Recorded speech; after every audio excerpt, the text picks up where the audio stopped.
Hello and welcome to day two of the 2014 NFL Draft. My name is Scott Salmon. This is Nick Maruziak, and this is McGregor Wells, also known as Smack Dad. We're going to be covering the draft live tonight, the rounds 2 and 3. We'll have all the picks for you. We'll have analysis. We'll talk about a little bit of everything. Nick, why don't you start us off? All right, folks. Well, it was an interesting first round. No two quarterbacks, no running backs drafted. The Jets, of course, picked up the safety from Louisville. Of course, I guess you would say fans were okay with the pick. Maybe not the most exciting pick out there, but it was still a solid grab for the Jets. I don't think there was too loud of complaints other than fans saying defense again. Jets have a bunch of picks coming up today if they don't decide to trade up. We'll talk about what we could expect, but let's recap yesterday. So, Scott, let's start off with you. What was your impression on day one of the NFL draft?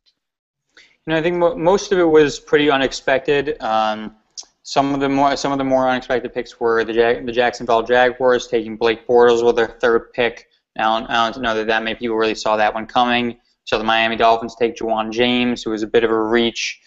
We saw the Philadelphia Eagles taking Marcus Smith, defensive end. That was certainly a bit of a reach. We didn't have him on our top 81 players. But overall, there wasn't that much stuff that was unexpected.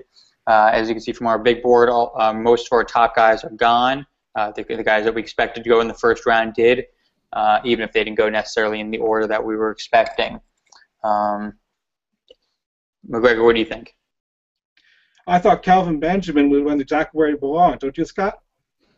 Sorry, say that again? Kelvin Benjamin, he went exactly where he should have gone, don't you think? Yeah, that's. I don't want to talk about that because he is trash and he has no right to have gone in the first round.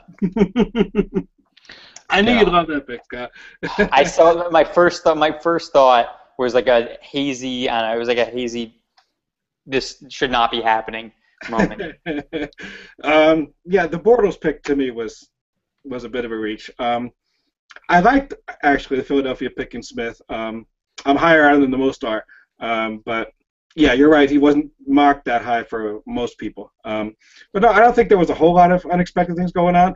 I think that Cleveland paid a lot for Sammy Watkins, and they may live to regret that. Yeah, Buffalo, who made I'm sorry, for Buffalo, right? Buffalo. Let's hope they live to regret that. Yeah.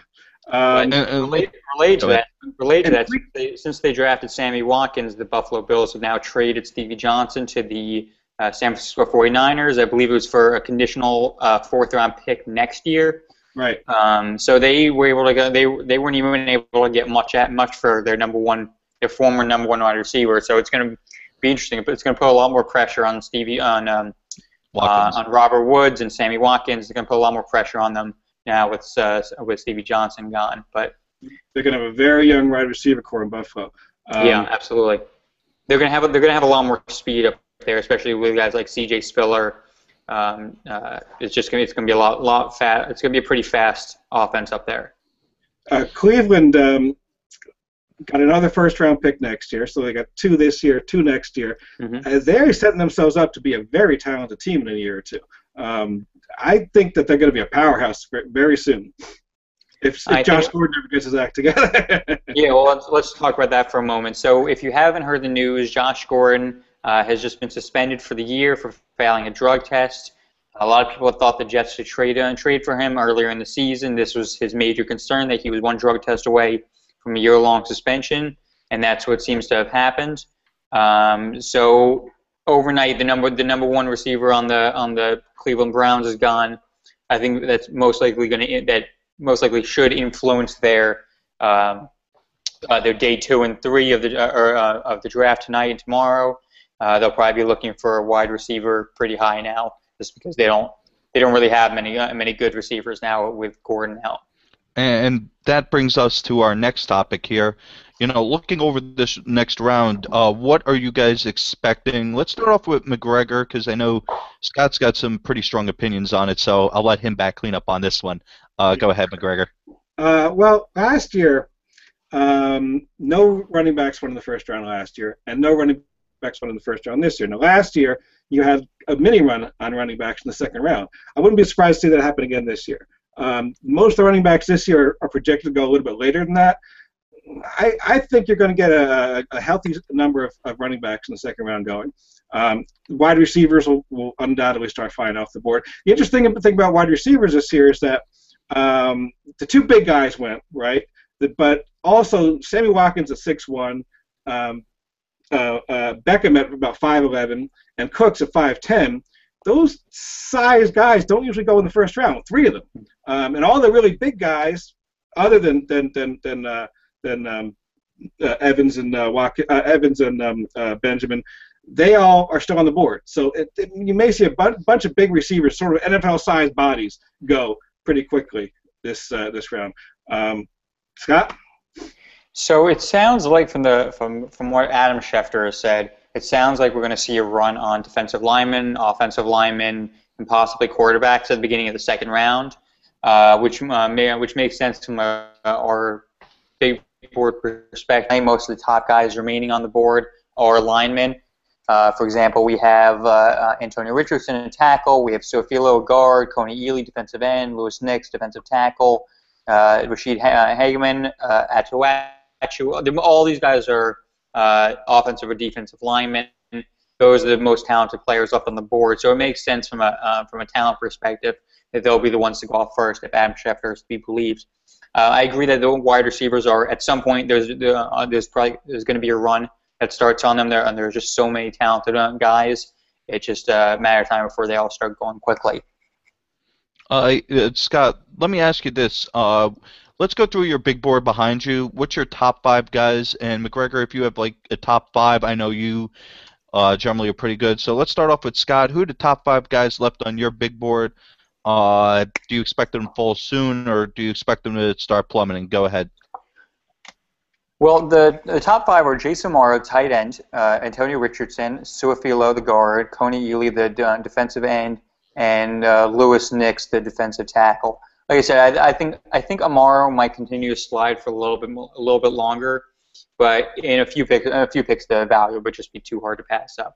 I'm not sure. Up until about the combine, Jason Morrow was pretty universally viewed as a first-round tight end. Most people thought he was neck and neck with with Eric Ebron for the number 1 tight end spot. I'm not really sure what happened. He had somewhat of a poor combine, and since then he seems to have been sliding. But I think his slide will end soon.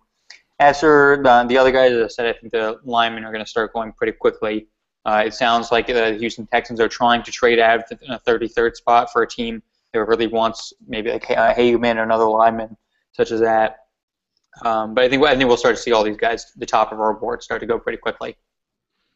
And McGregor, what about you? Who's your top 3, 5 guys right now on your board? I'm going to go with the guard, Su'a-Filo, Ely, Nix. I think Marquise Lee belongs up there. Yeah. I'll give you a dark horse, Safarian Jenkins. Okay, and not a fan of Amaro, are you? I like Amaro. Safarian Jenkins, I think, is a lot more functional speed. But look, I'm not down on Amaro at all. If we get Amaro today, I'll be a happy guy. Yeah, all right. Now, you talked about speed, and there's been some interesting, talk. We've talked a little bit about, pro days and how those go into things, but one thing we did not discuss yesterday was SPARQ scores. And for those fans that, aren't aware, basically there's a service that ranks you on your quote-unquote athleticism. Now, the Field Goals did an excellent article, another SB Nation site, on reverse engineering what they thought the SPARQ scores were. And McGregor has the list, and Scott's got some really good intel. So let's start off with McGregor. Why don't you talk about it, give us a brief history, and then, list off some players that jump off the charts on their aspect. Sure. I wish I had the name of the guy that did this at Field Goals. I didn't copy down the name. And because the amount of work he put into this is phenomenal. He reverse engineered he spent a lot of time reverse engineering the formula, which is proprietary. And then he put together lists of hundreds and hundreds of prospects and their SPARQ scores, which are based on a bunch of different things: height, weight, arm length, head size, 40-yard dash, 10-yard splits, the shuttle scores, vertical jump, bench press, broad jump. It's all factored into, and you come out with one number that supposedly gives you the athleticism of the prospect. And you'll see, well, you won't see, but if you take a look at the list, you'll see guys that don't belong up there on the traditional mock drafts, like a guy like A.C. Leonard. A.C. Leonard and Joe Duncan are the two top-rated Spark scores for tight ends. Either one of those guys are expected to go very high. Guy like, let's see, guy like Jerick McKinnon. Jerick McKinnon and Stephen Houston, they're two top running backs. Either one of the guys is expected to go very high. So you might see the Seahawks, who put a lot of emphasis on the Spark scores, go for some guys that you're scratching your head like, how the heck are these guys going? If they put this much attention on the Spark scores as you think they do, you might have some head scratchers going to Seattle.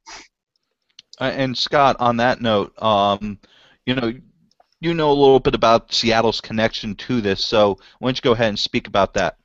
So the guy that actually runs the strength and conditioning program for the Seattle Seahawks is one of the guys that actually helped develop the Spark Score concept in conjunction with Nike. So they have a deeper understanding of it than most other teams, just because one of the guys that helped write the formula now works for them. I know for a fact that that Seattle they do put a lot of stock into it, such as guys such as like Christine Michael, who they drafted a lot higher than I think a lot of people were expecting last year. He drew off the charts on the Spark Score. And so the question now becomes whether or not the Jets are going to start or are using a similar type of metric to evaluate their prospects. A guy like Calvin Pryor didn't rate very high on it, but guys like Johnny Patrick, the cornerback that they signed this past offseason, did. So it's interesting. It doesn't seem like they're as devoted to it as say the Seahawks are, but it seems like they have at least some interest in it.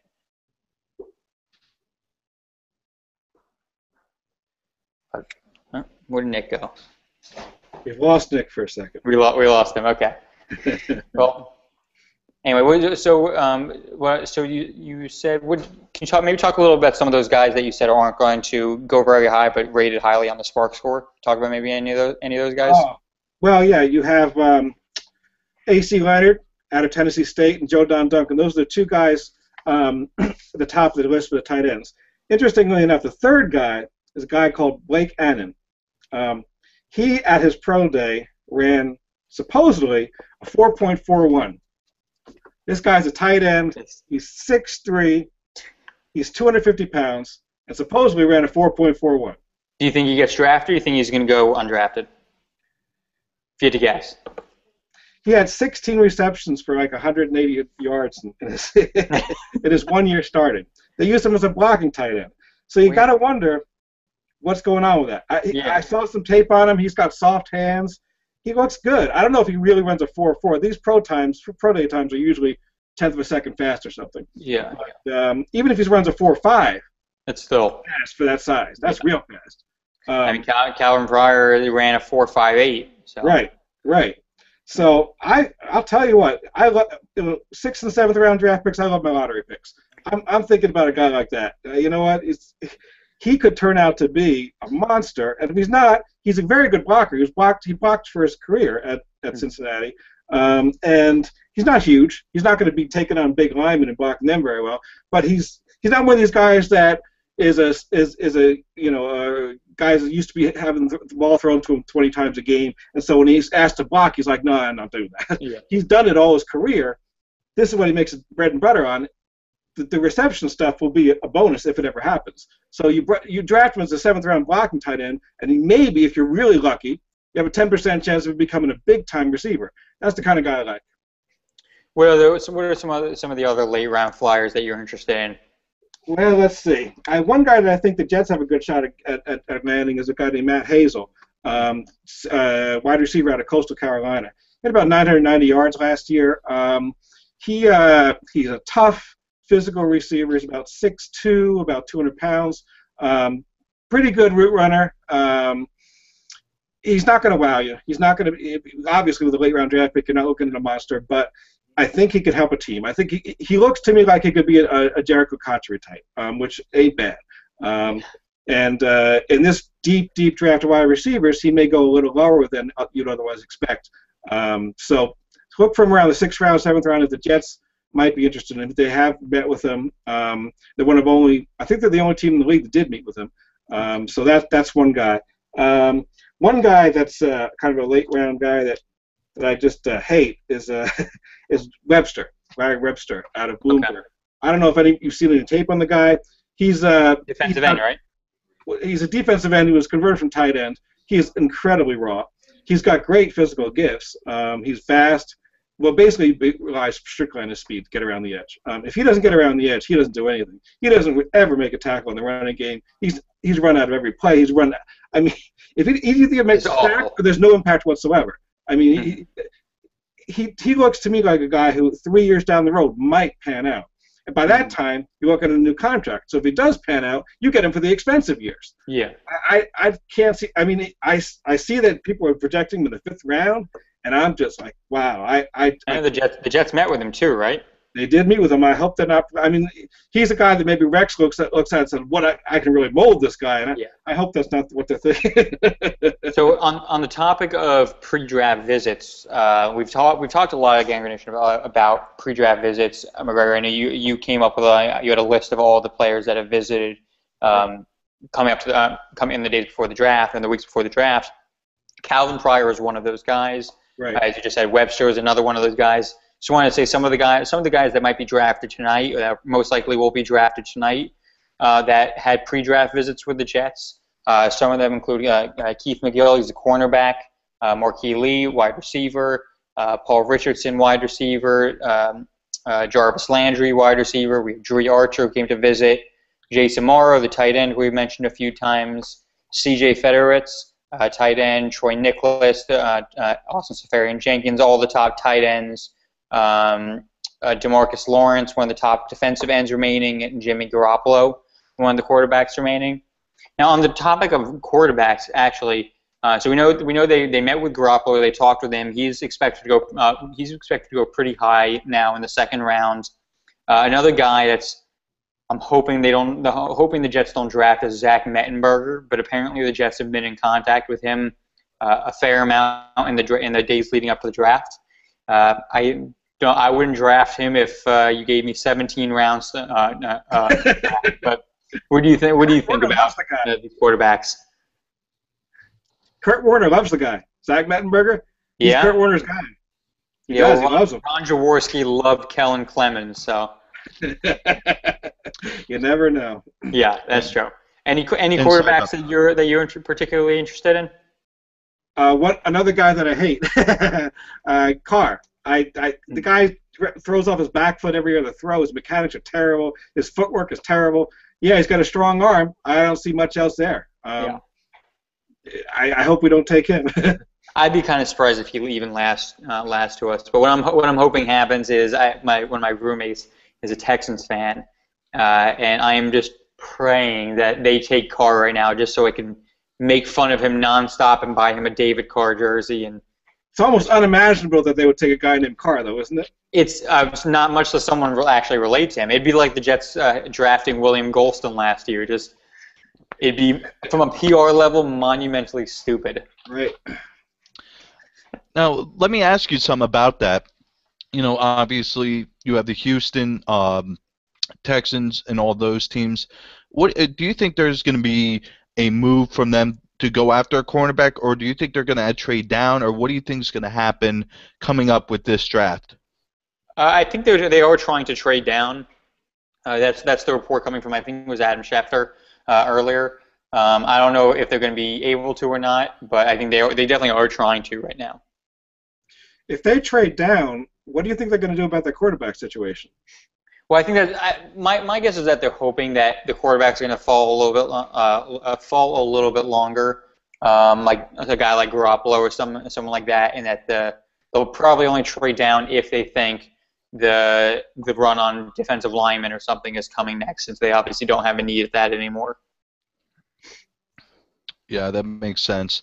Now we talked about we've talked about defensive, offensive linemen, QBs. I mean, what position right now is probably the weakest as we head through this draft? I mean, obviously, right now from a depth perspective, which one falls the farthest down your board before there's somebody you'd be willing to take? Down the board, probably center. I think it's probably one of the weakest positions.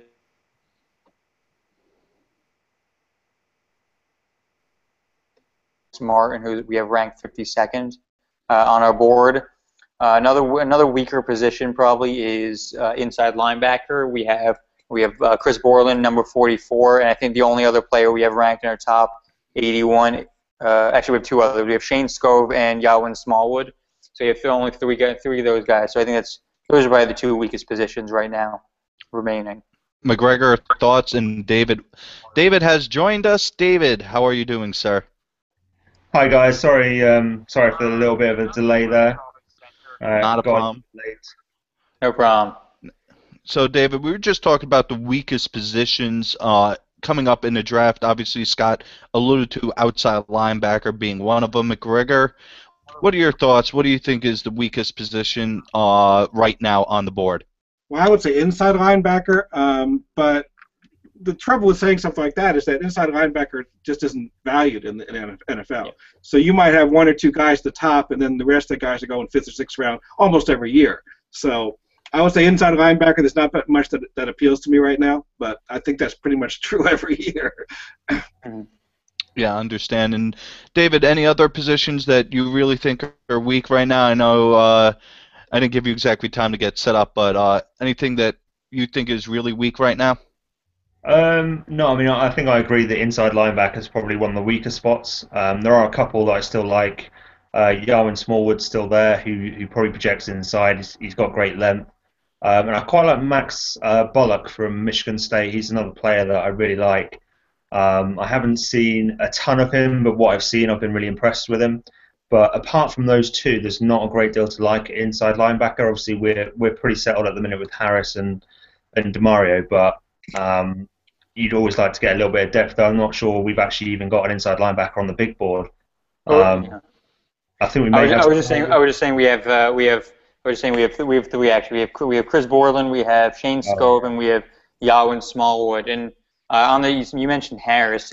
I think if Yawin Smallwood falls to the fourth or fifth round, I think he might be good. A nice little project pick to grab for when David Harris will inevitably have to get rid of him, since he's starting to get a little bit older in age. He probably should start looking generally for a replacement a few years down the line. Now let's talk about this, guys. First round's obviously you're grabbing a top-tier talent that you could hope you plug in a lineup right away. Second round, you're hoping maybe you get a starter, but more than likely he's probably going to be a iffy starter, or probably going to be slated as a backup at least for 2 or 3 years. When's the point that you think is appropriate to start drafting guys that maybe have size, speed, but not the but don't have the skills to really translate right away to the pro game, or just the opposite, the guys who have productive college careers who may not be adequate pros? For instance, the wide receiver out of Vanderbilt that's the second-round pick, I believe his name is Matthews, who everybody seems to think could be a star at the next level or could possibly be the next Jordan White. Scott, what's your thoughts on that? Well, I think you're really realistically probably only going to get you're going to get starters in the first 3 rounds. I think anything after that is sort of just a bonus. You can't really rely on it at that point. So I think anything after that, I think a guy like Matthews, you can easily take him in the first 3 rounds. I'd be pretty happy if we took him tonight and say in the 3rd round. We have him as our 47th ranked player. So he'd be great value again, I think, for us in the 3rd round. But I think after that point, that's when you have to start looking at guys that either might be projects or guys, someone that might be only like a specialty guy, like a punt returner, a kick returner, something like that. I think those are the guys you have to start looking for after the 3rd round. McGregor, thoughts? I think in general that's true. I think this draft probably goes deeper. I think this draft you might be looking at. I mean, it depends on what you're talking about starters. It's first-year starters. You're not going to get first-year starters even in this draft in the 3rd or 4th round, generally speaking. But if you're talking about people who can start down the road and be solid starters for years to come, I think you can go to the 4th round this year. And I also think it depends on the position that running backs, tight ends, maybe safeties, these guys you can get starters in the 4th round, I think, as a general rule. And, of course, quarterback, you're not going to get it. You're not going to see that. Oftentimes a wide receiver, you're not going to see that. Depends. Certainly a left tackle, you're not going to see that often. So I think it depends a lot on this position as well. David, thoughts? Yeah, I mean, I completely agree with McGregor there. It completely depends on the position that you're drafting. I think in this draft in particular, just because of the depth and just looking through who's still available in the 2nd round, I mean, there's still a lot of players who I would consider first round kind of caliber players who are available in the 2nd. So obviously 2nd round players are going to drop to the 3rd. So I think, you probably look in the 2nd. You can probably get some starting caliber in the 2nd, maybe into the 3rd in this draft, just slightly. And then I agree completely with Scott. You're looking at those specialists who are going to come in. I'm always tempted to go with the raw kind of athletic ability with not much college production over the ones who have had a lot of college production but don't have that much athletic ability. Just because you can develop those guys, and it depends what system they were in. Who they were playing, kind of the scenario in college. Not everyone kind of reaches their potential in college. So, but yeah, I mean, I completely agree that if when you get into the 4th round, you're not going to get players that are going to be starting, in year 1. But this draft in particular, round 2, round 3, you're still going to be able to probably find some players who you might be able to plug in straight away, and they might be able to contribute straight away as well. We seem to have lost Nick again. It's okay. So let's see. What else? Why don't we just talk about the Jets specifically and what we think that they should be looking at doing tonight. I think most people are looking for at this point either like a wide receiver or a tight end or a cornerback possibly. What do you guys think should be the Jets' priority going into the night? Let's start with you, McGregor. What do I think they're going to do, or what do I think they should do? Let's do both. I think I'd look at a guard if there was a really good guard on the board at the 49 spot. If I was a Jets GM. But what I think they're going to do, I think they're going to get a cornerback into that 2nd or 3rd round, and I think they're going to get either a tight end or a wide receiver in their 2nd or 3rd round. I think those are 2 things they're going to end up somewhere with those two of those 3 positions. That's my guess.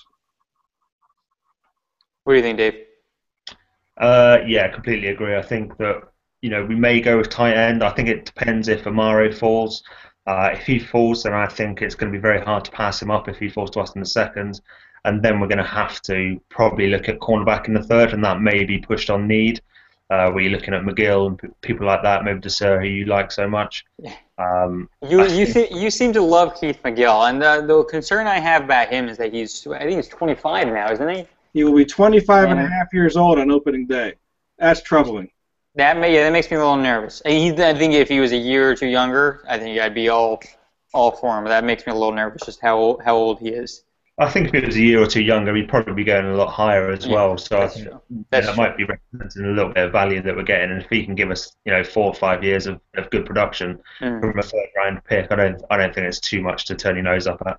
Fair enough.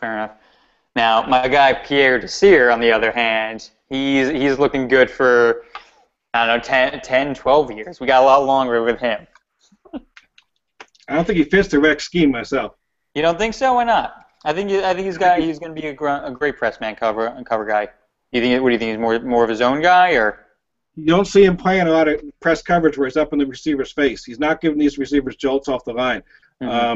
He doesn't have any experience doing that I've seen. I mean, I haven't watched every game. I just with the tape I've been able to see. Yeah.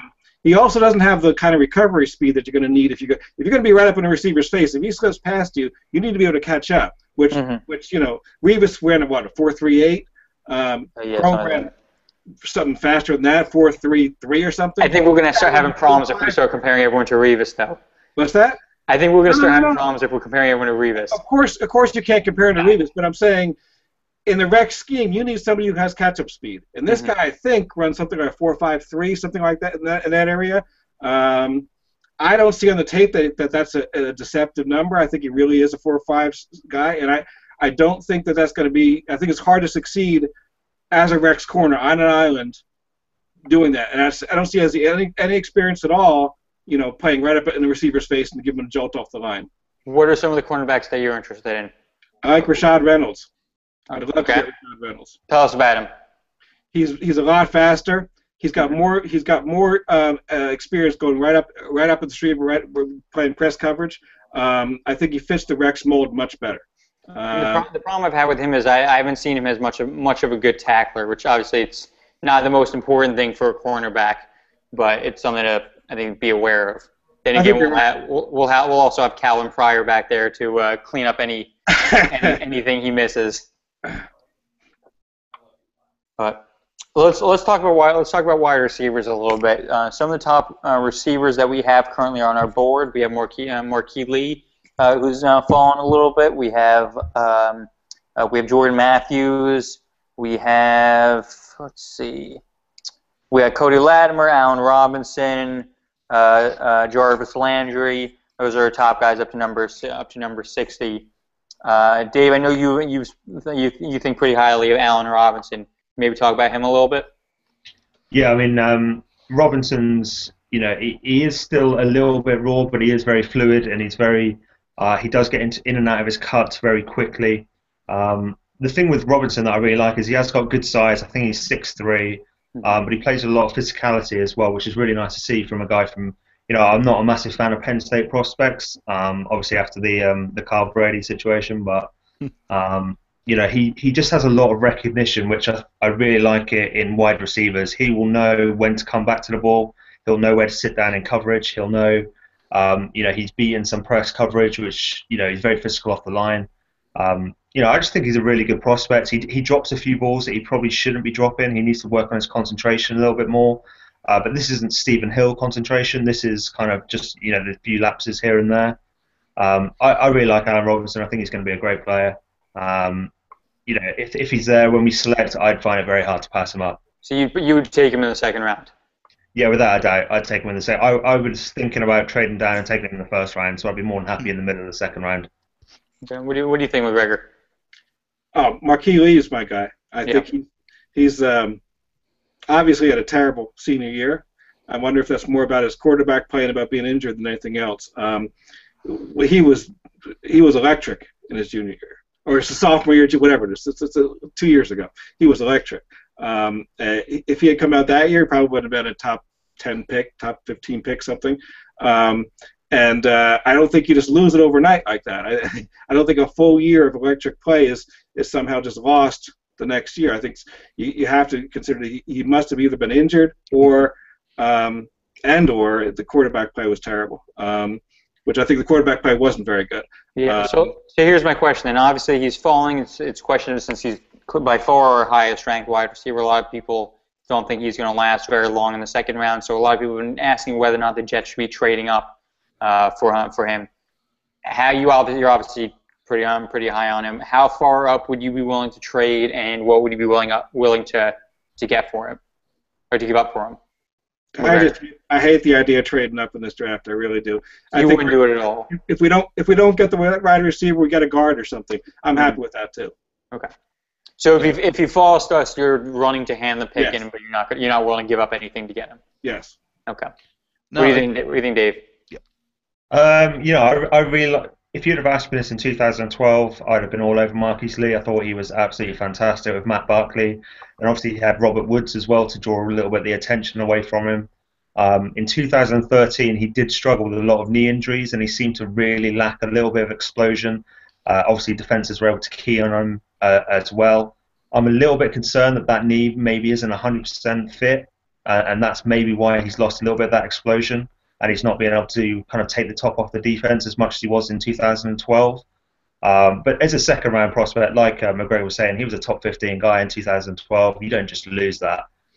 So if you can pick him up in the middle of the second round, I think that's an opportunity that you can't really pass up as well. But like McGregor was saying, I'm quite happy taking an offensive guard. I'm quite happy taking a tight end. I'm happy taking a cornerback, and I'm happy taking a wide receiver. So, it's going to be hard to disappoint me tonight. Yeah, the only thing I think the Jets could do to disappoint us, if we're being honest here, is probably end up drafting a running back or something along those lines. But let me let me phrase it this way, guys. At this point, is even trading back an option? I mean, understanding that, there's going to be a guy there that fills the need at this spot, and realistically, the Jets do have a lot of picks this year. Unless they could get a really nice-sized package, do you see the Jets trading back at all, or pretty much do you think we're going to stay at pick number 49 and pick number 80 today? Scott? I don't know that there's that much reason to really trade back, considering how many picks they have available. I think if they want to get another pick in the second round or the third round, they're probably better off trading up, or just packaging some of their picks and grabbing something else. I think they're in a pretty good spot right now. I can't really think of many reasons. It's not like we desperately need the picks or anything like that. Not like we're short or anything. We still have 11 remaining. So I'd see more of a trade. I think a trade up is more likely than a trade down. But even that, I'm not sure still how likely it is. Yeah. What about you, David? Yeah, I mean, I agree with Scott on this one. I don't know if we're going to move tonight. I think it completely depends how the draft board falls.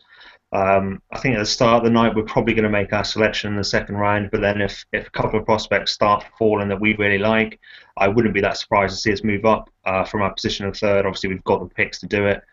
If we want to move up, if we see the value, I don't see any reason why we shouldn't do that. I don't know if we're going to come out of this draft with 12 picks.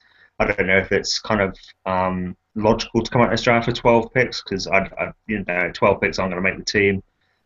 So I'd say in the second round we're probably going to stay where we are. I don't think we'll move up, but towards the end of the second, start of third, I wouldn't be against moving up, and I don't think the team would hesitate if they saw the value there. All right, McGregor, what about you? What do you think? I don't think we're going to move back, but I would do it. If I'm GM, I'm trying to move back in the second round, picking up hopefully another third-round pick, and then I'm trying to move up from the fourth round and picking up another third-round pick. I think that the value of this draft from here on in is second, third, and top of the fourth round, and I'm going to try to get as many picks in that range as I can. And I would trade back, but I don't think we're going to do it. Interesting thing about Idzik is he's really not been trading at all in the draft. He traded one draft pick last year for Ivory. If you remember what people like to think of, well, Idzik's from Seattle, he's going to do everything Seattle does. He's not doing it like Seattle. Seattle was crazy with their transactions. They were up and down, and then trading this guy and trading that. Their first few drafts were insane, and ours have not been anything like that. So I'm not so sure you can talk about Idzik as being, well, whatever Seattle used to do, that's what he's going to do. He doesn't seem to be that way at all. Yeah, obviously, there is a big difference between them two. Now, let me ask you guys something. With the Texans about to pick here, we're looking at this board. I mean, when you classify Jets needs, who's the top player at the top of your charts for, let's say, need, the combination of need and BPA? Who's the top player right now on your boards that you like? McGregor, let's start off with you. Who's the best fit for the Jets right now that you like? That's available on the board right now. Mm-hmm. I think I'm taking the guard, Ciofilo. I'll take Jason Morrow. Okay. And David? Yeah, I hate copying Scott, but I'd take Jason Morrow as well. You hate it. Well, I'd love to disagree with you. Okay, so I'm just asking, McGregor, you chose the guard. What do you like about him better? I know you're not as high on Jason Morrow. Maybe we could get a little discussion here on Jason Morrow himself. But McGregor, go ahead first. Why do you like the guard over Amaro? I think our guard situation is, you talk about need. That's why. I'm not so sure that the guard is better than Marquise Lee or Jay Samar or Severian Jenkins for that matter. But as far as need is concerned, I mean, Winters looked awful last year. Now, that doesn't mean he can't develop. Plenty of guys look awful in their rookie year. But as far as we know now, he's not an NFL caliber guard. Now, he may well be in a year or two, but right now we think he's not. And Cologne is, he gets injured every year. We lucked out last year. He got injured in the last game, but he's very well get injured in the first game this year. Now what do we do? We've got nothing at guard. Now we have the three guys we picked in the draft last year. Who knows what they're going to be? But I view guard as a big need of this team that hasn't been addressed at all. And Scott, what's your feeling on that? Do you think that we have a big need at guard, or you think the bigger need is at tight end? I think we do have a need at guard, but I don't think we're going to have the need for another year or two. And maybe I think McGregor's looking at it more from a long-term perspective than I am in that sense. I think I'm interested to see how Ibushi and Campbell develop. The team seems to really think that Ibushi is gonna compete with Cologne for the starting spot this year. Now they may just see that blow up in their face, but I think the team seems to have at least somewhat of a plan about that going forward. So I'm willing to let that slide for another year.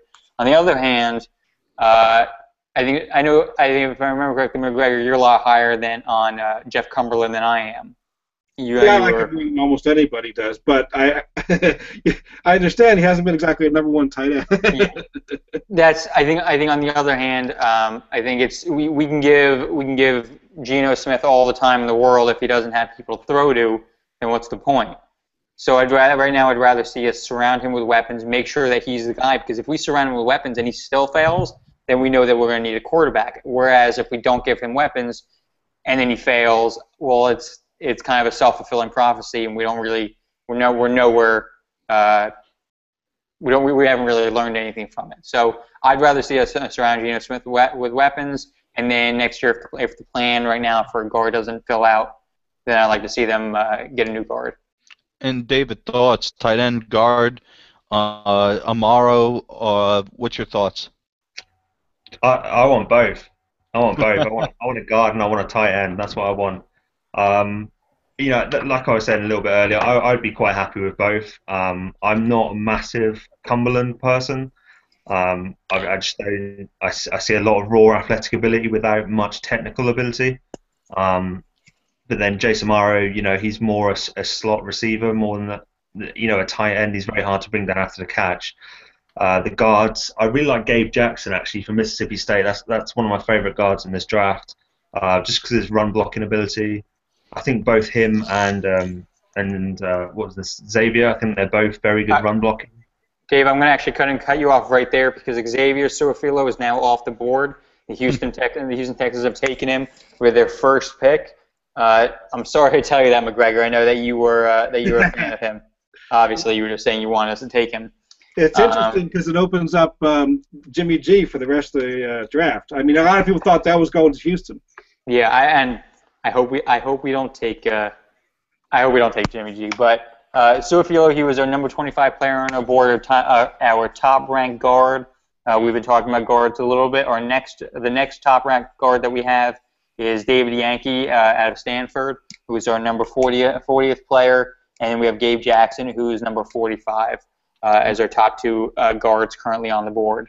Apparently, there's just been a trade.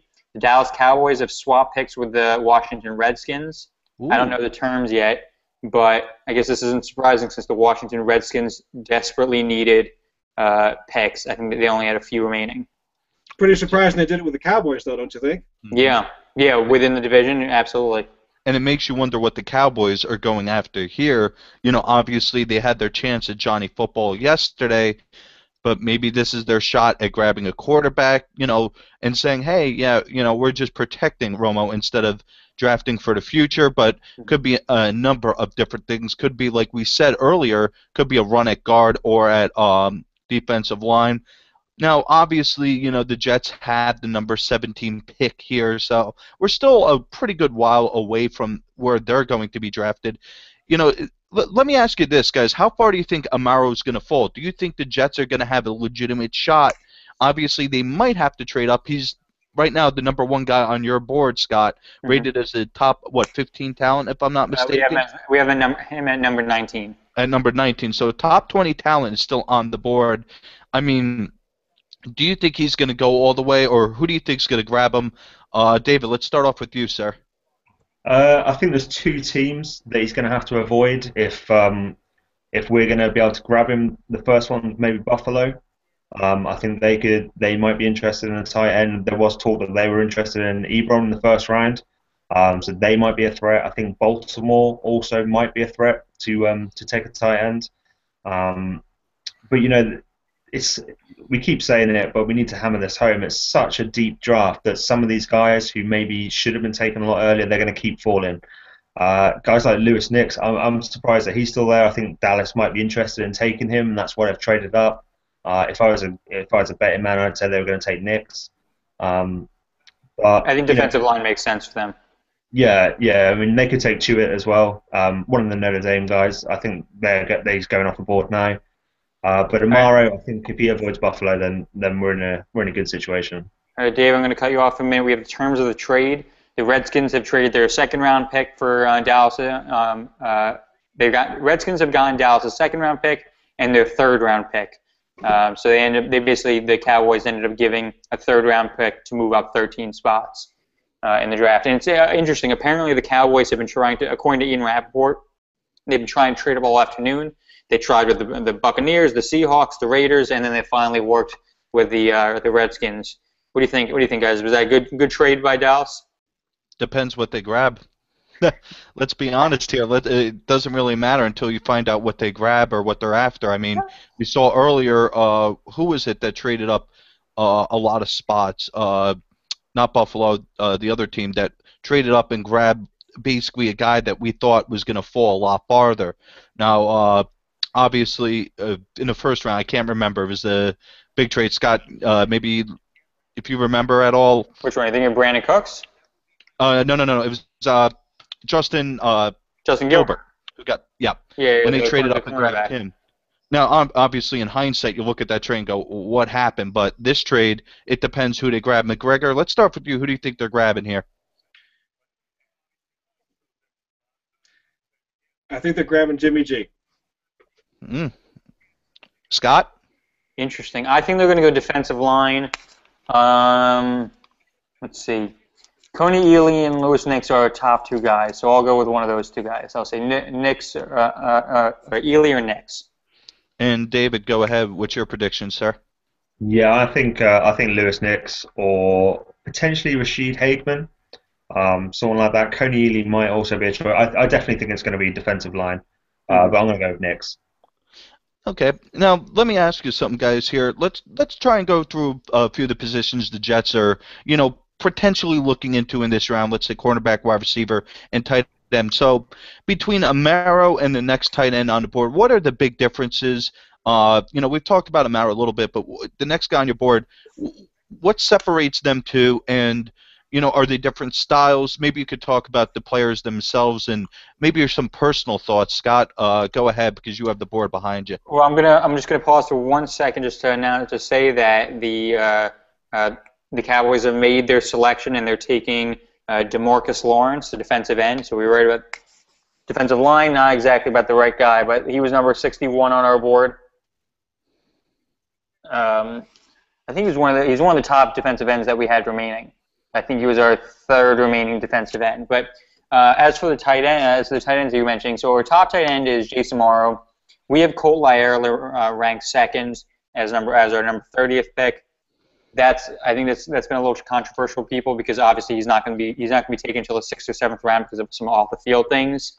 They are both somewhat similar in that they're not really traditional inline tight ends. They're more receiving options. You could think of them more of like a Aaron Hernandez type. We can move them around the formations and use them as receiving threats. They're not really neither one's really that much of a blocker, although Lyerler is a bit better than Amaro. And then after that, we have guys like Safarian. We have Safarian Jenkins, and at number 39, and we have Federer, who is at number 50. Safarian Jenkins is more of a complete tight end, I think. He can do a little. He's not quite the receiving threat of Amaro, but he's definitely a better blocker. And then if we go to the farther end of the spectrum, we have Federer, who's definitely more of a blocking tight end, but is also a receiving threat, but not as much as, say, Safarian Jenkins. Kind of what I'm trying to think of his name. Played for the Jets a few years ago, and I completely lost it. He was the backup tight end. I can't even remember his name. Way to bring up a reference there. Hartsock, Mulligan. Hartsock, exactly. Definitely much more of a receiving tight end. They're all better receiving tight ends than Hartsock ever was. Now, McGregor, because obviously, David and Scott have worked on this board. I'm just going to ask you next because you kind of bring a different perspective. How do you feel about the tight ends, and what do you think the big differences are, the pluses and minuses of each of these are? Uh, I don't think I have much difference with Scott. I think he nailed it. I would take Safarian-Jenkins over Amaro, but I have Just no because problem. it's more complete, or Yeah, he's faster, and I don't know that he's actually less of a receiving threat so much as he was used less in the receiving game. I think he can be a better receiver at the pro level than Amaro, but we'll see. The only issue I have with the board is the issue I think a lot of people have is I think Lair is pretty high on that board. I wouldn't touch the guy with a 10-foot pole. I would never draft that guy. But that's just me. He's talented. I'm not so sure he's as talented as some people think he is. I'm not sure. Even if he didn't have the drug problems, I'm not sure he belongs up there where he is. But Scott and David have spent more time on this than I have, so I'll defer to them. well, what I'll say about that, because obviously we knew going into this that he wasn't going to be drafted in the first round, even though we have him as a first-round talent. But a lot of these guys, we knew were gonna fall for various off-the-field reasons or things that we don't necessarily know about. Why? Obviously, with Lyra, we knew why he was going to drop because he's a moron. But for the most part, we pretty much ignored that. And we kept it to our on-the-field analysis of the guy because we don't have access to the interviews, we don't have access to the medical reports, so it's difficult for us to do that. But obviously, you're right. I mean, Lyra is not going to get touched for the 6th round or later. Most teams probably have him off their board completely. Apparently, a ton of half the teams have Marquis Lee off their board completely because of some knee concern, some concerns with his knees, and that's just information we just don't have. So we sort of avoided it by not really pretending like we knew. His knees must be worse than I think. Then that's what it sounds like. I think it was Schefter or Rappaport, it might have been Rappaport, who said that half the teams have him off their boards just completely just because of his knees. Wow. We have no way of knowing that, but. And David, I mean, maybe you have, obviously, you're probably going to have a similar opinion to that of Scott McGregor's. But is there one guy that you favor a little higher than the rest? Obviously, McGregor likes, what's his name? Go ahead, McGregor. Safarian-Jenkins. Yeah, Safarian-Jenkins, thank you. I just couldn't pronounce his name, and I'm horrible with names. And David, is there one guy that you prefer maybe a little higher than most, or are you pretty much, sold with your board as is? Yeah, I think I'm pretty much sold with who's there. I would take Amaro next, then Troy Nicholas would probably be my 3rd choice. Obviously after Ebron in the 1st, just because I think he is the most complete tight end in this draft. Safarian-Jenkins is pretty much directly behind. I think all of those are second-round talents. I know Safarian-Jenkins has a little bit of a stress fracture in his left foot. I think that came up in Indianapolis, and that's why maybe he might drop a little bit more because he wasn't able to work out at his pro day or at the scouting combine. Apart from that, there was one guy I actually quite like, AC Leonard. He's a guy. Where is he from? Sorry, I think he is Tennessee State. A guy that I actually just really quite like. I saw a game, I think it was 2012 that I saw it, and basically he's not the fastest guy, he's not the most elusive guy, but when he got the ball in his hands, trying to bring him down, it looked like a cartoon sketch at some points, because there are just people hanging off him, and he was just shrugging them off. He's not going to go until maybe the 5th, 6th round, maybe earlier. But I actually really like him. I think he's got a lot of talent, and I wouldn't be opposed to kind of trying to develop him as a late round prospect. But other than that, I think I'm pretty much kind of with Scott and how we've got our board set up there. Loyola, obviously, he's got a lot of off-field problems. I can't remember. Scott might be able to help me here. His name's escaped me at the minute. There's a linebacker last year who had similar kind of off-field problems. And Vontaze Burfict? Yeah, that's the guy. And last year, he was 2 years ago. Yeah. All through the off-season program, I was kind of saying, no, I wouldn't touch him. Not interested. He's going to end up in prison before he ends up, anywhere to being productive.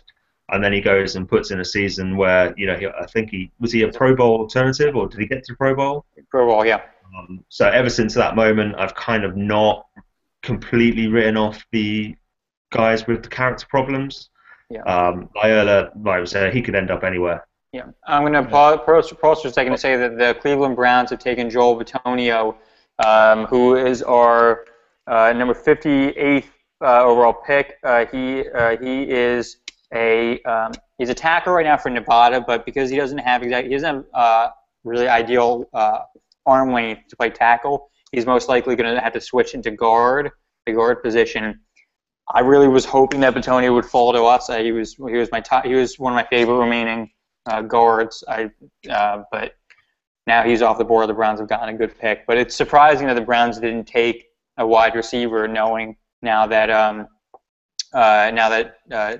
Josh Gordon is going to be out for the year. But I think this is continuing now. We're seeing what I said we thought was going to happen. The linemen are seemingly all coming off the board right now, mostly offensive linemen. We have Suafilo, Bitonio, and then we have the defensive lineman in I don't remember who it was. Lawrence.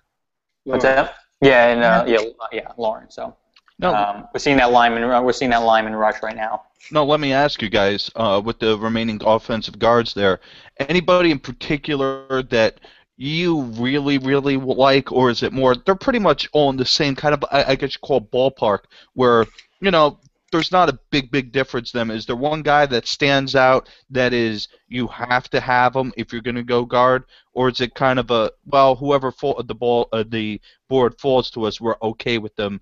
McGregor, let's start off with you. I always like the road graders, the big boys, so I'll go with Gabe Jackson. Okay, Gabe Jackson from my school that is about to become my alma mater in a few weeks, months, maybe a year or two. Who knows at this point? Scott, any guard in particular you really like? The guy that I really want, now that Bitonio's off the board, I really like Trey Turner from LSU. He's a mean, nasty son of a gun. He's the kind of guy that's Breno Giacomini, our new right tackle. That's what he's known for, being mean and nasty. Same sort of thing from Turner. I think that he would go well right next to him as a replacement for Willie Colon in a year or two. Yeah, and David, what about you? Any guy in particular? Yeah, I'm with McGregor. I absolutely love Gabe Jackson. I think he's going to be a terrific guard. He just has a ton of power. He, like Scott says, Trey Turner is one mean SOB, but I think Gabe Jackson's right up there with him as well. He's got a great base to really play. He's got a great punch as well. I really liked Bobby Massey. Was it Bobby Massey a couple of years ago? I think from Mississippi State as well, or Ole Miss, or I think it was Ole Miss. Don't make that mistake around me, sir. Ole Miss. Yeah.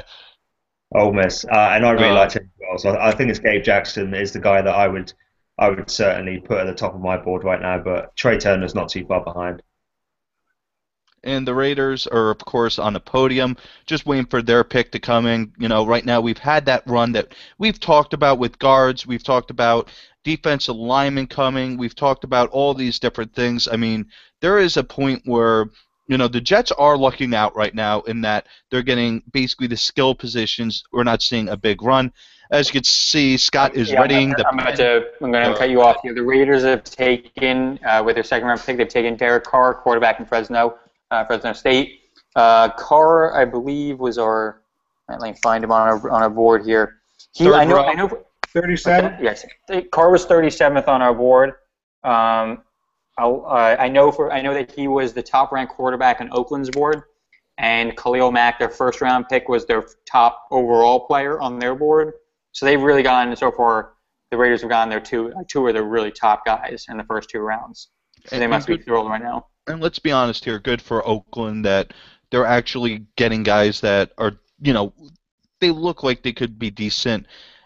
For years Oakland was a laughingstock, but, I say that, but I know McGregor is not that high on Derek Carr. Perhaps go ahead and explain on this one. I'm sure you have an opinion on him. Derek Carr? Yeah. Terrible footwork. He throws off his back foot every other play. His mechanics are a mess. He half the time when you watch him throw the ball, his guys are so wide open that they'll catch it, but he's making them stop mid-route. He's not leading his receivers. He's making them stop mid-route. Now you can try to do that in the NFL, you're gonna get picked off. He's got these receivers wide open, and yeah, he hits them, but they're stopping to catch that pass. I don't think Derek Carr is going to be anything in the NFL. He's got a lot to clean up. Wow. Strong arm. And David, David, what do you think? I'm probably a little bit higher on him than McGregor, but I do agree that he's got some serious flaws that he needs to sort out.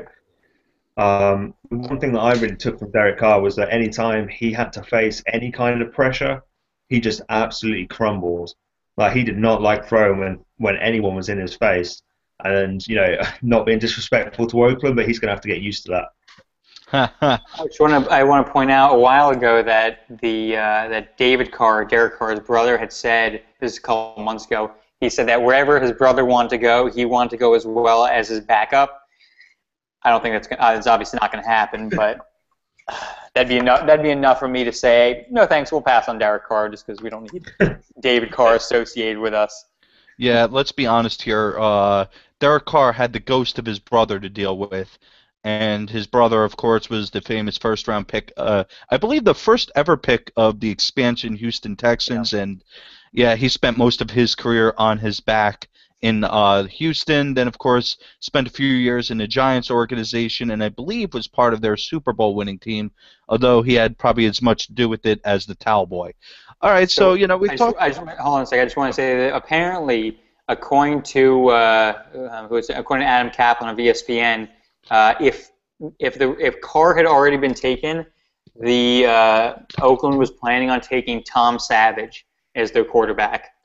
Wow. That was their backup plan, which many of you know I've not been a fan of Tom Savage exactly throughout the draft process. I think he's absolutely awful. So I'm happy for them that I'm happy for Oakland that they were able to get at least someone better than Tom Savage. Yeah, now let me ask you something, Scott, about that.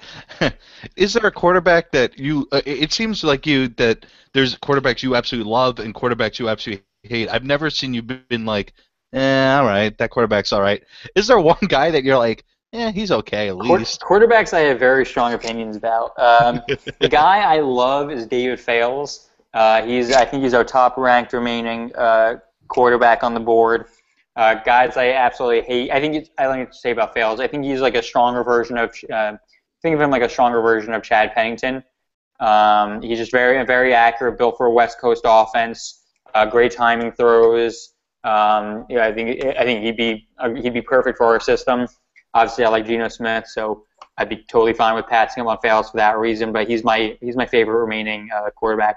Guys that I hate include Tom Savage, who I think is just absolutely awful. I think he's nothing more than a strong arm. Think of him like Matt Sims, just extremely like fantastic arm strength. Melts under pressure like nobody else I've ever seen. Is incredibly inaccurate, which isn't something that you can really teach in the NFL. It's something that's it's extremely hard to teach. So I really, really don't like him as a prospect. I'm not a big fan of Zach Mettenberger for similar reasons. I think the only reason Mettenberger is even being talked about as a potential drafted prospect is because of guys like Odell Beckham and his receivers down there. Yeah, so obviously you're not very high, and I found it funny that you go, think of him as a stronger Chad Pennington. Is there such a thing as a weaker Chad Pennington? I mean, the guy had a noodle for his arm. I guess. Maybe Greg McElroy might be even weaker. That was my point. All right, so let's take a look. Marquise Lee is still on the board here, folks. Tampa. It looks like Atlanta's up next, so I don't think they're going to be looking at going basically going to draft, and looks like Atlanta's pick is in. So we'll bring that to you once we go. But Marquise Lee is the big name, kind of still around, guys. What's your thoughts on him as a wide receiver, as a prospect, as a guy? Do you want him on your team? Do you not want him? Or is there a better option for the Jets out there? Let's start off, David. Go ahead. Like we mentioned this briefly earlier, but I think, Marquise Lee, 2012, Marquise Lee was one of the best receivers in college. He was explosive. He got in and out of his cuts. He had that acceleration that just made him really hard to defend.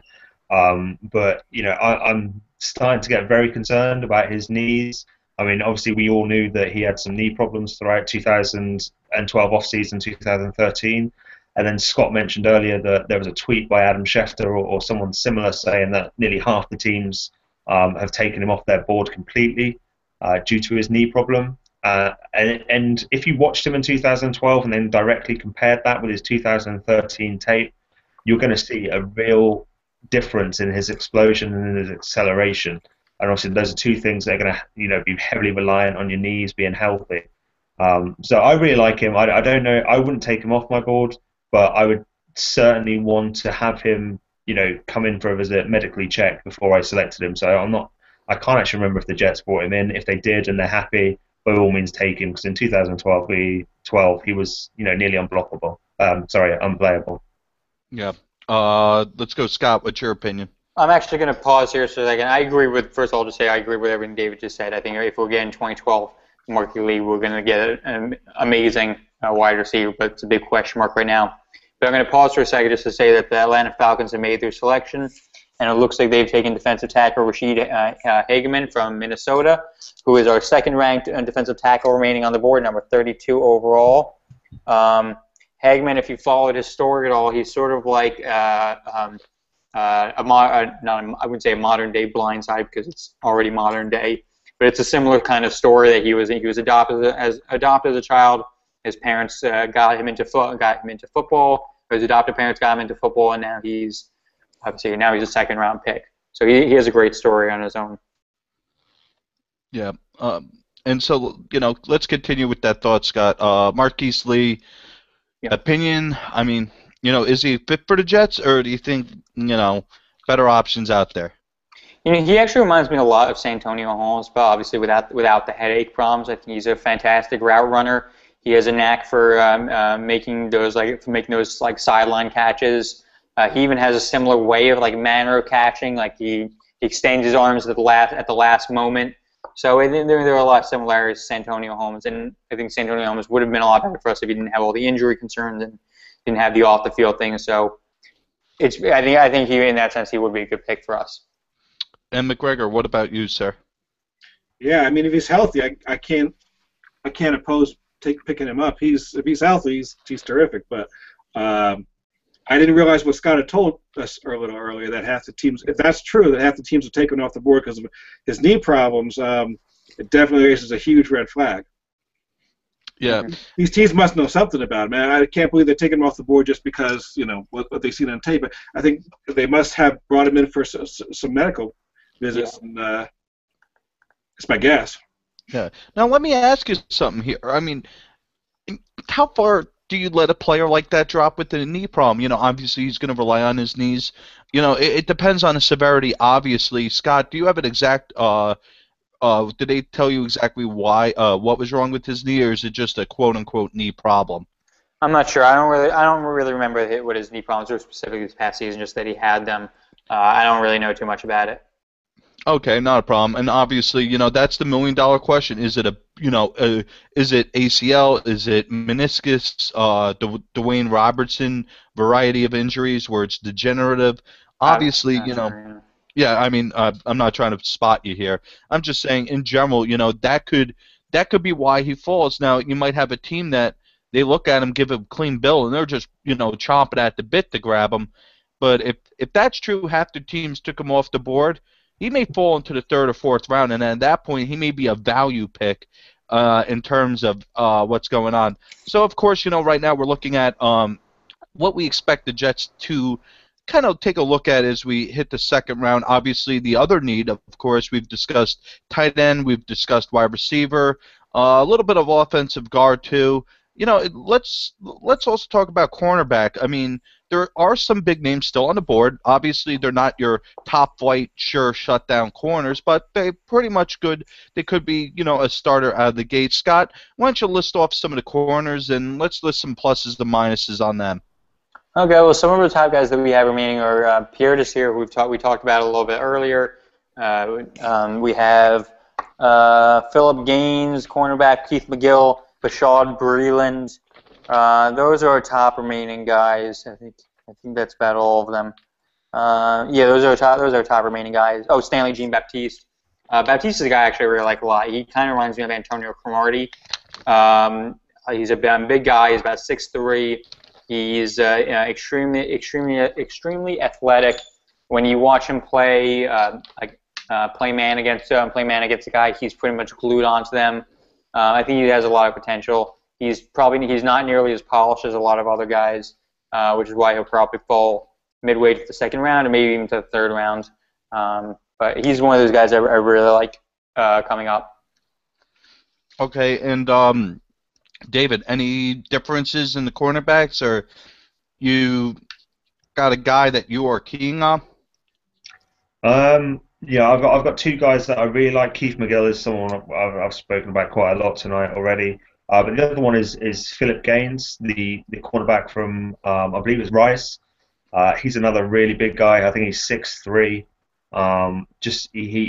He was in a lot of press man coverage in college. He's got good spot size, and something McGregor mentioned, when you play in press, you need to have a lot of speed. And Philip Gaines is a guy who plays with a lot of speed. I have no idea what his time speed was, but if you watch him on tape, you're not going to say that's a slow guy.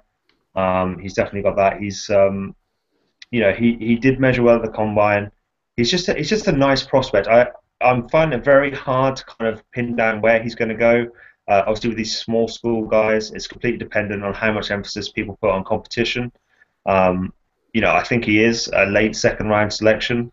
He may go into the third, but I think Philip Gaines is definitely a player that the Jets should and probably will have at least a little bit of interest in. I'm gonna cut you off for a moment here before we go to McGregor here. I just want to announce that the Tampa Bay Buccaneers have taken Austin Seferian-Jenkins, tight end, and we've talked about it a little bit. He's more of a complete guy than someone like Jace Amaro. I'm still pretty shocked that he's being taken over Amaro.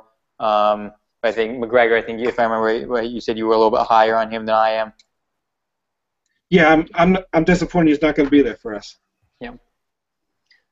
Obviously, and McGregor, we talked a little bit. Let's actually go back to this real quick. Now, why were you so high on him? You felt he was a more complete guy, did a little bit of everything well? I do, and I think look, Amaro was being thrown to a zillion times a game, and Seferian-Jenkins wasn't last year.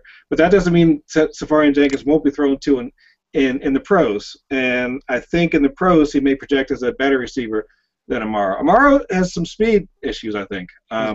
He's not the fastest guy in the world. He's a big guy, but Seferian-Jenkins is actually bigger and faster and a better blocker. I'm going with the upside of Seferian-Jenkins myself. And let me ask you, who's your favorite corner right now, and who in the next round or two would you not take if you had a choice? I would not take Keith McGill, based strictly on age. He'll be 25 and a half on opening day this year. After his 4-year contract, his rookie contract is over, he'll be 29 and a half. Sorry, Scott, you didn't want to break in? No, I'm just keep going. So, 29 and a half, you're going to have to make a decision whether you want to keep him or not. Now, the first year in a cornerback, as we know, you don't get much production out of these guys struggle. So you're talking about 3 years of production on a rookie contract. Then you got to make a decision at 29 and a half whether you want to keep him or not. I just don't want to go with anyone that old as a rookie.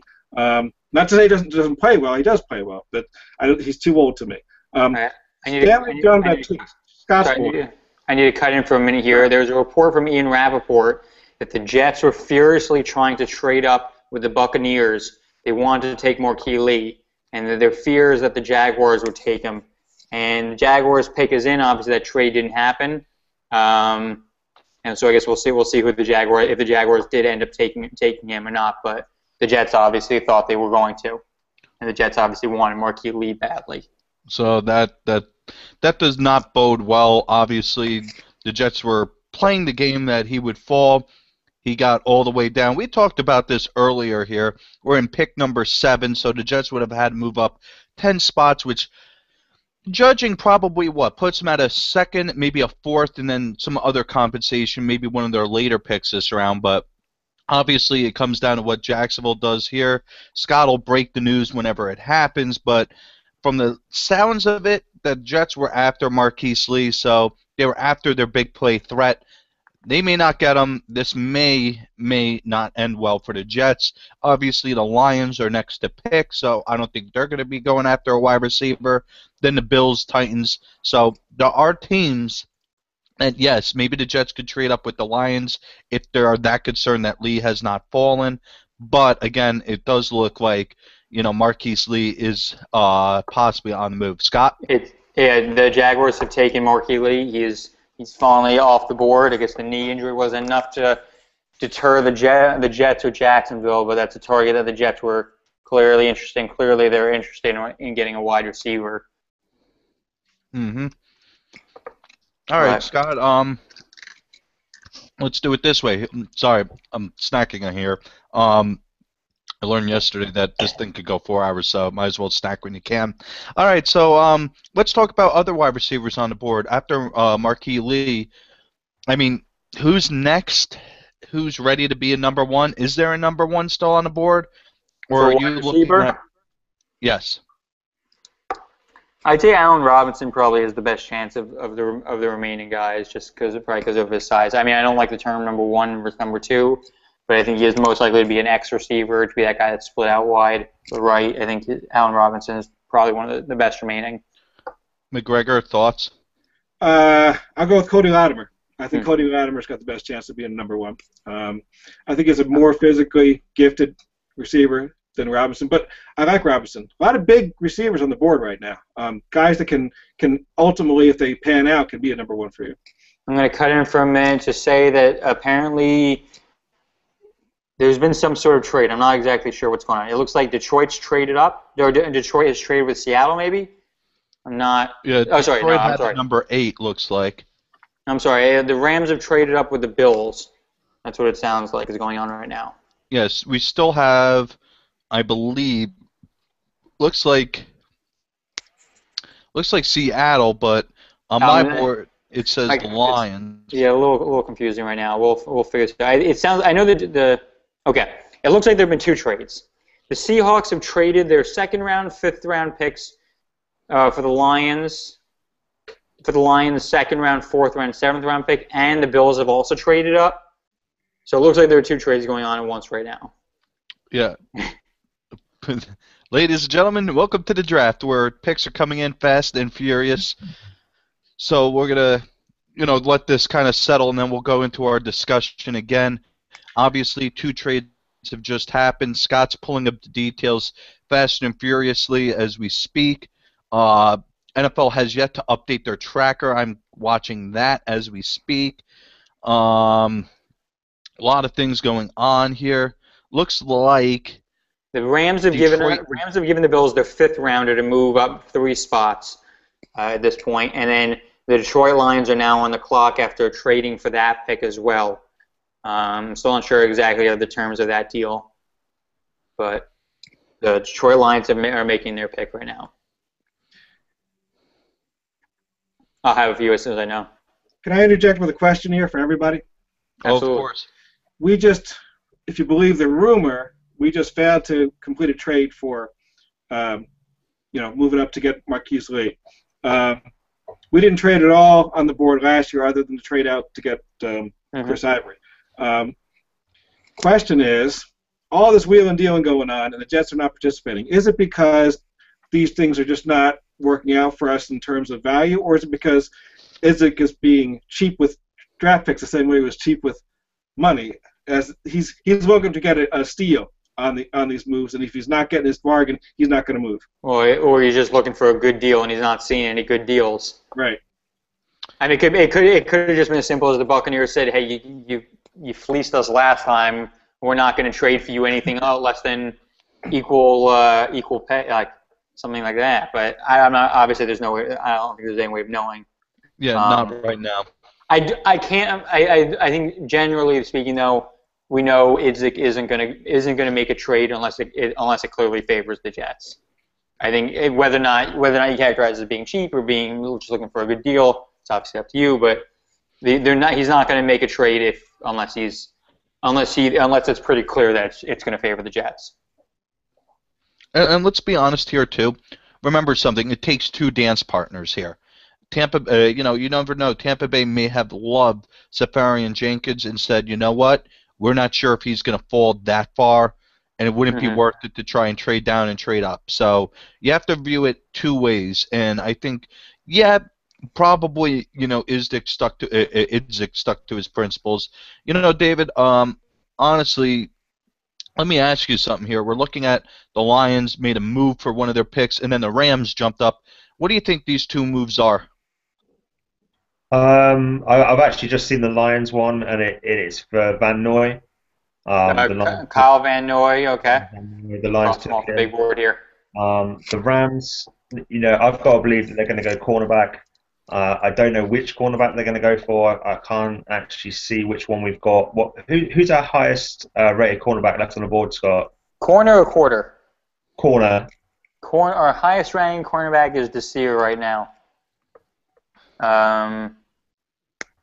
Yeah, we have Desir, then we have Stanley Jean-Baptiste as our second ranked cornerback, and then Philip Gaines. I don't think they're going to go with Desir. I'm not sure why. I just don't think they will. Yeah. So I think Baptiste makes a lot of sense. I definitely think the Rams, all talk that I've heard today and that I've read, all said the Rams are going to get a cornerback in the second round. So if they don't take a cornerback, that'll be really surprising. But obviously there's one that they love who they don't think is going to be there when they were selected. So that's why they decided to move up. Yeah, and honestly, right now, thoughts are Rams moved up for a cornerback. Not sure exactly which one. Again, once it's announced, we'll bring it to you as always. And then after that, you have the Eagles picking at the number 10 spot, then the Giants, Bills, who they just swapped with the Rams for, the Seahawks, Steelers, the Skins, and then, of course, the Ravens, and then the Jets. So the Jets have about, I think it's 8 picks currently ahead of them right now, if my math is correct. All right.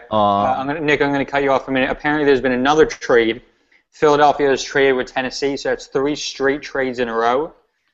I'm not sure yet of the terms of it, but the Eagles are going to be up in a little bit.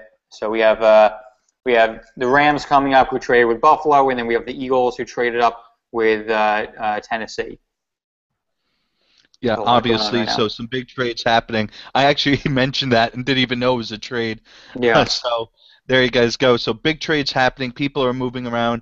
If the board falls the way it is right now, I mean, maybe the Jets just decide to, hey, you know what?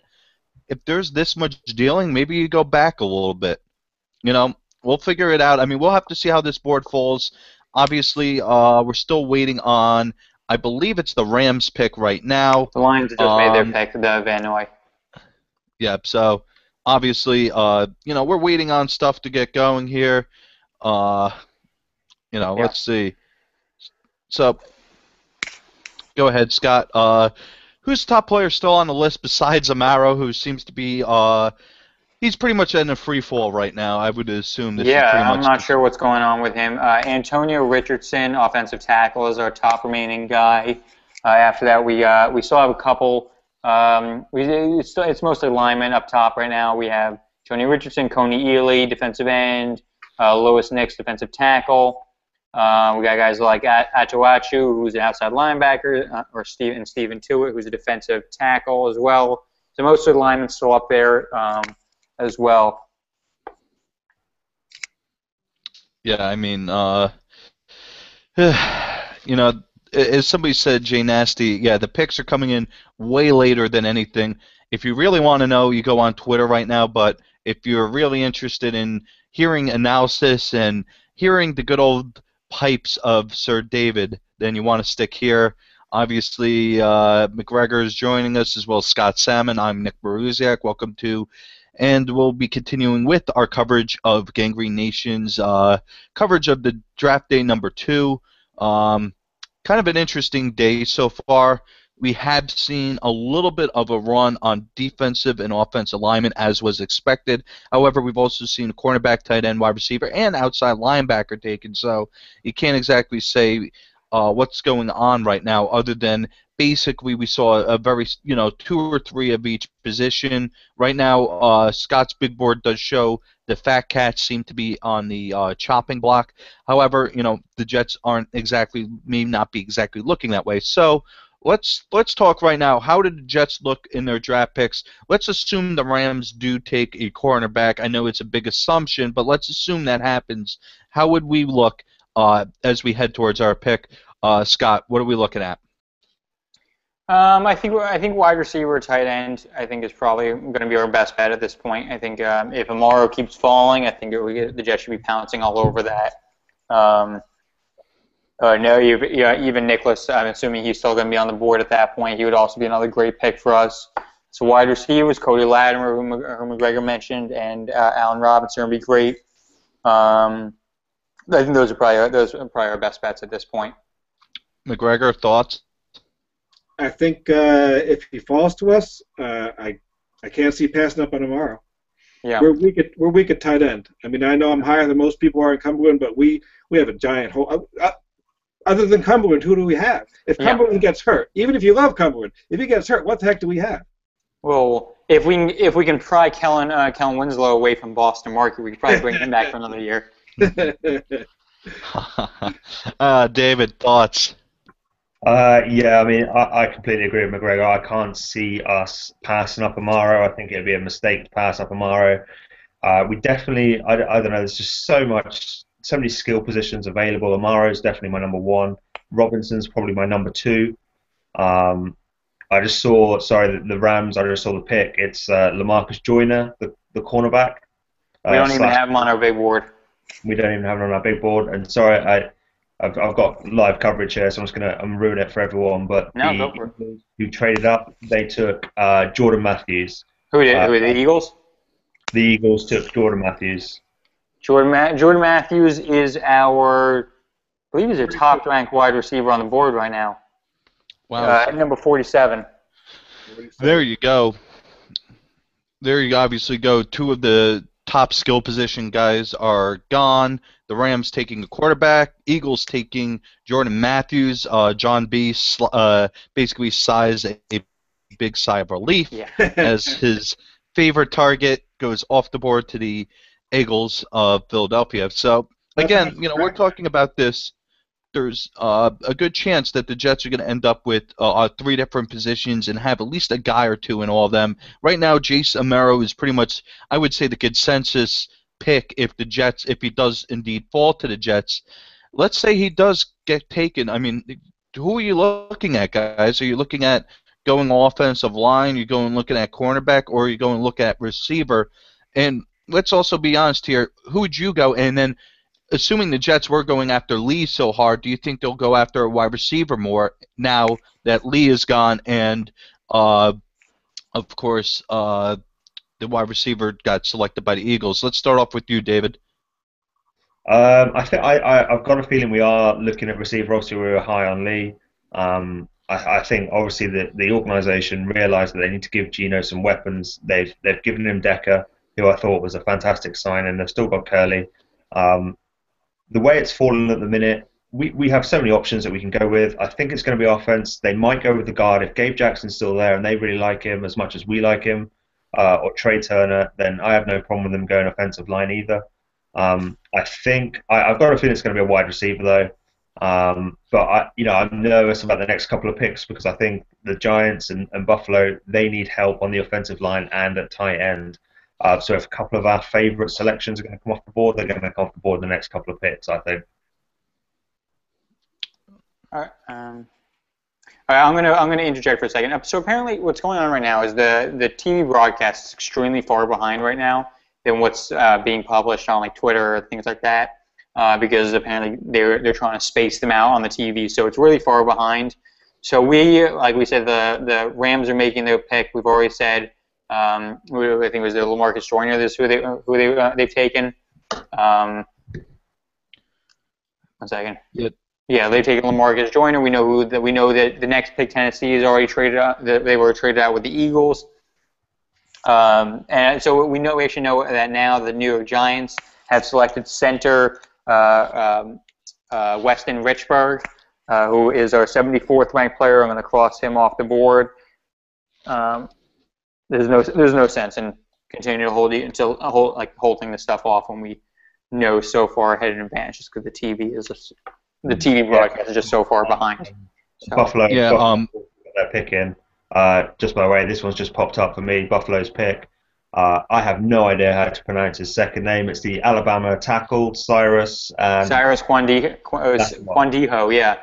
That's the one. That's who Buffalo taken. Quandijo is an interesting guy. We don't have him on our big board. He was one of the top tackles a while ago. He had some seriously known knee injuries. He also had his own on the field question marks as well. What was I gonna say? He's a physically gifted. He's had some problems with his health. He's had some inconsistent footwork. He is more of a run blocker than he is a pass protector, but that's I think probably coachable. Obviously, like I said, we don't have him on our big board, but he's still one of the top remaining or one of the top tackles. Yeah. Now, guys, I'm just going to ask this because we are behind, and we're trying to break the news as soon as we get it.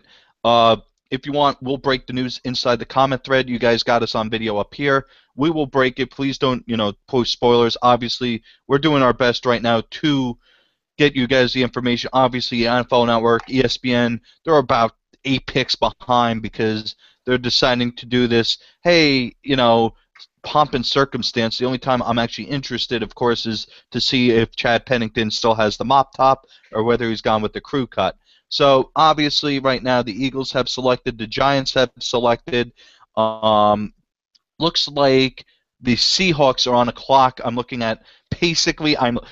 behind the announcers and seeing that the Seahawks have about 4 minutes left in their selection right now. So if you want to recap, go ahead, Scott. Let's recap those picks. Starting with the Eagles right now.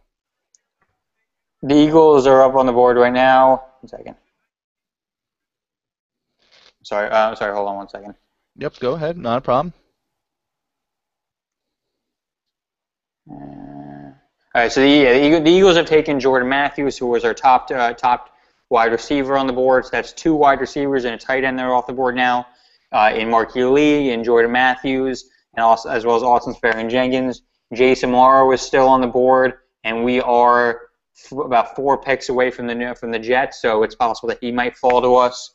If not, we're still looking at there's still going to be a lot of great guys that are going to be available for us, such as possibly Amaro, Federer, Troy Nicholas, all tight ends. We might see guys like Allen Robinson or Cody Latimer. This is a round where I think the running back should start to go. Our top guys are Bishop Sankey and I don't even know how to pronounce it, Lash Seastrunk, along with Carlos Hyde. So there are a lot of good guys that are going to be on the board for the Jets. A lot of skill position, a lot of guys to add offensive talent if that's where the Jets want to go. All right, so Scott updated us on the Giants pick. Obviously, the Bills jumped up. They traded with the Rams, I believe, earlier. They had made their pick as well. So that's Cyrus Quandijo, who I mentioned earlier, offensive tackle from Alabama. So guys, let's take a look at it. Let's jump back a little bit here. All right, right now, if you're the Jets, obviously Amaro is probably too good at this point, unless there is a valid concern about his knee. Talent-wise, he should be taken, no questions asked. Am I right, David? Yeah, I think you're right. I don't know if they have some concerns that he's not a prototypical tight end. Maybe they are looking at someone like Nicholas, who is obviously more your blocking and receiving tight end. But honestly, I'm a little bit stumped. I don't know if it's just because I think I'm right in saying Amaro was kind of a 1-year production, kind of player. That before 2013 he didn't really do a great deal. I think I'm right in saying that. But to be perfectly honest, I don't know why he's fallen. If the Jets take Amaro, I'm going to be dancing. Let me put it that way. I'll be very, very happy. It's a fantastic weapon. Yeah, obviously, the only good news is Seattle seemed to be taking their derriere time, so we actually might have jumped up a few picks here. Let's see if once they swing back, we'll be able to see the big board. That's the best part of the NFL Network right now. You can see the countdown clock for the pick, but they're 4 or 5 picks behind, and basically they're as fast as Goodell can walk back, grab a bottle of water, basically wash his head. He's getting shoved back out there, so he's getting a workout, but I think his 40 time needs some work. All right, so we're looking at this all the way. Is there any position right now, besides the big three, you guys think that we could go to that there's a need? Or is there really, take your pick with the position we need? Is there anybody who stands out, or you might think of, hey, you know what, I'm going to jump here? Scott, what other position could we look at? Well, maybe it's possible we can take Trey Turner, as I mentioned, that guy I really like at offensive guard. I'd prefer to wait till the third round for him, but he would be another good option. Other than him, I think we're probably best bet taking just a tight end, wide receiver, or cornerback. But of those, I'm just hoping that Jason Morrow is still available, because right now he's still by far my top choice. Yep. McGregor, thoughts? Well, we never take outside linebackers, do we? But I don't know how to pronounce this guy's name. Whatever his name is. Atuachu. There you go. I could see us taking him if it was a normal team, but we just never seem to take outside linebackers, do we? Yeah. David, thoughts? I'm again, unfortunately, I'm completely with Scott here. I think the three key positions, wide receiver, tight end, cornerback, those are the main ones. But we could certainly take offensive linemen. I don't think this is going to happen, but I was just thinking to myself, I wonder if Rex is looking at Knicks there and thinking, I want a part of that 330 pound, whatever it is, 250 pounds nose tackle. I hope he's not doing that. But that's slightly concerning for me. But I don't think that's going to happen. But you never know with us. Yeah, it seems that would be a stunning move. That would be stunning, especially since we just signed Leger Duzipol. We have Kendrick Ellis. We have obviously Damon Harrison. We obviously don't really have much of a need for it, but that'd be a bit surprising. I'm hoping he doesn't do that. We have a mountain of a man on our practice squad too. This guy is like 370 pounds. TJ. Oh Barnes. Yeah, what's that guy's name? He's like 6'6", isn't he? TJ Barnes, is that his name? Yeah, TJ Barnes. That's it. That would be one hell of a goal line formation. It's like, all right. Plus Sheldon Richardson. Yeah. You'd stack them side by side and go sideline to sideline with those guys, basically. You wouldn't even need linebackers. So something I just want to point out is that so if you guys have been watching the broadcast, you know that each team has had like a former great announcing their pick. The Jets are going to have Chad Pennington announcing their pick. I'm pretty happy about this. Since he went to the Dolphins after his time with the Jets, we sort of haven't heard much from Chad Pennington, but I'm glad to see him back with the Jets. Yeah, looking at the clock, it looks like the Redskins are picking. Oh boy! So obviously, they trade with Seattle? Yes. That's actually from the trade with the Cowboys. Oh, okay. Looks like you jumped up 2 picks here. Obviously, I'm trying to. Basically, I'm watching on, and if this shows you how crappy this draft is going right now, I'm going to use that word because literally, if you look at the countdown clock, you can see which team's picking. And it is 2 ahead of where they're talking. So again, Goodall is doing all this, pomp. Sorry, go ahead. I've got the Seattle pick, and they have taken Antonio Richardson, the tackle from Tennessee. Wait, Seattle's taking Antonio Richardson? Seattle took him at 45. Interesting. I heard that they took Paul Richardson. CBS is saying they took Antonio Richardson. Okay, it's someone named Richardson that they've taken. Yeah. If CBS said that? CBS, yeah. Well, we'll go with CBS over a random guy on Twitter. Antonio Richardson was our top-ranked offensive tackle. He's from Tennessee. Nickname is Tiny. I always love that when they name the big guys like that. So he was our 24th guy. Now, the only guy in our top 25 that's still remaining is Jason Morrow, who continues to drop. After that, we have Coney Ely and Lewis Nix. Those are our top 2 guys after Jason Morrow. Yeah. Come here. Yeah. It's my son. There he is. Right. Say hello. Hey, how you doing, man? Another tortured soul.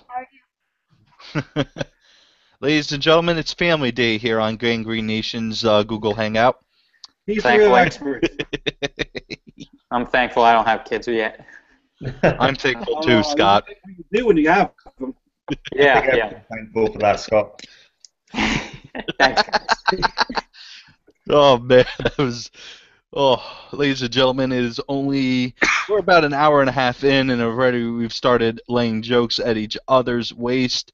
Obviously, basically right now, we are waiting on the Jets pick. The NFL Network is behind. We're trying to find sources. I'm not sure, Scott. You know what? I'll let you decide how you want to play it with this one because obviously we are so far ahead. If you really, really want to pick, I guess you could go to Twitter. But for the rest of us, I'll announce them when I'm positive about them, since there's obviously still some confusion about it. Yeah. Okay. But obviously we keep talking about Jason Morrow just because he's, I think, a fantastic talent. I really want him.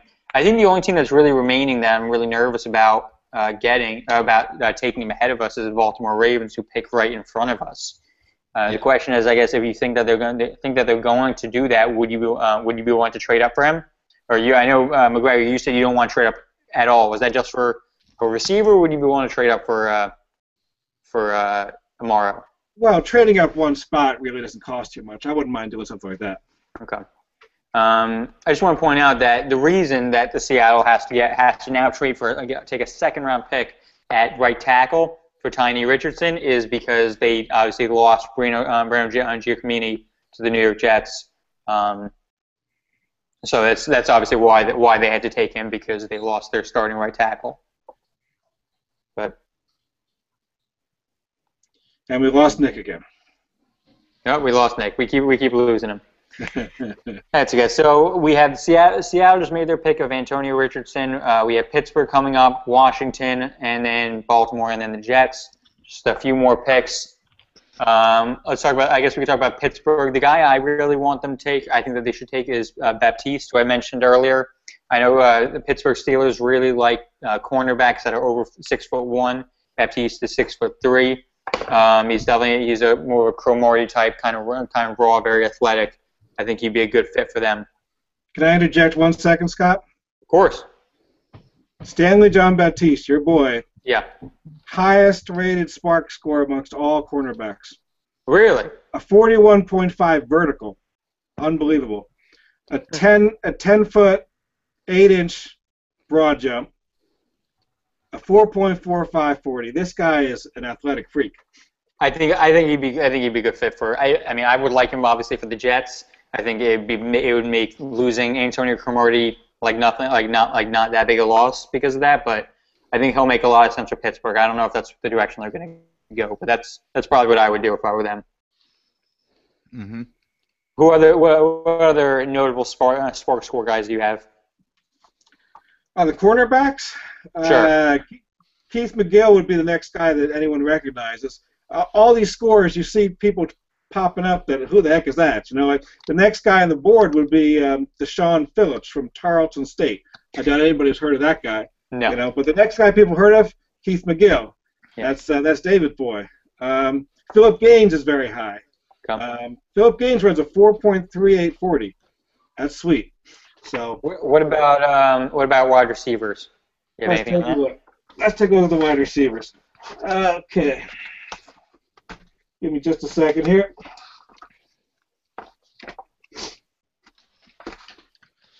Yep. And remember, folks, we're trying to watch. We're trying to double check our sources here before anything. While McGregor looks, second he gives a signal, I'll bail out here.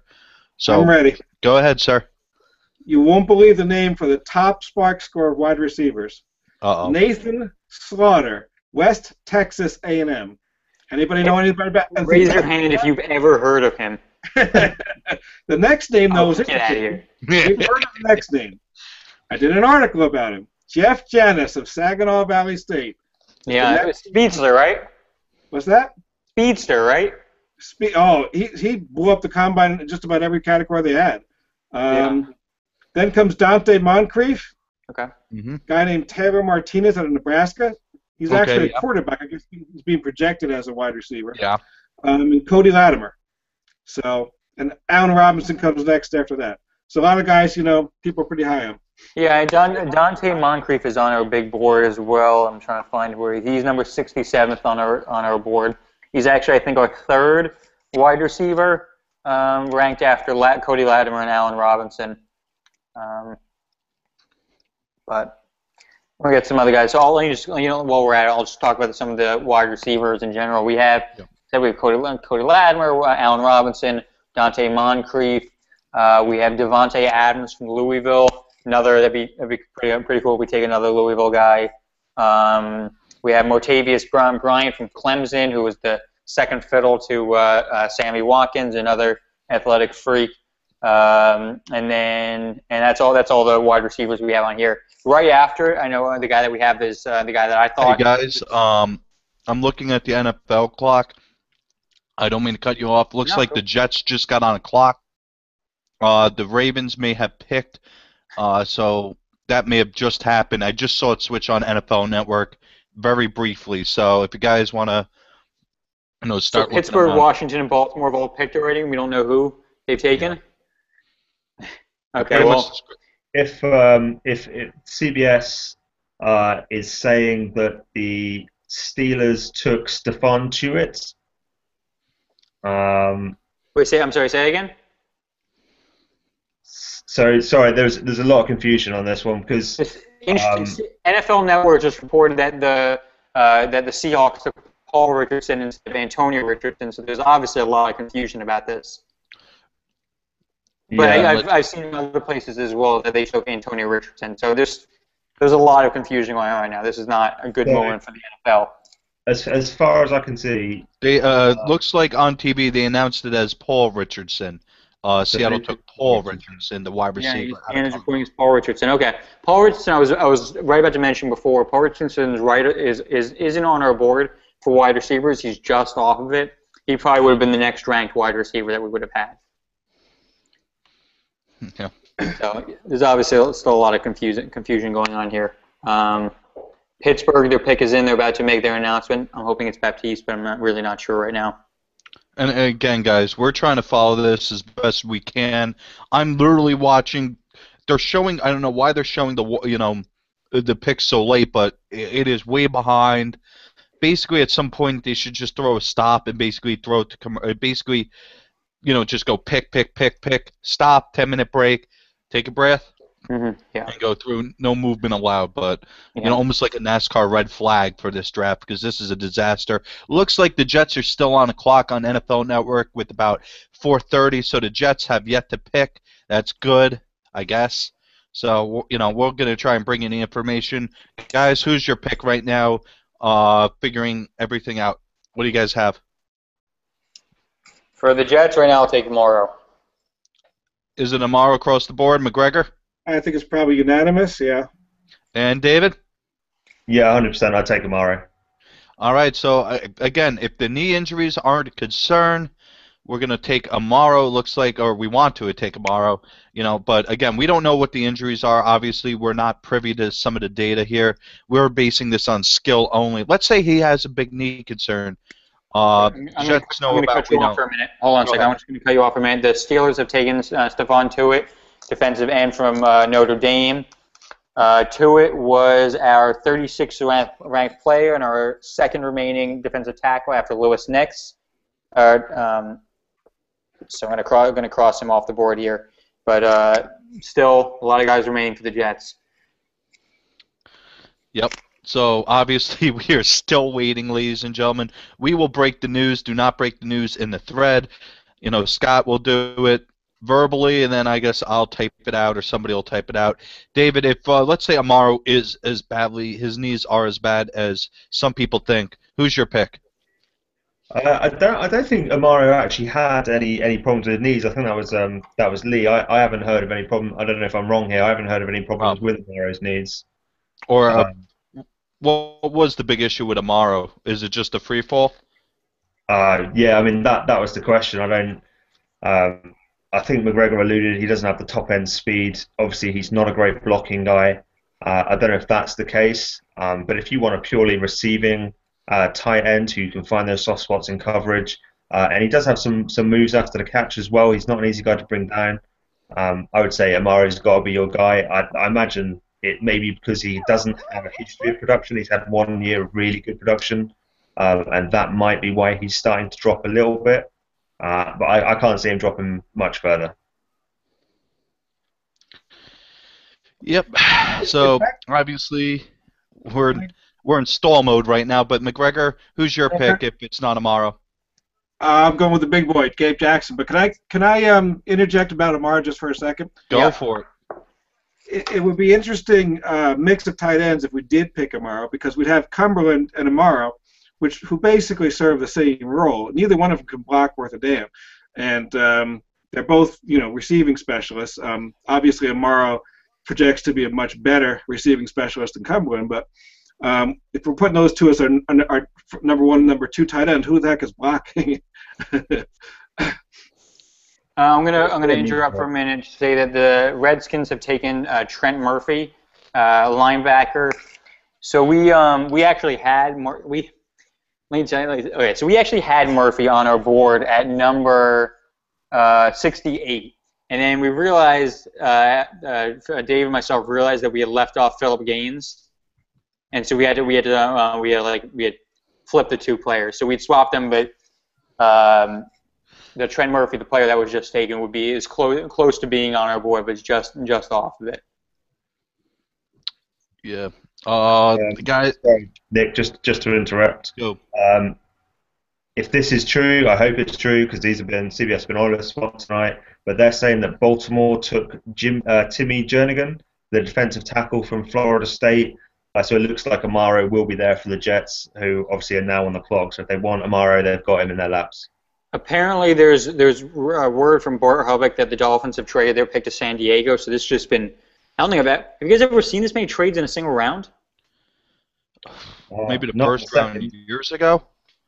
Sometimes the first round. There's a lot of trades. There've been like 5 trades, 6 trades. Well, the big thing is it's not just the fact there's been a lot of trades. It's the fact you had 8, 9, and 10 get traded. Then you had, let's see, I believe 13 got traded. The Redskins, of course, flipped, so they got in 15. And realistically, yeah, then you look at it, the Chargers flipped with the Dolphins. So that's about 8 or 9 trades that, in one shape or another, have affected the middle of the second round. CBS is saying the pick is in for the Jets. Yeah, I'm gonna cut you off for a minute here. The Baltimore Ravens have made their selection, and they've taken Timmy Jernigan, defensive tackle, who is our 63rd player on our board. So the Jets, obviously, they made their selection.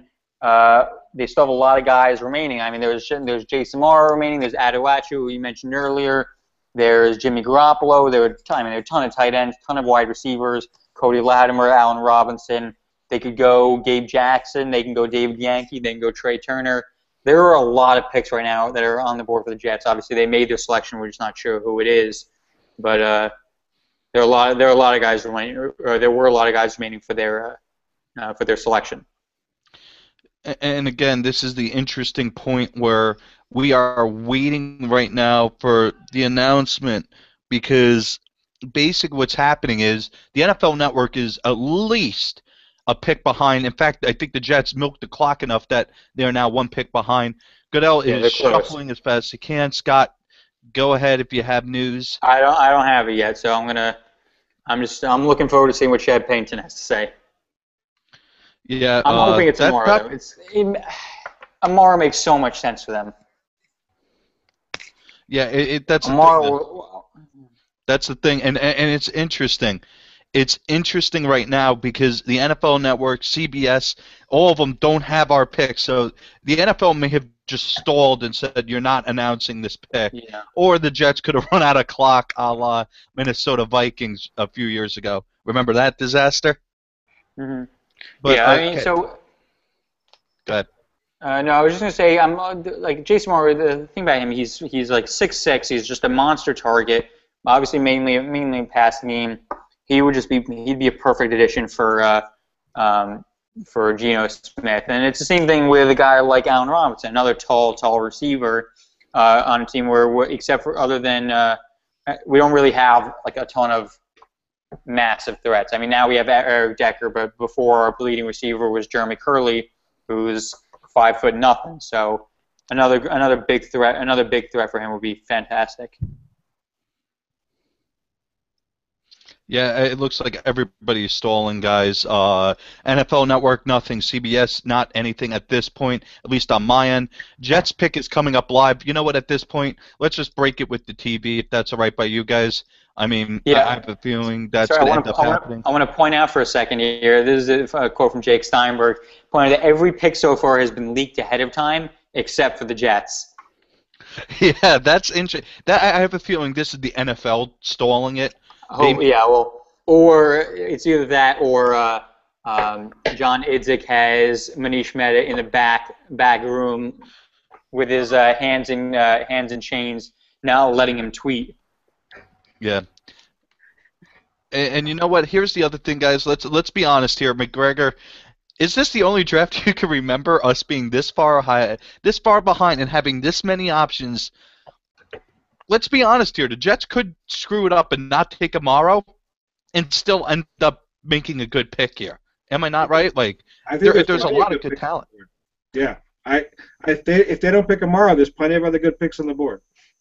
I mean, yeah, we've gone through them. Obviously, you have Gabe Jackson if you want to go guard. You have other guard. You have wide receivers. You have tight ends. Let me ask you, looking ahead. Let's look ahead. For briefly here, third round.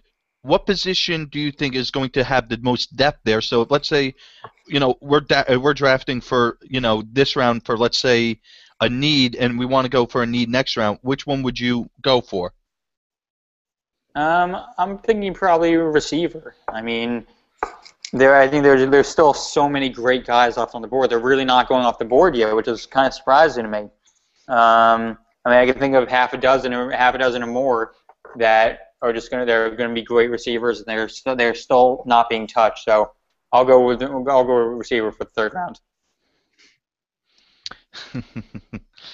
Not a single running back's come off the board yet. Yeah. There's going to be a lot of running backs that are available in round 3. I mean, yeah, we have. Like I said, we have Bishop Sankey and Lashley Strunk and Carlos Hyde as our top 3. What do you think, McGregor? You agree with those? I'm partial to C Strunk, which probably gets me in Crackback's doghouse. Yeah. I like Bishop Sankey as well. I'm not as high as Hyde as other people are. But look, at running back, I want a home run threat. I'm not as big on the huge backs as other people are. I want somebody who can take it to the house. I want somebody in our offense, with our offense coordinator, who can catch a pass. We don't have that. Let me ask what you think about Dre Archer. Oh, your guy. My guy. Love of my life. I love the fact that anytime he touches the ball, he's a threat to take it to the house. I love that. But it's hard to imagine getting that many touches in the NFL. He's going to be broken in half. He's just so small. So he's going to be in for very special packages just for him, 10 snaps a game or something, don't you think? You think he's going to be there for a lot of carries, a lot of receptions? I can't see it. No, but I think he'll probably also get his touches in other ways, such as like as a returner, things like that. But yeah, no, I think probably 10, 12. I think would be great for him. But I mean, if we're drafting him in probably, I assume after the third round, I think that's enough to make it worth it. Speed kills. I love it. Yeah. And guys, obviously the pick is in for the Jets. The interesting part, walking up right now. Yep. Okay. The interesting part, real quick, is that they've stopped all the leaks. So we're going to go live here. Scott, take it away. Show us the drama. Show us the drama. Show us the drama. What's going on right now? They're just announcing Chad Pennington. We'll see in a moment, I guess. But it's telling you, it's great. I like seeing him in the shade of green, not that ugly teal nonsense. David, nervous? Yeah, that's why I'm so quiet. The New York Jets have taken Jace Amaro. There we go. There it is, ladies and gentlemen. Texas Tech. I could not be That's a happy good pick. about That is a good pick. that. Scott, you promised us a dance. Get up and dance. You promised us a dance. How's that? Yeah. So, Jace Amaro, our number 1 player on our board, number 19th overall. Now, it's just our top guy taken. we've talked about him pretty extensively at this point, but he's just a phenomenal threat. What can you guys tell us about him?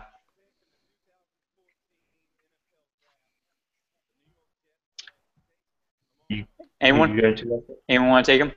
What do you guys think about it? I'm still so excited about this selection that you sound thrilled. I am absolutely thrilled with Jace Amaro. I had him as just below Ebron on my list. I thought they were very close. He's a dangerous player to have. He's just an absolute matchup nightmare.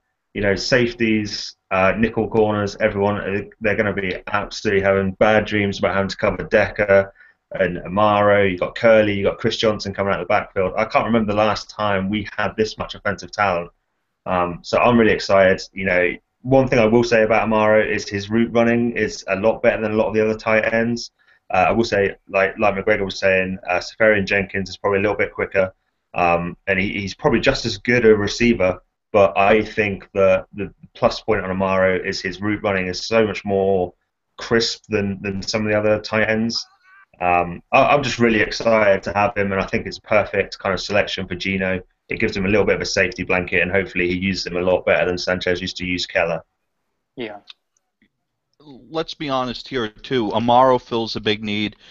Value pick-wise, excellent pick. You look at some of the other things with him that he's going to bring to this, it's going to be a different dynamic. Honestly, let's ask yourself, are you guys happy with this pick, or what do you think? Thrilled. I think everyone's happy with the pick. It's stunning that the Jets actually made a pick that we all wanted. First time for everything. So I just want to point out for a second that the Chargers are taking Atuachu, outside linebacker. We mentioned is our number 34 player, one of our top remaining players. But back to Amaro. Yeah, I think it's always surprising when the Jets take someone that we're all happy with, and I think that's 2 days in a row that we're. I think most of us are pretty happy with Calvin Pryor and now Jace Amaro. I think most people, a lot of people had Amaro as the number 1 tight end in the draft or the number 2 tight end in the draft, and Jets got him. The Jets got either the number 1 or number 2 safety in the draft, depending on how you rank them. So I think these are 2 good days for Jets fans. David, thoughts? Yeah, just again, I think it represents excellent value. Like Scott was saying, so far this draft is going as well as I hoped it would go, and obviously we're only 2 picks in. We've still got a lot of work to do, but we filled 2 big needs with 2 good value picks, 2 good players with high ceilings. I don't know how you can't be happy with that. The only way, and let's be honest here, you won't be happy with that is if you don't think Jeremy Curley is a number 2, and the guys who are at wide receiver behind him aren't number 2s coming out of the gate. Let's be honest here. Jets still have a pretty gaping hole at wide receiver. Yes, you could probably get a cornerback there too, maybe even go with a offensive lineman, but realistically, the Jets have taken care of 2 needs. And 2 of them, they weren't reaches by any stretch. Scott, would you agree with that? These aren't reaches. Not at all. I mean, I think the Jets got most. I think most people thought Calvin Pryor would go probably 15-20 range around there, and he obviously went number 18, so that was right in the middle. I think most of us expected Amaro to go probably in the first round or the beginning of the second round. I was really convinced going into today that if the Jets were going to grab Amaro, they were going to have to trade up for him. So I think that's great value there as well. A lot of the teams that we've seen so far have really been reaching for picks that guys they probably could have gotten later. Not the case with the Jets so far. I think with both Pryor and with Amaro, I can't imagine them lasting much longer. Yeah, I mean, this has been some real interesting times. No running backs, by the way, not yet. So running back is still very heavy on the board. Of course, the Jets, I don't think they have a need per se at running back. Maybe they can upgrade it, but at this point, with the other needs on this team, I'm not looking forward to them going for it. David, let me ask you something here. With this pick, how do you think this influences the rest of the draft? I mean, obviously we were angling for Mark Healy. Do you see us trading up real quickly to grab another wide receiver if, let's say, there is a run on wide receivers and there's one we like? Or do you think we're going to let this play out and then, best player available at our draft pick? Yeah, it's hard to kind of grasp what we're going to do. But there are still, I'm just looking at a list of wide receivers that I have. Obviously, we've got Allen Robinson still there. Cody Latimer's still there, and some people were even saying he could creep into the end of the first round. He had a monumental rise in the offseason. Dante Moncrief's still there. Devontae Adams is still there. Jarvis Landry's still there. There's still a lot of really good wide receivers available. Obviously, if we ended up getting Allen Robinson, I think I may go crazy because that would just be an absolute. Would you trade up at this point? If we get to maybe the mid-20s and he's still there, then 100% I would trade up for him. Only because we've still got 10 picks left, and we've already done so well in the draft. If we added Robinson to the mix, I think that would make, even if we had no more selections, if we ended up going with Pryor, Robinson, and Amaro, I'd have been happy with that. So, I would trade up, no problem. I'm gonna interject for a second. The Chicago Bears have taken Ego Ferguson, defensive tackle from LSU. We don't have him ranked on our top board. There's another team that I think is probably reaching just a little bit, especially when there are guys like Lewis Nix available. Interestingly about Nix, it sounds like the reason that Nix is falling, and I'm not joking when I say this, is apparently because of his Twitter usage. He is very active on Twitter. He doesn't post anything particularly bad. It's just apparently teams are nervous about how active he is on social media. And I'm really not joking when I say this. That's why, at least why he fell out of the first round. As for why he's still falling, that I'm not sure about, but that's why he fell out of the first round. Yeah, I mean, McGregor, let me ask you, is there any player that you would trade up for now, or is this pretty much a stand pat and let's let the board fall? I think you have to wait. You wait. I mean, there's probably 10, 15 players that I'd love to have, and you wait and see how it plays out. If they start to fall off the board, every single one of them, then you may make a move if you think that guy's going to be a difference maker. But I wouldn't trade up right now. No. There's plenty of guys still available, I think, that can help. Let me ask you this way, guys. Let's start with David on this thought. Is there a guy right now, let's say we get to the end of the second round, if he's still on the board, you're trading up as fast as you can into the beginning of the third round to pick him up. Is there that guy for you? Or is this, again, like McGregor said, kind of a let's take it back and let's go from there? Go ahead, David. The funny thing about this question is I would be happy with either one. Like McGregor said, there is still a lot of talent available. There is still a lot of players there, so I would have no problem with us waiting. Personally, I think Allen Robinson, although he's not ready right now to be an elite talent, I think he has a very high ceiling as a number one receiver, or at least a 1A anyway. So if I don't know how far he'd need to drop to get me interested in trading up because of the depth at the position. But if he maybe started to fall to the late 20s, let's say late 20s, very early third round, that is kind of guy that I would say, let's make a decision on this one. Let's trade up. Let's see if we can get him as long as the price is right. I'm not going to mortgage the whole draft, but if the price is right, then I'm going to have no hesitation in trading up there. All right, let me ask you a question. You guys both really like Gabe Jackson as the guard. Say he's still there, end of the second, beginning of the third. Would you trade up for him? I'd do it. You would? What about you, Dave? I hate trading up for guards, but yeah, I'd do it. Okay, I'm just curious. I'm not as strong, as high on Gabe Jackson as you guys are. I feel the same way though about Trey Turner. If he's still around in the next round, I would strongly consider grabbing him. And let's be honest here. That's a reflection of where the Jets are in this draft, where they're in a position where, let's be honest here, they could sit and wait. And like Jason Amaro free fell right into their laps. I mean, that is the definition. That's twice in a row. You think about it, Geno Smith last year and Jason Morrow this year, both of them fell to the Jets. The Jets saw the value in the pick and made it. Now, yes, you can argue that Jason Morrow does have some issues. He doesn't have the top-end speed. But at the same point, I think there's a value to this pick in a sense that, hey, look, if this guy does pan out, he's going to be so much better than anything else out here. But yes, he does have his question marks. I think it's just like a seventh rounder with all the talent, even though you have a low ceiling. In other words, the old high ceiling, low floor type of a guy who you know what you're going to get. Arizona right now is still on the clock. It looks like they're about to make their pick. Looks like Tennessee's on the clock, so things have kind of slowed down a little bit here in this draft. I'm gonna interrupt for a minute. The Cardinals have made their selection. The Cardinals have taken Troy Nicholas, the tight end. So I'm going to cross him off our list. Nicholas was our well, I'm going to exclude Laierla because we knew that he was going to fall. Nicholas was our next guy at number 41, or next tight end at 41. So now the top remaining tight end. Obviously, we don't have much of a need anymore for the Jets, but it's CJ Federitz is the next top tight end, and I believe the only remaining tight end left on our board.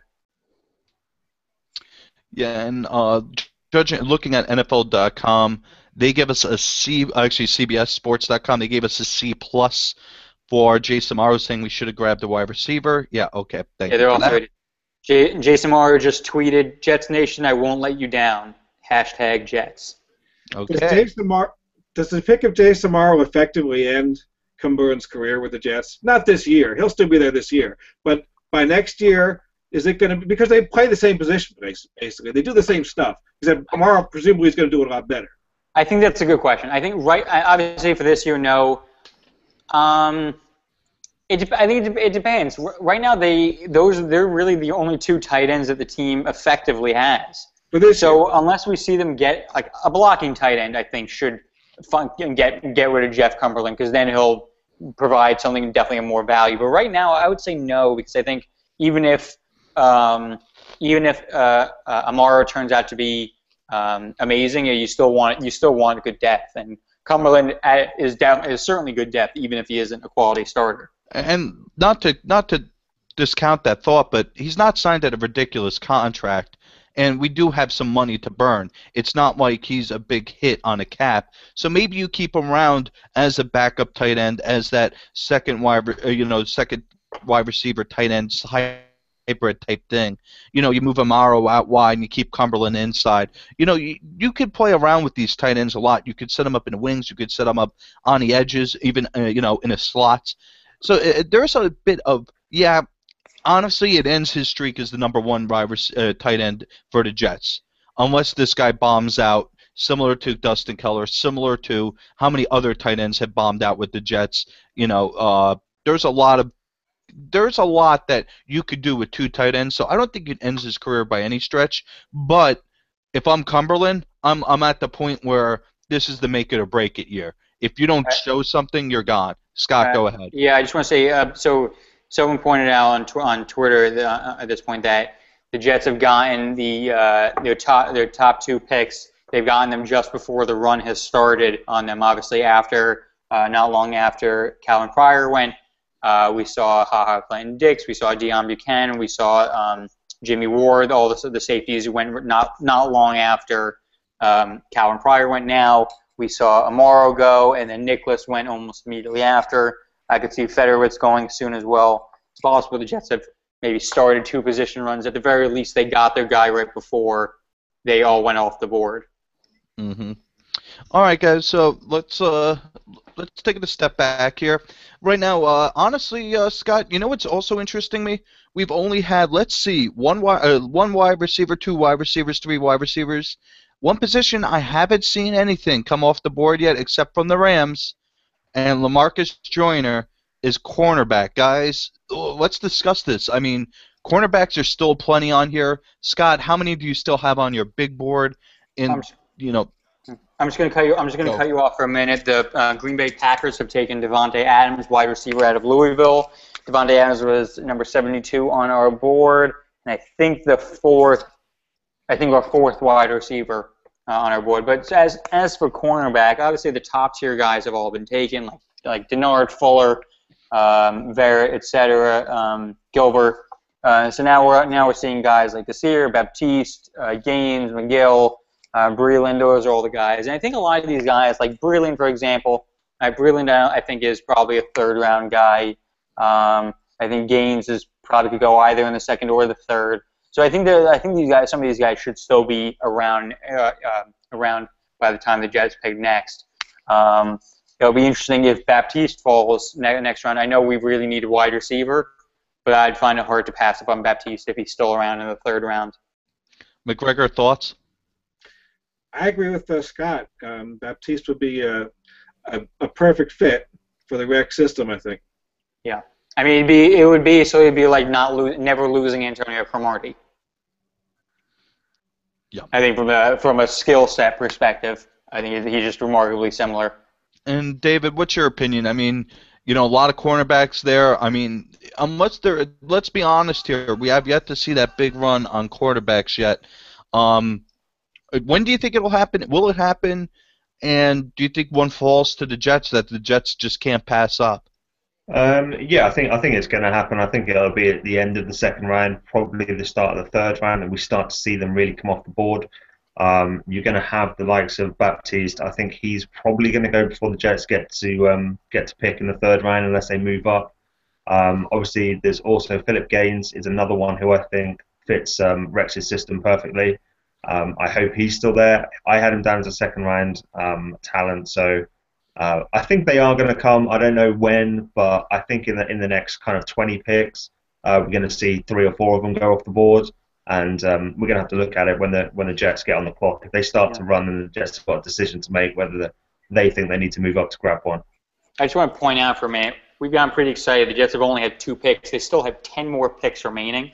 Obviously, most of those are going to, 9 of them are going to be tomorrow, but barring a trade or anything. But it's just there's still a lot left for the Jets to do. So even if they don't, say they get a cornerback in the next round, or wide receiver, there's still going to be a lot more picks for them to fill in the rest of the holes on the team.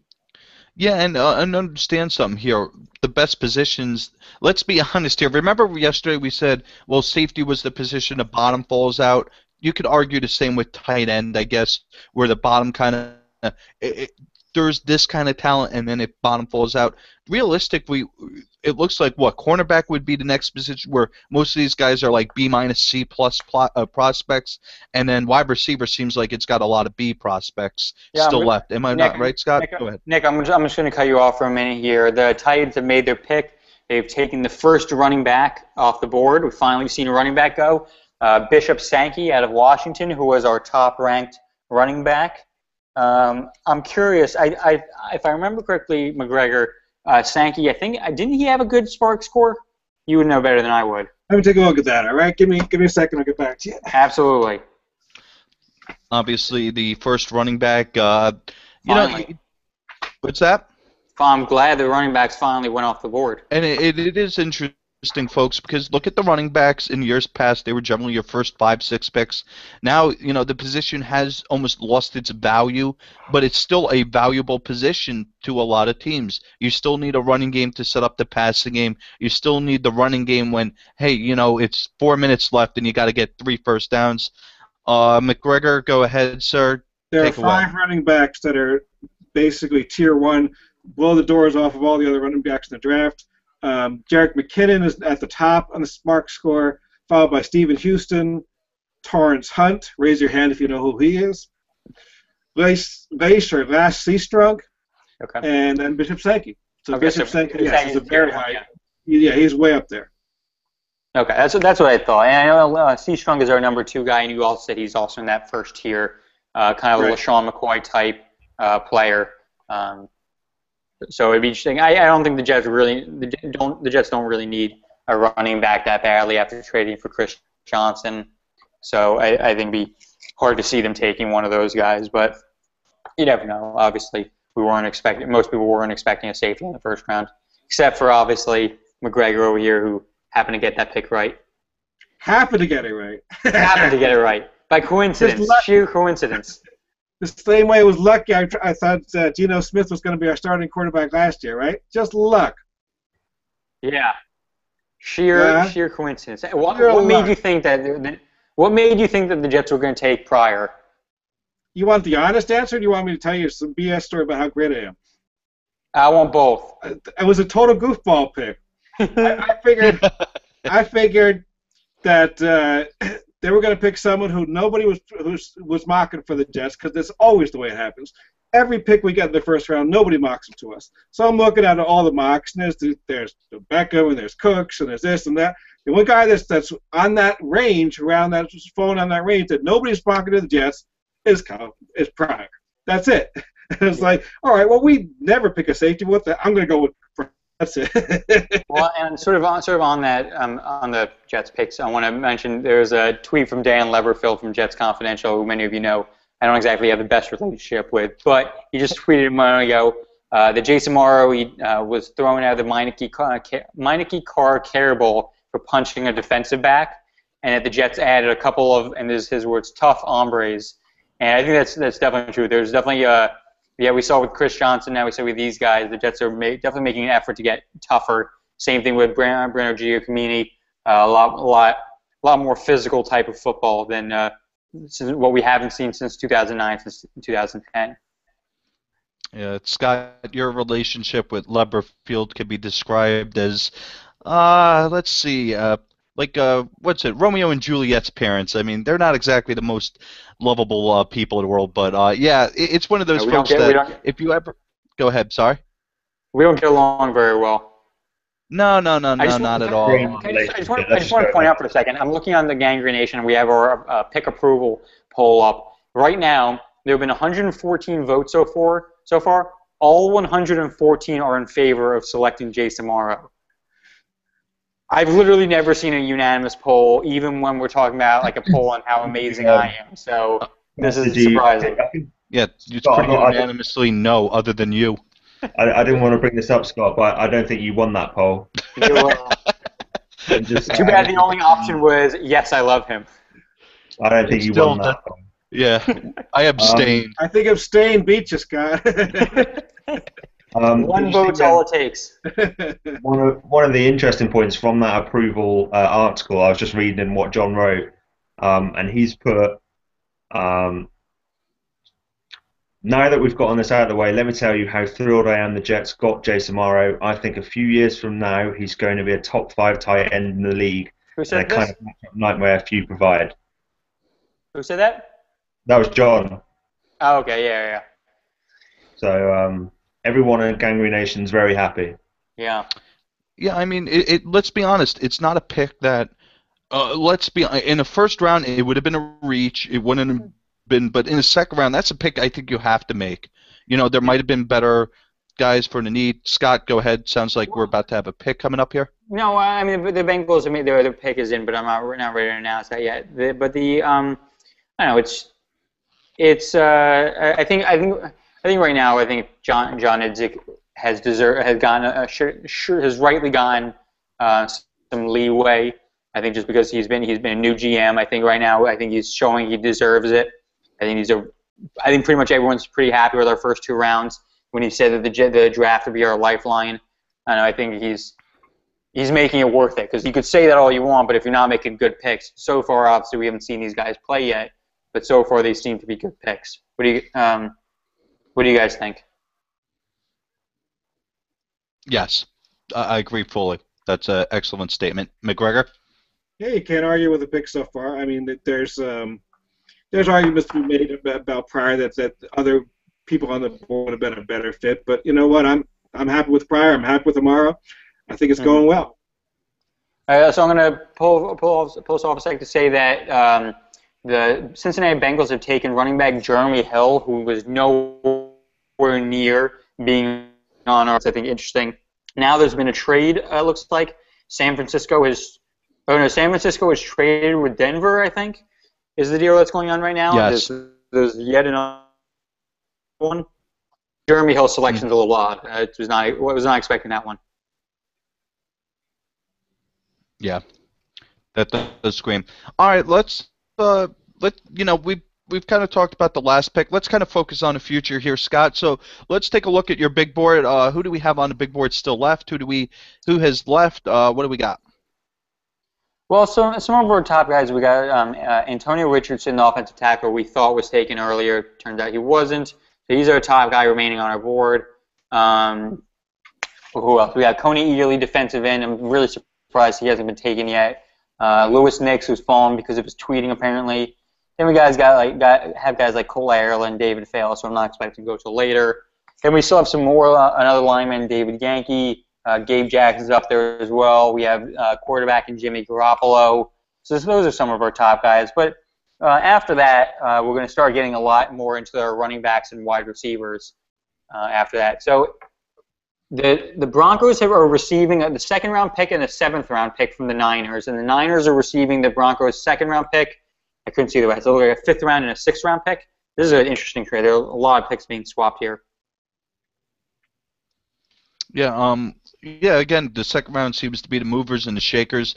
McGregor, who are you looking at third round for us? I hate to say, it's hard to explain where we're at right now because basically we're obviously waiting for the board to drop. Obviously, we did call Amaro when it was, second round. We're like, well, if he falls, we're going to take him. I mean, where are we right now? What do you think we're going to end up with, and what do you want to end up with, sir?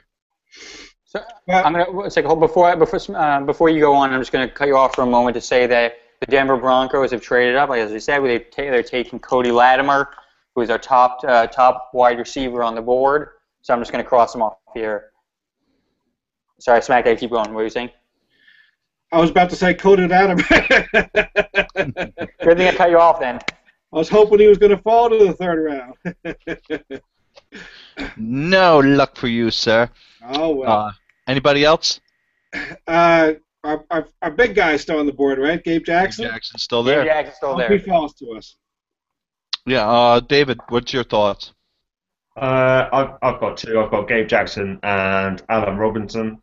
Those are the two guys, obviously two needs. I think both of them are representing great value in the third. So those two guys are my guys for the third round. Hopefully both of them make it and we have a hard decision to make. All right, let's do this. We've talked a lot about Gabe Jackson. Let's talk about his strengths, minuses. Obviously, he went to my school. I got to see him live just about every other Saturday. Wasn't really paying attention to him too much, but he did seem to do okay. He didn't really overly impress me per se. McGregor, what's your thoughts on him? Then we'll go to Scott and David. He impresses me as a giant road grader in the run game. I think he probably needs some work on the pass protection, but I just like the really big guards. That's my preference. Yeah, David. Obviously, Scott's taking a leave of absence. Sir, what do you think? Yeah, 100% agree with McGregor there. He is just a road grader. He is a really, really tough guy. He's just big and powerful, and that's the kind of guy I really love. He's just an aggressive player. He plays with a good base. He doesn't have the best kind of movement. He's not going to be a pulling guard. He will need some work on pass protection. But if you're taking a guard to open up some running lanes, then Gabe Jackson is going to be a guy that's going to do that for you. And Scott, who has returned from being upstream. Scott, how about this? What's your scouting report say on Gabe Jackson? Sorry, I need you to give me one moment here. Go ahead. Yeah. Obviously, San Francisco has just Broncos have just taken Cody Latimer. Yeah. Okay, so I'm sorry. I think the problem I have with Gabe Jackson, I don't think he's as strong as he could be. I mean, obviously that might change with once he gets into an NFL weight room. I think he's not. I don't know that he's as quick as he necessarily needs to be. I think he's a little bit limited in what he can do right now. I think he's more of an upside pick, someone that you need to get into the weight room, get him some coaching. Those are the problems I see with Gabe Jackson. Yeah, and honestly, now, what about the top-rated wide receiver you guys have? What's your thoughts on him? Scott, what's top-rated wide receiver on the board right now? Allen Robinson. So what's your thoughts on Robinson as we head through right now? Go ahead. I really like Robinson. I think he's a big body kind of guy. He knows how to get up and high point a ball. He's tough. Something that one of the flaws that Stephen Hill has had. I think there's a lot to like with him. A lot to like with him in terms of being that X receiver, that guy that people traditionally think of as a number one. The X receiver, I think he has the potential to be that. I think especially with Eric Decker lined up across him, and we'll have two big guys. They can both go up and get the ball. I think that'd be just fantastic for Geno Smith. McGregor, thoughts? Oh, if we got a big guy like that, we'd be huge, wouldn't we? I mean, we'd have Jason Morrow, we'd have Eric Decker, and we'd have Allen Robinson. That's one big receiving core. That would be kind of fun. I just want to point out for a moment that apparently, so Jason Morrow was speaking to the press, and he was saying how this was the greatest day of his life. He's saying that of all the teams that he was, I guess he had tryouts with, the Jets were his favorite. This is where he was really hoping he'd end up being, and that he's determined to prove. He said he should have been up there with Eric Ebron, and he's not happy that he fell this far, and he's planning on proving everyone wrong. Obviously, he's saying all the right things. Nothing that unsurprising, but it's still good to hear. I just can't wait for the athlete to be dead honest and just be like, honestly, there were about 3 other teams I'd rather go, but I guess they're all right. They did draft me here. Yeah. All right. Nick trying to be funny. McGregor, what's the big downside on Allen, the wide receiver? What's the big problem with Robinson? I don't know if he's ready right now to run the whole route tree, and I think that's pretty much true of almost every receiver left on the board. Mm-hmm. So, I don't know if he's going to contribute that much in year one. People expect a lot from wide receivers in year one, and not very many of them do much. So if people are expecting anyone left on the board to come in and give you 800, 900 yards and 6 touchdowns, I don't think it's happening. I don't think anything close to that is happening. And I think Allen Robinson falls in the same category. I think long term, I think he's a good bet for being a number 1 receiver down the road. Okay, I just want to interject for one more second. Apparently, so I didn't see this. I'm going to go back to Jason Morrow for a second. I've been talking about what he's been saying. Apparently, last night after the New England Patriots passed up on him, he tweeted to the Patriots that they're going to regret passing up on that, and that he says, "You're going to regret that. I promise it with all my heart. You will." Who else is excited for the first Jets-Patriots game? He just put a target on his back that game. Lord. I love this guy already, man. That's talking about saying the right things. He's going to be taken out in that Patriots game. They're going to have a field day going after him across the middle. What's great about that is if the Patriots start targeting Amaro, we've got Calvin Pryor who's going to take someone's head off. So, we've got a nice combination, so I'm absolutely fine with that. Maybe a morbid joke, but it called the Stretcher Bowl from now on. David, what's your thoughts on Allen Robinson as a potential wide receiver? Obviously, the thought is he can't run an entire route tree. Which ones does he struggle with currently? Well, I think the one thing that Robinson really struggles with is that he runs quite a lot of them. He just doesn't really sell them. So it's more intricacies of the route tree that he needs to get down. He's quite good on the deep hands. He's the simple ones. He doesn't really come back on the cutbacks and the curls. He needs to plant that foot a little bit better. It's more intricacies, using his head, using like little things just to push the cornerbacks and the nickel cornerbacks, whoever's defending him, just to get them off what they're doing right now. I think also one thing with Robinson is that he doesn't always catch the ball as cleanly as he should. He does catch the ball. He can catch the ball away from his body. He uses his hands. He's got strong hands. But then for some reason, on certain throws, he'll just let it come into his body. It'll bounce off him, and that's just infuriating because we know he can catch with his hands. He just doesn't do it on a consistent basis. But that all comes with coaching. So I have no problem with that. It's exactly like McGregor was saying. He's not going to come in and give you 9 touchdowns in year one. But he has the ceiling to be a number 1 receiver in the league. All right, I'm going to interject for a moment here and say that San Francisco has taken Carlos Hyde. So the running back, everyone's really pushing for a running back right now. So he's our second running back that's now on the board after Seastrunk. He's now gone. It's another big power back for San Francisco. Weighs 230 pounds.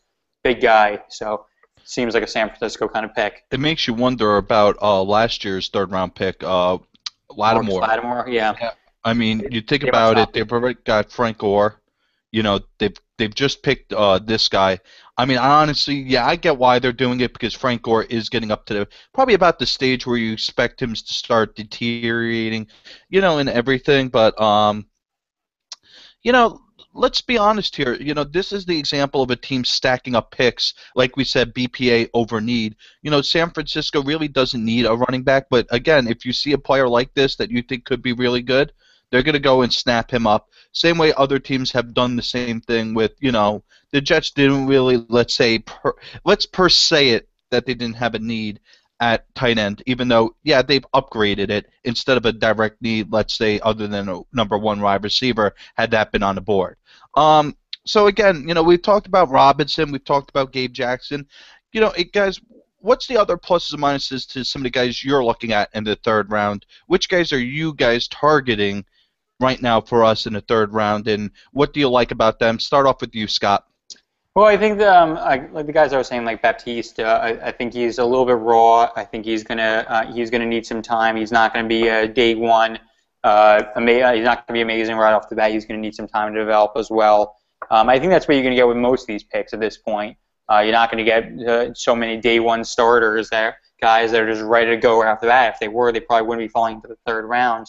And as I say, Baptiste, the New Orleans Saints have just drafted Stanley Jean-Baptiste, so he is now off the board, and everything I just said is moot. Don't you love how this works, folks? This is the live draft, and literally it is live, so there he goes. There goes that hope. I'm thinking, Baptiste would be great. Baptiste is gone. Okay, well. Yeah, that ended that. Yeah. Obviously, now you see what's interesting about the draft is that basically we're getting to the point where you're starting to see guys fall off the board. You're starting to see guys, you know, off his board getting picked. You know, generally it's been pretty good so far. All right, so David, you know, same question to you. What guy are you targeting? What do you like about him, and what do you think would be your reservation about him? Yeah, obviously we went through Gabe Jackson, so I'll leave that one for now, and Robinson as well. Obviously that's another target of mine, and we've just gone through his. The other one that I personally would like to see is Philip Gaines. I just really like him, and now Stanley Jean-Baptiste is gone. I think Philip Gaines is going to be a good corner in the league. He hasn't faced the best competition at Rice, but he's got good size, he's got good speed. Maybe he could be a little bit more physical. But you know, that's kind of the coaching that he needs to give, needs to be given when he gets here. Obviously, coming from a smaller school like Rice, he's not going to be as polished as maybe some of the top guys were, or even guys like McGill or Baptiste. They've had probably better coaching where they went rather than Rice. But he's definitely it would be between him, Jackson, and Robinson for the round 3 picks. And at the minute, they're all relatively they're doing okay. They're going to get there. I have great faith in that. So I'll probably go in the next 3 picks. Yeah. McGregor. I think Philip Gaines could be one of those guys that could definitely step in at number 2 and take over for Demetri Patterson, who we all know is a journeyman, and play opposite of D. Milner. He definitely has that kind of potential where he can be the number 2 guy for the Jets. McGregor, thoughts, comments? Who do you got? Who do you like? And why do you like him, and why don't you like him? I like Philip Gaines. Moncrief is an interesting guy. He's an athletic freak. I don't think he's ready to contribute a whole lot in year 1, but if you refine his game, you give him some coaching, I think he's got the potential to be a real number 1 receiver. I'll give you one guy on the board that the big board that I don't want any part of is Bryant. Martavis Bryant. He is when you look at him on the field, he looks the part of a number 1 receiver. He looks impressive. He moves well, he runs well, but all he does right now is basically go routes and stop routes. He's a stop and go receiver. That's the only thing he does. he's a terrific in the end zone. He runs the fade and battles for that and comes up with a contested ball really well. But he doesn't do anything else on the field. And the other thing about him was that he was almost kicked off the team twice last year because he had such a bad attitude. So this is an ultimate lottery pick. I mean, he could become a big-time number one receiver because he's got tons of talent, but he doesn't really do anything other than run go routes and stop. And that's it. That's all he does right now. Another guy, I think. Sorry, keep going. No, go ahead. I was going to bring it to a totally different direction. Another guy that I was interested in is Adrian Hubbard, outside linebacker from Alabama. Obviously, everyone wants a wide receiver right now. I don't know if Hubbard might make it will probably make it to the 4th round. I think he should be someone the Jets are looking at. Obviously, we have Calvin Pace and Quinn Coples at outside linebacker. Calvin Pace should have been gone like 10 years ago and probably would have been fine, but I think they just need to start looking at outside linebacker. I think Adrian Hubbard's a good way to go for them. David, thoughts? I mean, what do you think? Yeah, I mean, I haven't seen. I watched Alabama quite a lot, and Hubbard sometimes stuck out, but he never really wowed me. But then I wasn't really watching for him. One guy that I really do like is Christian Kirksey out of Iowa. He's another outside linebacker. He's kind of a jack of all trades, master of none. He's not going to really jump out at you if you watch him, but he works his way through traffic really well. He's got a bit of speed. He's got take on strength. He's a nice prospect. I think he'll probably be there in the 4th. So Christian Kirksey is probably a guy that I would be very interested in. He's not on our draft board right now. But he's definitely, if we're talking outside linebackers, I think he would be one that I would be looking at as a Jets fan. Oh, yeah, I could see that, guys. Let's take it also another step here. When you look at this, at what point do you think the Jets are going to become BPA and forget totally about need? Is that more 4th round, or do you think 3rd round they're still going to be, BPA, even if it is, let's say, a running back, even if it is a offensive lineman, even despite the fact if, let's say, there's a wide receiver on their board that may be a step or two below? Do you think the Jets are pure BPA at this point? Or are they somewhere between BPA and need, where, yes, if a star comes along, they're going to jump on him, but if there's a guy that fills the need, they may value him more than, let's say, a guy who's higher on their board? What's your thoughts? McGregor, start with you. I think outside of offensive tackle and defensive line, they've been BPA from the first pick, and they will be BPA right through the last pick. I don't think there's any position on this team that can't stand to be upgraded other than, and even offensive tackle can be upgraded. It's just that we have financial commitments to those two positions, to those left and right tackle, that we're probably not going to pick one this year. We'll probably pick one next year. But I think outside those two positions, they started BPA and they're going to go right through BPA the whole draft. Yeah, Scott, what's your thoughts? I agree. I think right now we just need so much talent at pretty much almost every position. I think at this point they should still be looking for just whoever their top guy is from a talent perspective. I mean, obviously we have two good running backs, but if Seastrunk is still there in the 3rd round, I don't know that they can really pass up on him. Scott, I'm going to do this to you because you've done it to me. The Colts selected Jack Mewhort from Ohio State, offensive tackle, 6'6", 309, big guy. Is he on your board, sir? Nope, not even on our board. We still have. I'm kind of surprised that he was taking over Morgan Moses. Is still on board. Antonio Richardson was still on our board. I don't know why he's Richardson's still falling. That's a little surprising to me. I think there's still a bunch of good offensive tackles that are on our board. Scott, can I interject for a second? Yeah. Go ahead. Maybe you know this. I seem to have remembered reading something about Richardson being totally taken to school at the Senior Bowl. Is that maybe the reason he's falling? I don't remember. That might be. I think Richardson's bigger problem. I think he didn't have a great Senior Bowl, but I wouldn't say he got destroyed. I don't think he got taken to school in it. But I think the bigger reason he's probably falling is that he's pretty strictly limited to right tackle. I don't think there's any chance that he can play left tackle. That's probably why he's falling on our board. I think he's just because he's limited. It's not like a lot of these guys that can probably play either way. He's pretty limited to that. The Panthers are now making their pick. I'll have that for you guys as soon as I know. Yeah. I'm watching it on NFL.com, watching it on the network, tons of different ways right now. Guys, let's be honest here. This draft right now, we're 5 picks, including the Panthers, which is in, but we're about 4 picks away from being into the third round. What grade could you give the first 2 rounds for Jets? If it was my opinion, I'd go B plus, A minus. Obviously, I would have liked to grab the wide receiver somewhere in there, especially a game changer. Jason Morrow does improve the offense, though, so I'm not crazy.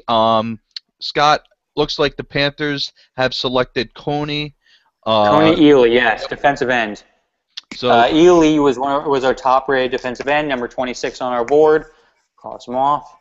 And so now the only guy of our top 27, or most of our guys actually are in our top 40, all but 1, 2, 3, 4. There are 5 guys in our top 40 that haven't been taken, but for the most part, it's the best talents off the board.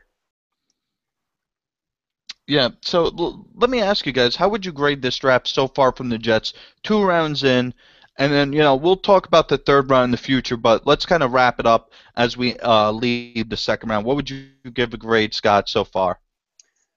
I'll go with A minus. Sorry, before I continue, I'm going to interrupt myself. Apparently, there's been a trade. Jacksonville has traded up, it looks like. I'm not sure who they're trading up for, but we'll find out in a sec. I would say A minus. I think prior, maybe they could have gone with someone like Cooks, but obviously I think it's still just a great pick by them.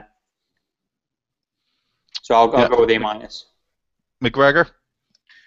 I'm going to go with B plus just because I trust David's reservations with Pryor. David's very good at the safeties, I think, and there are some reservations there. I think the second pick is Amaro you got to give that an A, I think. But I trust David on safeties pretty much, and he has some reservations on Pryor, so I'll go with B plus. And you, sir, David, what do you have? Yeah, I've got exactly the same. Obviously, as McGregor, I've got a B plus on this. I've given Pryor, the selection of Pryor a B, the selection of Amaro an A, so A minus B plus. I think that's about the right area to grade this right now without actually seeing them play. I do have reservations on Pryor, but I do think they're coachable, which is good. He's a much better prospect than a lot of the other safeties that I've had some problems with, that we talked about last night, like Taylor Mays, people like that. But it's an interesting draft. I think Idzik's done really well so far. I can't have any complaints about it. I'm really looking forward to our selection. Usually I dread them, but I'm actually looking forward to it. Yeah, so, all right, let's focus in on this. Guys, we're getting to the point where we're going to start getting guys off your board. Scott, how many guys actually are left on your board? I know there was one that, in particular, you thought there was no way he was going to get picked because of, I believe it was drug issues. Oh, Cole, yeah. Cole Ayler, we knew was going to fall the 6th or 7th round. He's had a number of issues off the field. And just going to hold on a second. The Jags have made their selection, and I'm going to tell you who it is in a second. Scott's waiting on it, pen in hand. He's anxious. Oh, the Jags there it is. Up for Allen Robinson, the guy we've talked about a lot. We said the Jets might have to trade up for him. Well, obviously he's not on the board anymore. So that is our Robinson is our top-ranked running back, wide receiver. I'm sorry. So now our top-ranked wide receiver remaining on the board is Donte Moncrief, who McGregor talked about earlier. He's now our top guy remaining on the board. We got Landry ahead of him, Scott. We do? Oh, we do. Yes, you're right. Good call. We have Jarvis Landry ahead of him, and then we have Donte Moncrief. Good call. We got a better view of it than you do. Yeah, really. Okay, what is Tony Danza doing up on stage? That guy looks like a big Tony Danza. The guy doing a Jaguar selection. I'm sorry, that was just so the Patriots are on the board, and the Patriots are not on the board. The Patriots are on the clock right now, and yep. I think the pick is in actually. I don't see anything yet, but again, guys, let's take a look at this way. Jets still have wide receiver, cornerback. What other needs do you think the Jets should start taking a look at besides, the big three, which is shoring up the offensive line, wide receiver, tight end? I mean, where else would you spend your picks right now? on players. Let's start off with you, Scott. I mean, obviously there's guard, there's outside linebacker you mentioned. I think they needed to start looking at inside linebacker for the future. David Harris isn't going to be around forever. I mentioned Yalwin Smallwood earlier. Shane Scove is still on the board as well. Chris Borland. Borland would be great, but I'd rather save that pick for later. I think outside like wide receiver, they need to be looking at cornerback, guard, and outside linebacker. McGregor, thoughts? Anybody got something different? Go ahead. I don't disagree with Scott, but I want a running back this draft. I know not many people do, but I'm not sold on Chris Johnson. I don't know if he's got that much left. I think Chris Ivory is a major injury risk. He was healthy last year, but it's the first year he's been healthy, and even last year he had some problems. And I don't think Powell was all that good.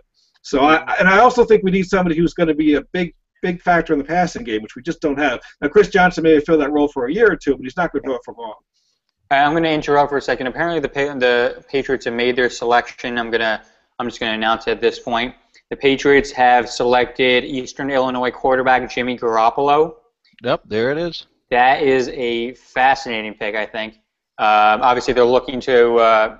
I'm assuming they're spending a second-round pick. That must mean they're not sold on Ryan Mallett, or they're just going to try and get rid of him. But a second-round pick on a quarterback, that's pretty steep. They must think Brady is getting towards the end. What do you guys think? I'm happy. Yeah. Glad they spent it on that instead of like another receiver. If that's that quarterback of the future, I'm happy. Yeah. Me too. I'm skeptical about Jimmy G. So I'd like to talk about Jimmy G a little bit. Jimmy G Garoppolo's best trait is his extremely quick release. It's really hard to get a sack on him just because he can get rid of the ball so quickly. On the other hand, being at Eastern Illinois, he never really faced a ton of great pressure. He didn't really face the great college pass rushers. So that's the biggest thing. You know, he can get rid of the ball quickly, but how quickly when he is going up against real NFL talent pass rushers? So I think that's his biggest thing. And as a result of that, we also don't know how well he's going to do under pressure, which obviously he's going to be facing a lot in the AFC East with Sheldon Richardson, Muhammad Wilkerson, Quinn Copeles, and the rest of them. So I think I think Garoppolo is probably worth like a 4th or 5th round pick. I think second round is too high for him, but he certainly looks the part of quarterback.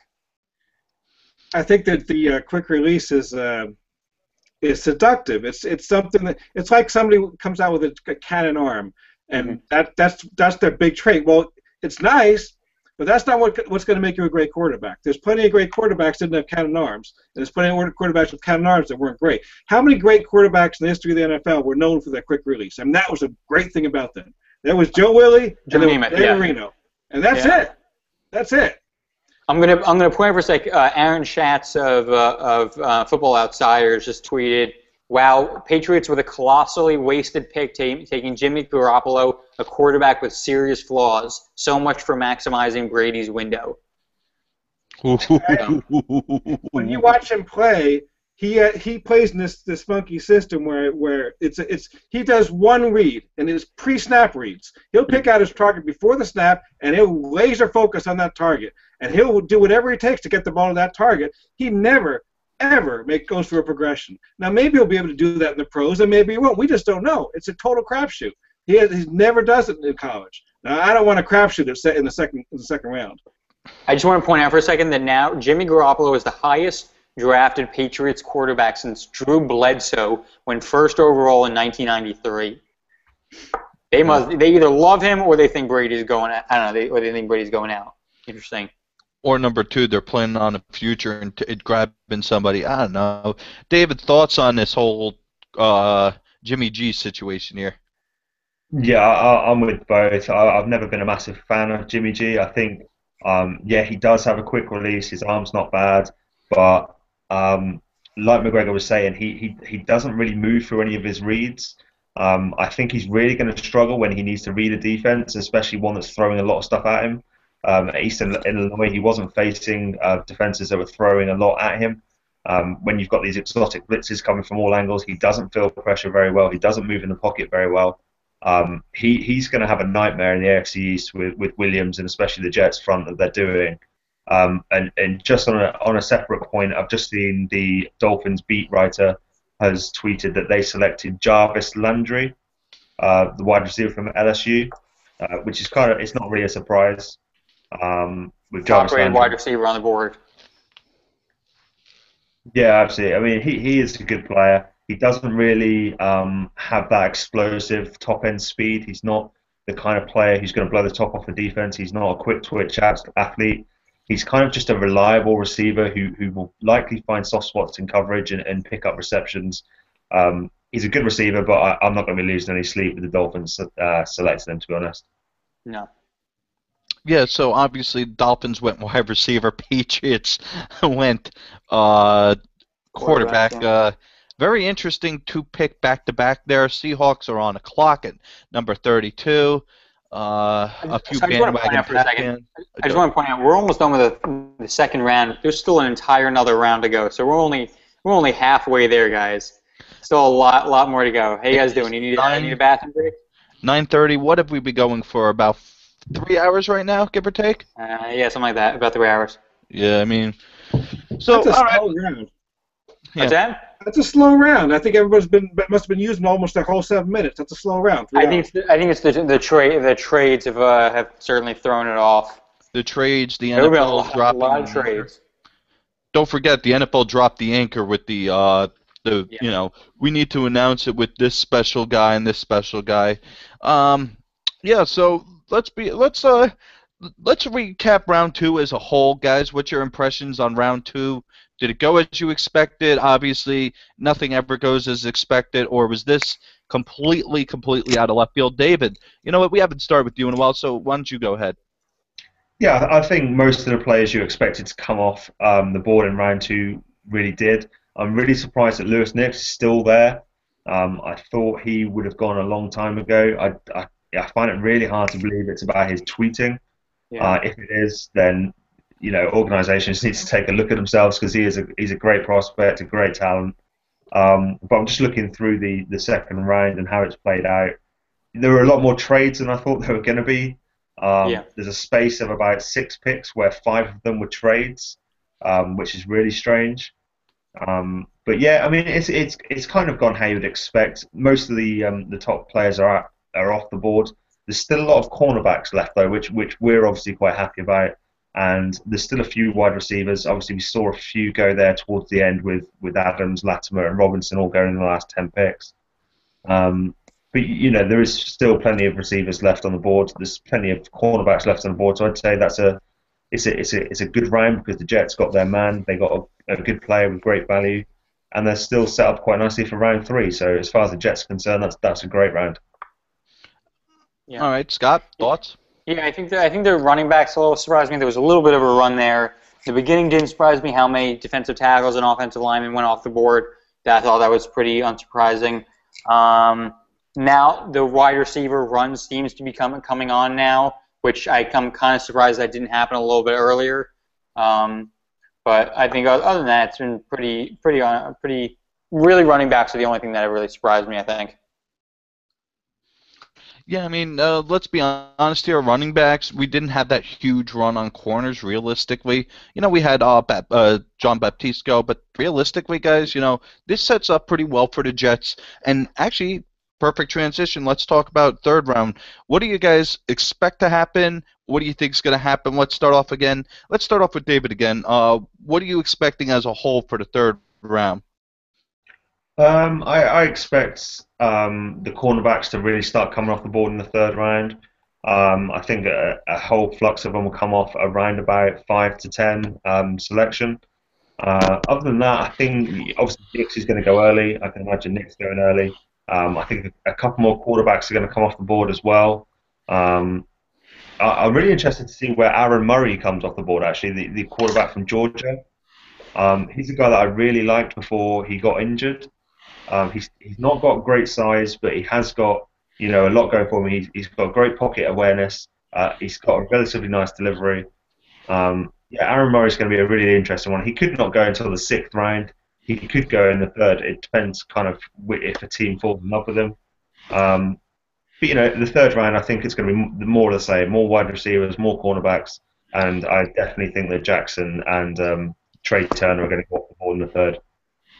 McGregor, we'll start off with you. Love Scott to kind of set himself up there, get comfortable.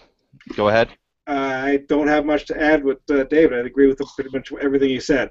I just have one thing to say. I hope Knicks goes to one of the teams that has a bird for their mascot, like the Cardinals or something. So then he'd be Tweety Bird. Oh. You've been waiting for that one for a while, haven't you? You've been sitting on that one a while there, sir.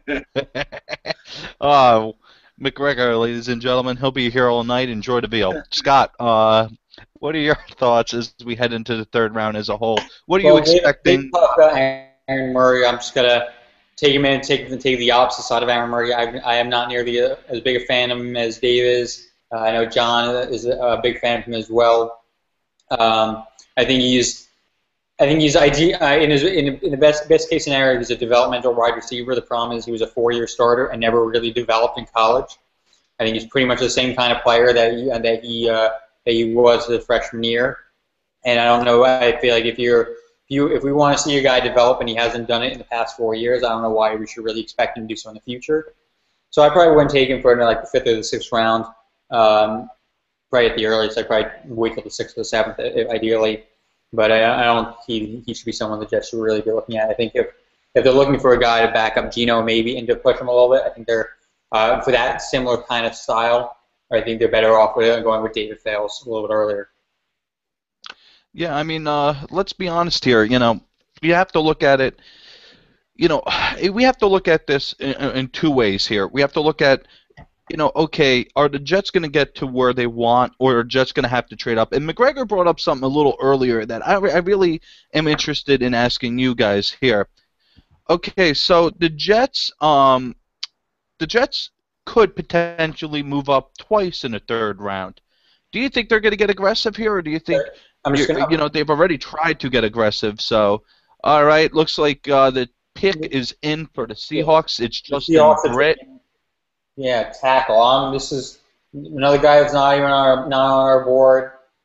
I don't know that he's from Missouri. I'm not much of a fan of Justin Britt. It's surprising that they've taken him when there's so many other guys. Like even if they weren't interested in a right tackle like Richardson, I'm surprised that they haven't taken like Morgan Moses. But correct me if I'm wrong. Didn't the Seahawks already take another tackle earlier? Guys, anybody? Hold on. I remember Scott saying something about they had to take the tackle because I think they took one already. So that's 1 second. Didn't they take the guy from? His name starts with a K. Oh, Quandito? They took Paul Richardson out of Colorado earlier. Oh, that's what That's before we thought it. When we thought it was Antonio Richardson, that was what it was. Yep. Okay, never mind. Yeah, there you go, ladies and gentlemen. Quick fingers Maruziak with the win there. Basically, right. Yeah. I hope nobody ever calls me that again, or nobody heard that. So, all right, we're going to enter the third. We're entering the third round. Obviously, things should move a little bit quicker. Texans are on the clock with about a minute left here. So, you know, again, we're looking at this at the Jets. So, you know, we're asking the question: do you think they're going to double up in here in the third round? You know, the real question is, what could be available that you would double up with, or is there really nothing? Scott, what do you think? Is there something worth doubling up here in the third round if, let's say, 1 or 2 players fall? Well, I mean, if we're looking to double up in tight end, Federer is obviously a great player. I think Federer is, like I said, he's definitely a much more of a blocking tight end than although he does have the potential to go out on or run some routes. So I think they would take him. That would definitely push Jeff Cumberland out the door in a year. I think that would give the Jets a great receiving tight end and great blocking tight end. And I think that'd be an interesting idea for them to do.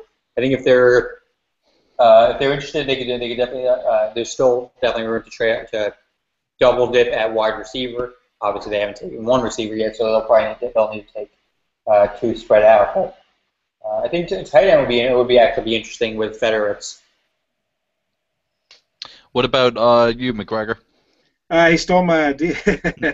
Yeah, I Thief. think he's right. It's a perfect fit. You got the receiving tight end and you got the blocking tight end. I think that'll work really well. Here's a question. What do you think about, if we're going to double up, what do you think about Terrence Brooks at free safety from Florida State? I like him. It's hard to believe that we'd go in with a two-rookie free safety backfield. Yeah, but we would certainly have a free safety and a strong safety. That would definitely mean Antonio Allen's on the way out. As well as Landry. Yeah, as well as DeJuan Landry. I think those would be. But I think that we'd be better off with Federer at tight end if we really want to double up. What do you think, Dave? I can't believe that Terrence Brooks is still there, to be honest. He was one of my favourite safeties in this draft. Yeah. I really like him as a deep cover guy. He's got excellent range, really good hands. Yeah, I mean, if we selected Terrence Brooks, I'd have no problem with that whatsoever. Putting Brooks and Pryor next to each other, that would be a very hard-hitting safety combination because Brooks doesn't exactly just like flap at receivers. He will take them down quite heavy. So having those two would definitely put the fear in a lot of receivers in the AFC East for sure. I'm going to pause for a second. We were just talking about C.J. Federer. He was just taken by the Houston Texans with the first pick in the third round, so that idea is gone. What are the Texans going to do about quarterback? What's that? What are the Texans going to do about quarterback? Good question. I mean, look at Texans' quarterback situation. You have, let's see, Case Keenum, T.J. Yates. Now, maybe they're going to roll with Yates. I mean, Is it just the two of them? Do they have Fitzpatrick? Oh, yeah, they signed Fitzpatrick as well. You're right. So, yeah, I mean, I could see them rolling with the T.J. Yates, and, you know, let's be honest here. You know, they're probably going to Texans are probably going to be picking near the top if that's who their quarterback options are. So maybe they're rolling with the idea that next year they'll get a guy. I don't know. Trading to Tampa Bay for Glennon. Oof.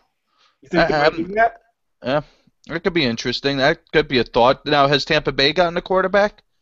They're going with McCown. Yeah.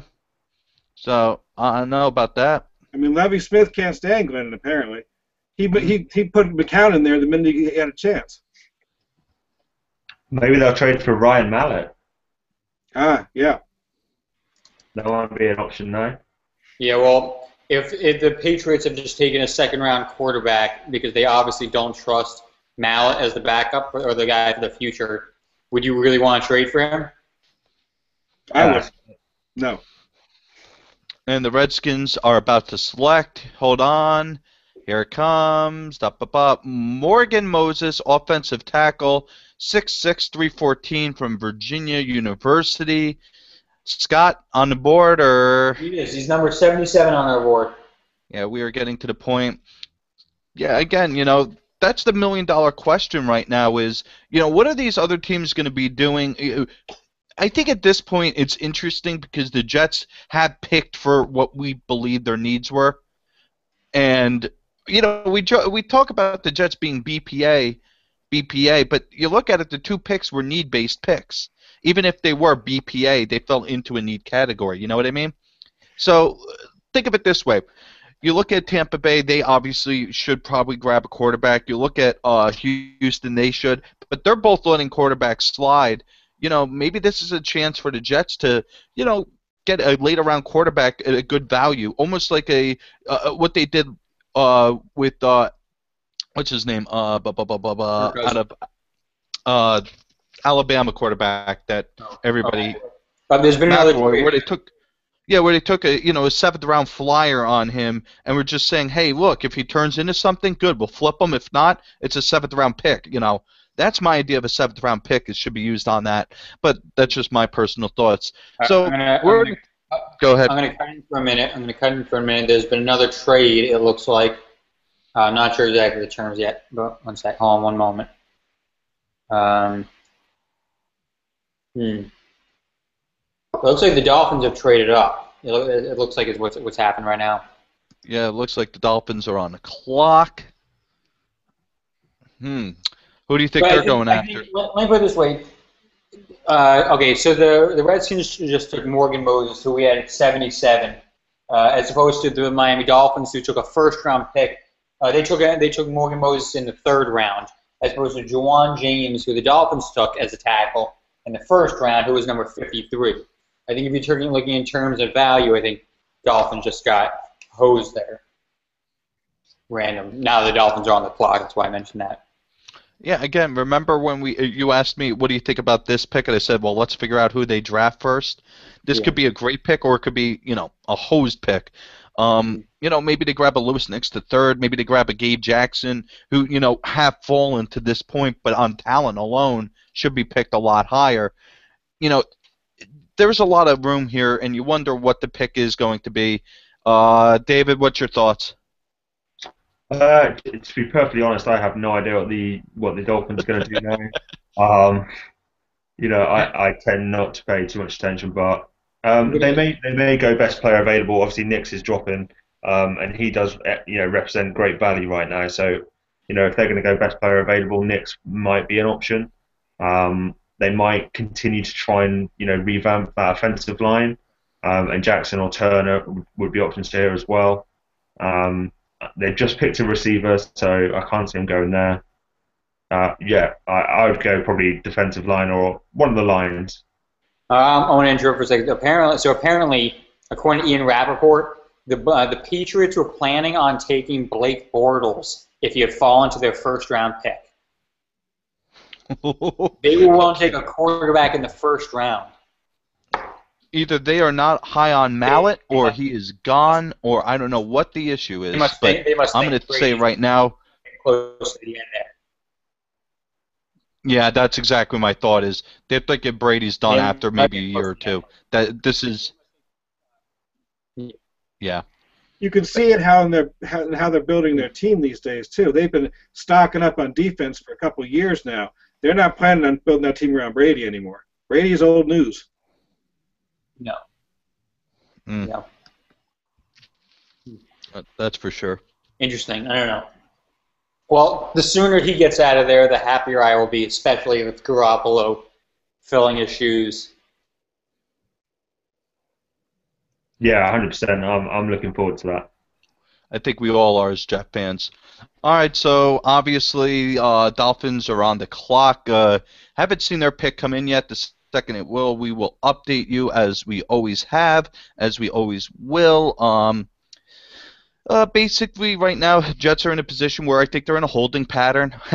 Click. But, again, it's one of those, right now I don't think there's any big reason we should be moving, but, if we start seeing a run on... Scott, what do you think would be a point where we have to make a move? If we saw a run on cornerbacks, do you think, or if we saw a run on linemen? I think we need to start looking at making a move up for Dante Moncrief. I think a lot of the top receivers are off the board. I think McGregor said earlier, he talked about Moncrief and how great he would be.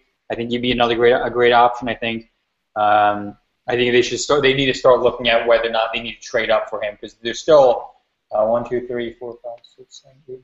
There's still like 12, 13 picks, 14 picks before the Jets get there. So I think they need to start looking at maybe trading up for a receiver. What do you guys think? As long as it's not Bryant, I'm happy trading up for a receiver. What do you guys think about Jared Aberdarius? I think he's an overachiever. I think in the NFL he's going to be a little bit overwhelmed with the quality of athlete he's going against. I think he makes the most of his talent, and I think he's not going to be a washout, but I don't think he has any ability to be a number one. Mm-hmm. Now, do you think this is a requirement for the Jets right now as a number one, or do you think they could grab a number two or maybe a 1B? Think about what Santonio Holmes used to be for the Jets. He was always going to be a number one, but had they used him almost like in 2010 with Braylon Edwards, where it was 1A and 1B, do you think the Jets need one of those, or are they strictly looking for that guy, number one, in the third round? David, what do you think? I think I've said this several times on Gangrene Nation that I really hate talking about receivers as ones or 1As or 2s or anything like that. I just think you just want to get a player with talent. You just want to get a player who can put some yards up, you can put some points on the board. I don't think we're necessarily going to have to go into it and say we need a 6'3", fast, number one receiver. I think we just need a player who will complement Decker. Obviously, we're going to need a player with a little bit of speed. Decker hasn't got the greatest speed, but he does set up his routes better than I've seen from most wide receivers in the NFL. He uses what he's got. So I don't think it's a case of getting a one, but I do agree with Scott that if we have the opportunity to trade up for Moncrief, then I would do it without any hesitation, because I think he could be a really difference maker, especially when you partner him with Decker and Amaro. So I would definitely make a move for him if we thought he was the guy. What do you guys think about Brandon Coleman as another wide receiver option? I had a piece up about him a while ago. I think he might start looking good in the third or fourth rounds. Is that the Rutgers one? Rutgers player? Yes. Sorry? That's the Rutgers wide receiver, yeah? Yes. Yeah, you like him? Yeah, I like his size. Was he 6'5"? Is he around 6'5"? Yeah, 6'5", something like that. And by the way, the Dolphins have selected, it is Billy Turner, a offensive tackle out of, looks like North Dakota State University, I believe. So they've taken 2 tackles in the first 3 rounds. The Dolphins have taken 2 tackles in the first 3 rounds, both of which are massive reaches, in my opinion. Yeah, I don't know anything about that tackle. I don't know what the hell they're doing, but I approve of this Dolphin reaching during the draft. I honestly have no idea what they're doing right now. Yeah, where's Finhead83 or Brian Cole or whatever he's calling himself? I want to hear him explain this. This could be interesting. Yeah. David, any idea? We all saw what happened to their offensive line last year. It went into shambles. Not necessarily on the field, but off the field. I don't understand 2 offensive tackles though. Okay, I just want to say 2 things first of all. Apparently they're planning on moving Billy Turner to right guard, which is puzzling considering Dave Yankee, Gabe Jackson, Trey Turner, they're all still on the board. Second of all, I also want to say the Atlanta Falcons have made their pick. They've chosen safety Desmond Southward, who I think I had ranked as my 8th or 9th best safety, if I remember correctly. Let me check. McGregor, while he's doing that, can you pull up the Spark rating? Maybe there's something hidden in there for this offensive tackle. Desmond Southward is super fast. I mean, ridiculously fast. Dave actually has him ranked number 3rd on his. I don't have him ranked at all. But I'll pull it up in a second. Okay. It looks like the Bucs are also making their selection, so we're seeing the picks coming in really quickly now. Yeah, I got this one. This is Charles Sims, running back. San Francisco is now on the clock. Yeah. So Charles Sims, I can tell you a little about him. Sims is kind of like I think Sims is Bilal Powell-esque. He does a little bit of everything, I think, pretty well. Not a superstar in any one category. He's okay. He's okay as far as they go in pretty much everything. So this actually reminds me a lot of Bilal Powell from when he came out of Louisville. Okay, McGregor, got Spark ratings for us, sir? Desmond Southward ran a 4.3840. For a safety, that's obscene. Mm-hmm. As far as the safeties that you think of as, coming off the board, he's probably the 2nd safety I've heard of anyway. Kenny Ladler has a slightly better Spark rating, and then comes Desmond Southward. All the guys on top of them, there's like 6 or 7 of them, are guys I've never heard of. Garrett Wagner out of Dartmouth, Dustin Wharton out of Georgetown, Ebo McKinday out of Boise State. These are guys that no one's going to draft. So, of the people that are going to be drafted, he's number 2. So, as far as Spark scores are concerned, Desmond Southward's pretty way up there. I want to say, though, on the other hand, according to Dan Cador from Mocking the Draft or SB Nation's draft site, he isn't even in their top 200 players. I mean, we obviously only do the top 81. SB Nation doesn't think enough of him to put him in the top 200. He rose because of his workout. His workout was extraordinary. Yeah. David, thoughts? Sorry, who was that on? Who's not in the top 200? This guy Desmond, or what's his name? Desmond Southward. Desmond Southward. Southward. I mean, I actually really like Desmond Southward. I think Scott said I had him rated as my number 3. Yeah. Strong safety. He's really raw. He's very raw. He really needs to learn the intricacies of the game. But like McGregor was saying, he is lightning fast. And I would liken him to a poor man's Calvin Pryor, because he will come down and he will hit you, and he will hit you hard. And it is a poor man just because he doesn't quite have the kind of instincts that Pryor has. He has as many problems with angles and that kind of thing. But Desmond Sanford, I actually really like him as a prospect. So I'm not sure why they haven't got him rated as a top 200. I had him my third safety, so I actually really like him. I think he's going to take some time to really transition to the NFL level. But yeah, I mean, I quite like him, and like McGregor says, he is lightning fast, so he's going to cover a lot of ground in the NFL. Okay, all right. So we got that going for us. Now the picks are coming in, so I'm going to try and read them off, and then actually, hey McGregor, can you do us a favor?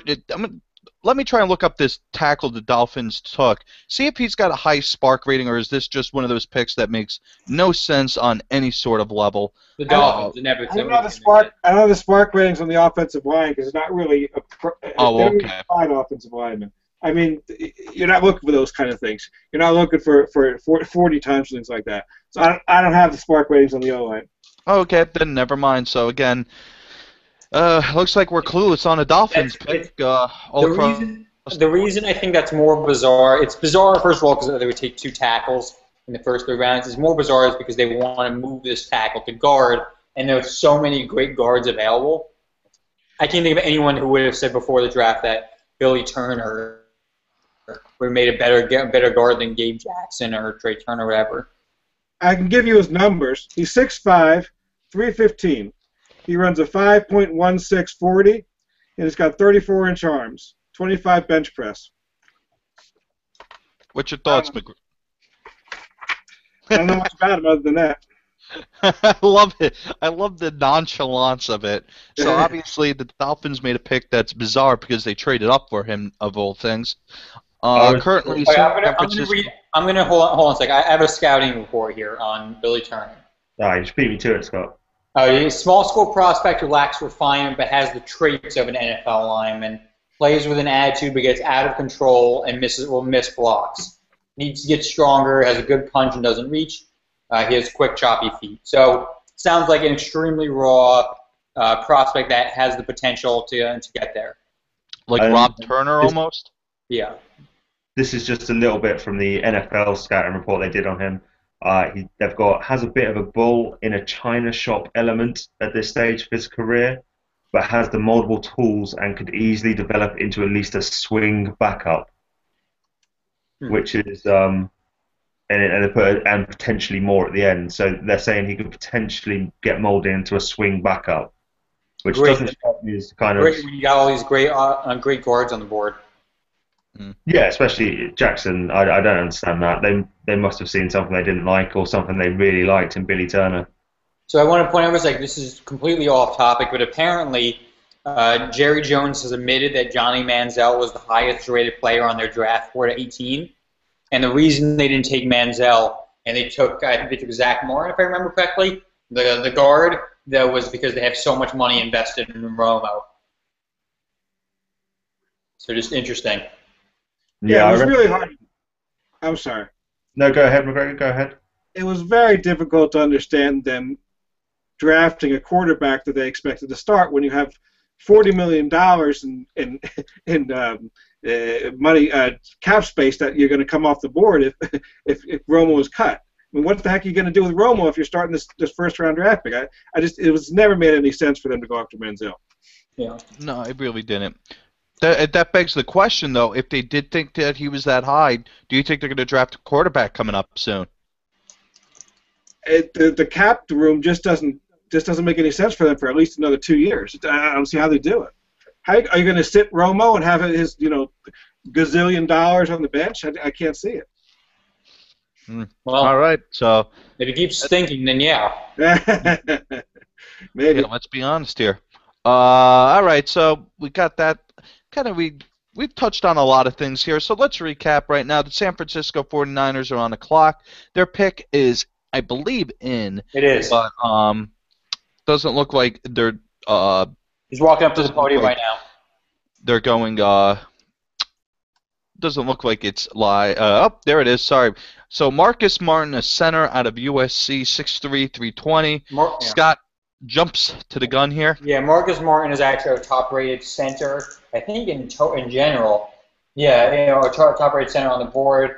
Obviously, he's an extremely good guy, good prospect. I think this center class in general is pretty weak, but Marcus Martin is a pretty good guy, pretty good prospect. He's really tough receiver, hard to move off the center.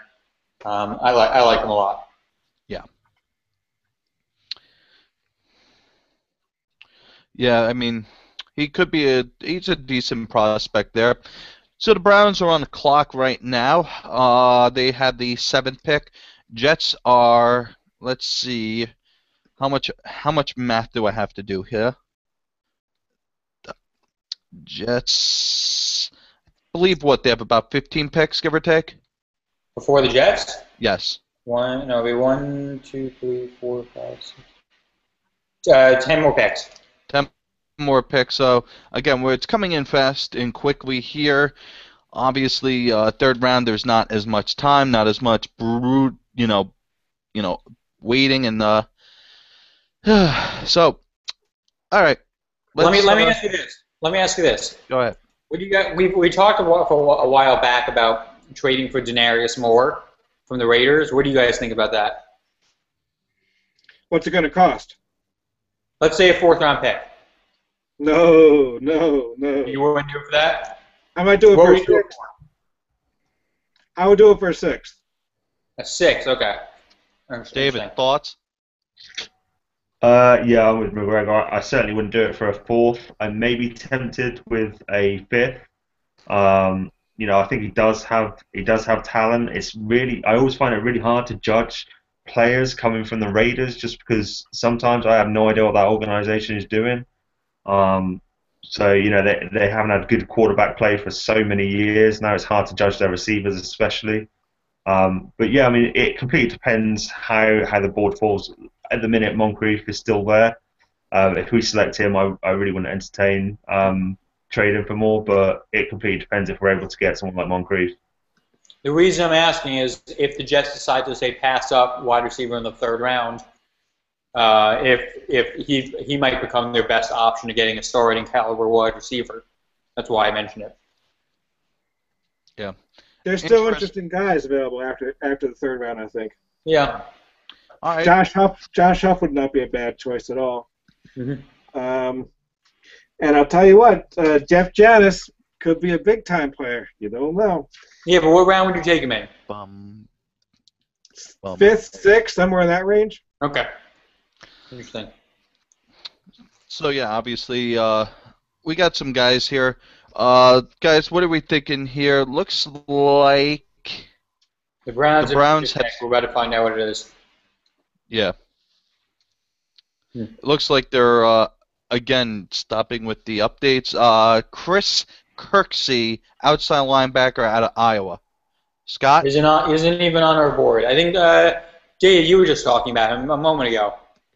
Yeah, I actually really like Christian Kirksey. I think he's a really good player. Like I say, he's very raw, but he does have some sideline to sideline kind of talent. He can rush the passer. He does give 100% effort in the run game as well.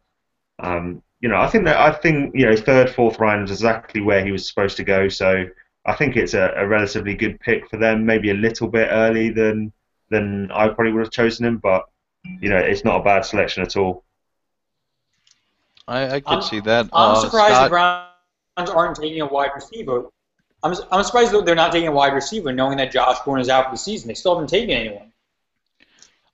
Well, Scott, earlier today they could have gone after Stevie Johnson, and they chose not to, too. So it wasn't. I don't know what the heck they're doing. They had a great draft, but I don't know what the plan is now. I think the plan is defense first. You look at it, They already have a great defense. Yeah, I mean, well, that's the only thing I could think of. I mean, Penn sounds like let Johnny Football just run as much as he possibly can. He's gonna have to. He's not gonna have anyone to throw to. Exactly, that's their whole plan. Just put offensive linemen out as wide receivers. Just get this blocking going. All right, Minnesota has made their selection too. It is Scott. I think it's Crichton. Crichton. So Scott, let's go to McGregor. What do you think about Crichton? You know, never mind. McGregor's not there.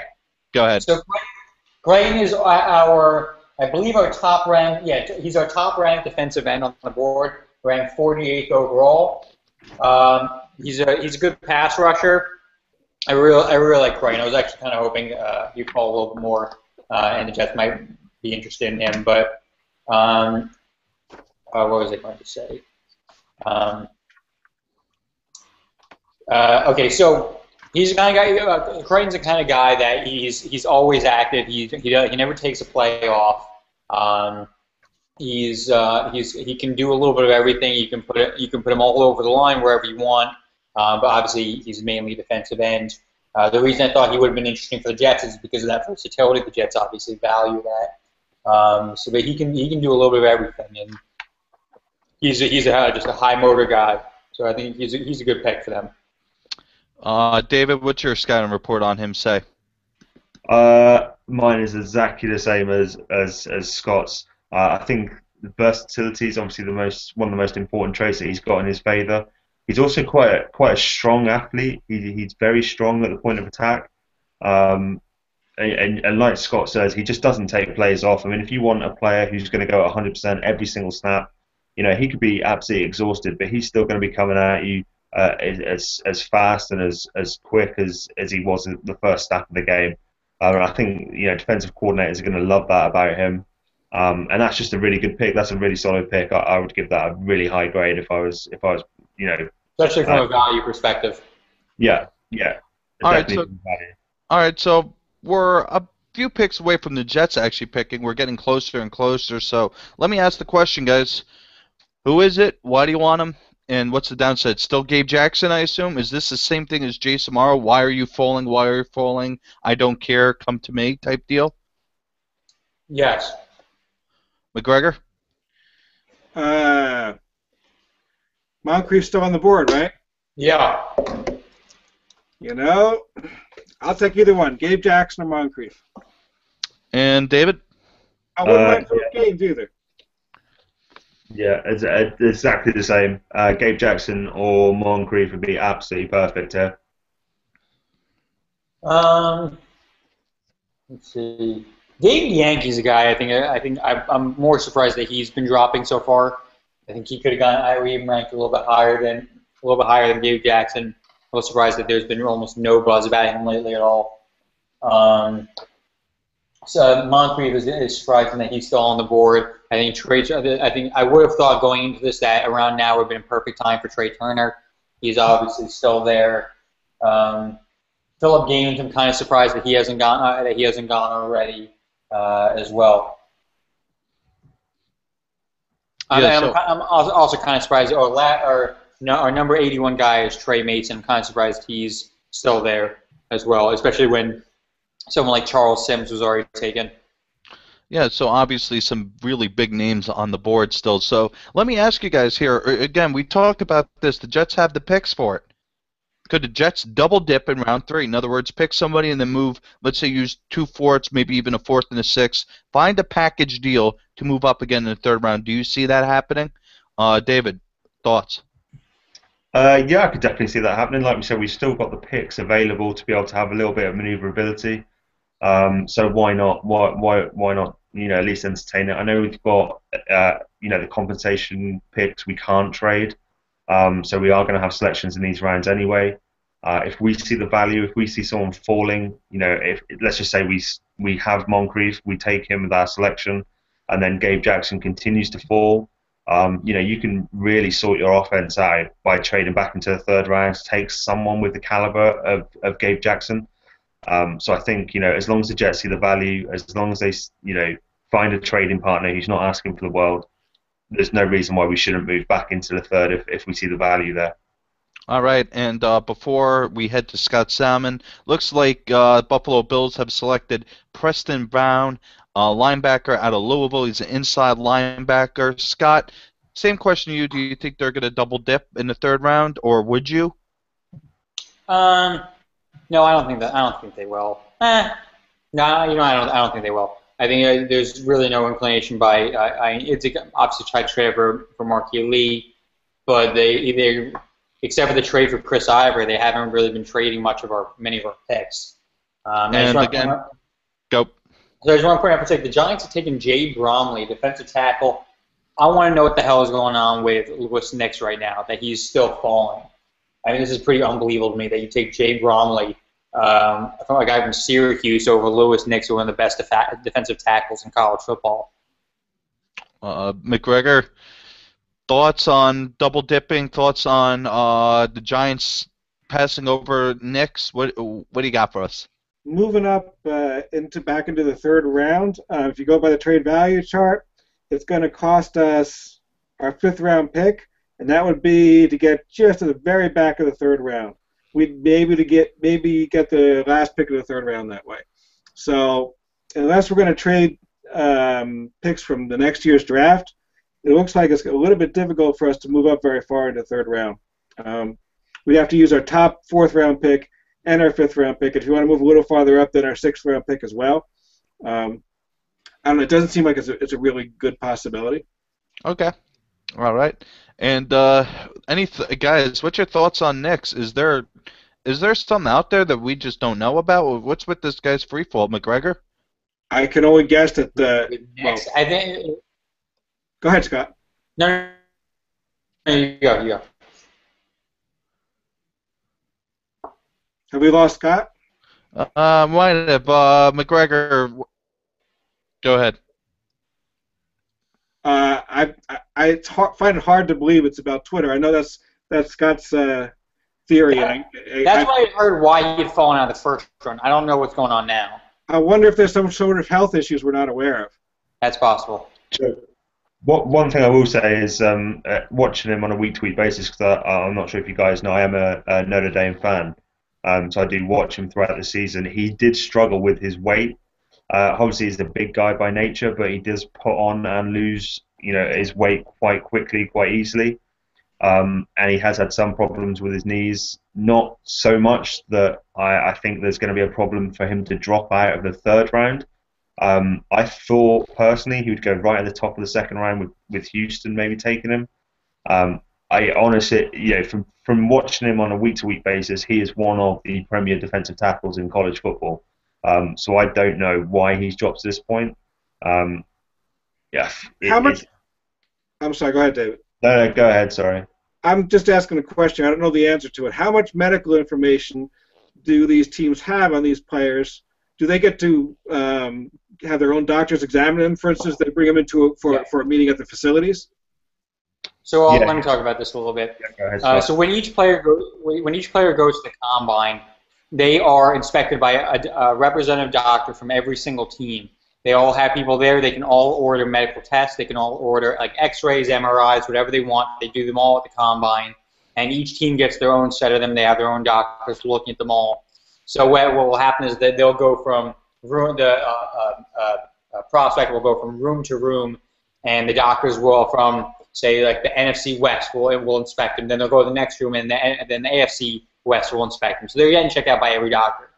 Then for teams that have, for players that have other medical concerns, when they bring them in for their pre-draft visits, it's usually pretty common for the doctors to run them through another physical. Will they do any more X-rays or any more MRIs that they need to be done? So yeah, so the teams have pretty much every conceivable medical document that you can have about these guys. Obviously, we don't have most of that information, but they have pretty much everything. I just wonder that he's got worse medical issues than anyone knows about. That's what it's got to be, I think. And for the record, just got a pick in. It is Trey Mason, a running back out of Auburn, St. Louis Rams. Maybe Scott, your boy, may be on his way out in St. Louis, maybe? Could that happen? Who's my boy? I can't remember the running back's name. I believe he went to St. Louis, maybe. Stedman? Stedman Bell is a receiver. Oh, fail. All right, so let's pretend that never happened. All right, guys, so we are a few picks away. Let me just say this: like Trey Mason is our number 81st pick on our 81st player on our big board. I think he's our last remaining running. Oh no, so we still have last two strong. I'm not sure why he's falling as well. And then the only other guy we have is Dree Archer, who's a little bit of a hybrid between running back and wide receiver. So those two guys are remaining. But, yeah, they would have the full information on a guy like Lewis Nix. Obviously, we don't have that kind of information, but they know it all. And okay, so we've talked about Lewis Nix a little bit. Scott, let's go to the big board. Obviously, you did this by talent, so there's at least one player who basically you don't think is going to be picked until the 6th or 7th round. But other than that, who are the big names who have fallen so far? Who's the players still on your board? Lions have selected Travis Swanson, a center out of Arkansas right now. We have Swanson on our big board, number 66 overall. I think he's our second center on our board. I think he's our last center on our board as well.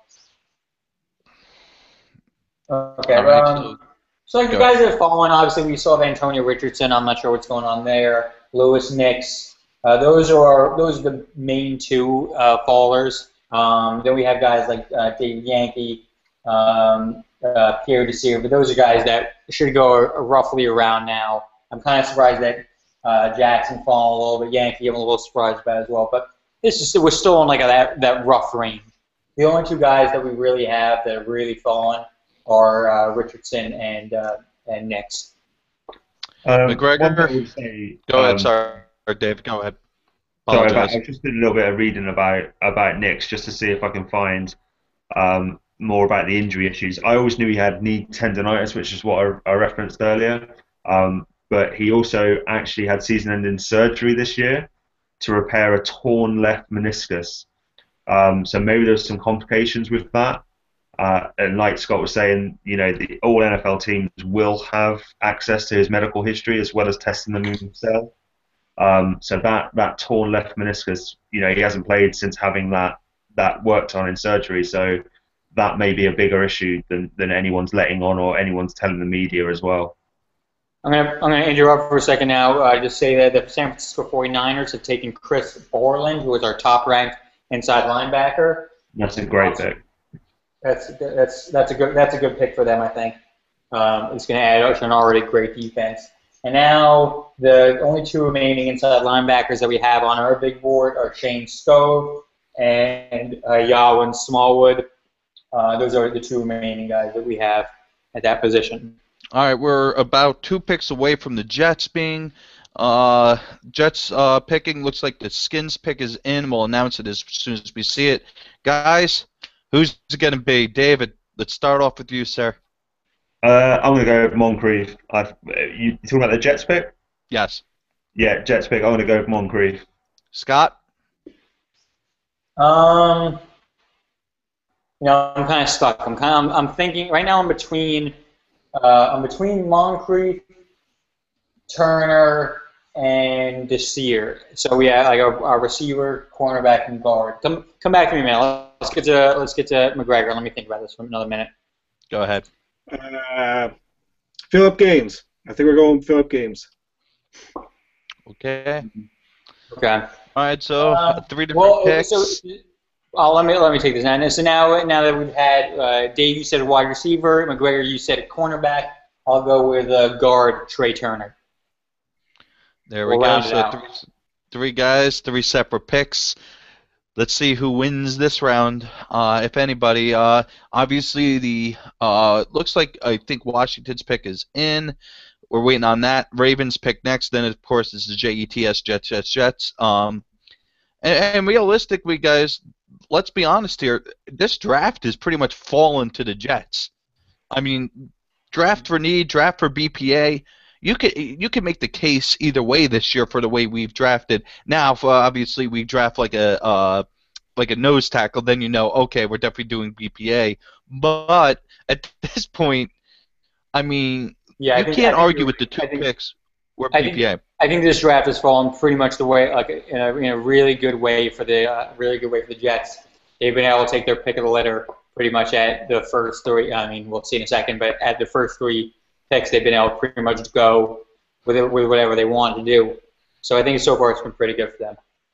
Yeah, and obviously, they could go a number of different ways. Gabe Jackson here, they could go. There's plenty of other guards out there. They have wide receiver talent, cornerback talent.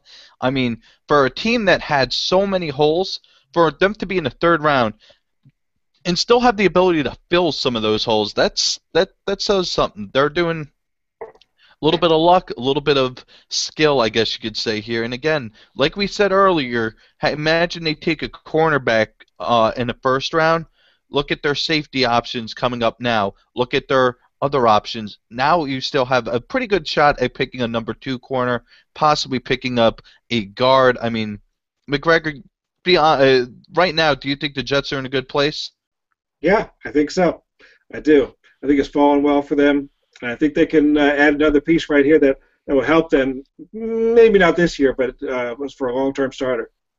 Yeah, I mean, this is the point where I think you're right. You get the backup guy who turns into the starter. Scott, what are you thinking here? Backup, or do you think they go looking for a starter who doesn't have the high ceiling? I think they're probably still looking for a starter or someone with starter capabilities. I think this is after this point they're probably going to start getting to more of that backup areas. But I think right now it's still prime looking for a starter. And David, Washington pick is in. It's offensive guard Spencer Long out of Nebraska, 6'4", 320. Scott, nothing on him. Nothing. David, McGregor, anybody? Sorry. It looks like we're drawing blanks here, folks. This is the beauty of live draft coverage when you get into the third rounds. It's who is this guy? I still don't understand what's going on with guys like David Yankey, Gabe Jackson, Trey Turner. All these guys, these guards are still there, and they're taking Spencer Long. I don't know. Like some of the stuff is just unexplainable. I think this is just part of the draft. You just don't know what teams are thinking. Apparently, Spencer Long was a walk-on at Nebraska, and he's a gritty player, who needs refinement. He's Matt Sloss. Pass walk-on, yeah. So that's kind of like okay. Well, the Baltimore pick is in, so that means the Jets are technically on the clock right now. We're going to have the Baltimore pick in a moment here. Terrence Brooks, safety, Florida State. Okay, well. Sorry, Scott, beat you there. Yeah. Terrence Brooks, safety out of Florida State. He's our top-ranked safety. I was about to say, thought he was up there. David, thoughts on him? Yeah, I really like Terrence Brooks. I think he's a fantastic player. He'll really suit Baltimore as well. He's definitely a deep line kind of center midfielder kind of player. He'll work sideline to sideline. He's the new Ed Reed. Mm-hmm. He's if you can get a really good strong safety to partner with him, he's gonna really give you great value, especially here in the third round. I think they've done a great job there. I really like that pick. All right, and the Jets are right now on the clock, it looks like. Yeah, ironically, they have about 4:50 left right now, so Jets are hanging out, waiting on their pick here. Obviously, we have three different. One gets a guard, one gets a wide receiver, one gets a cornerback.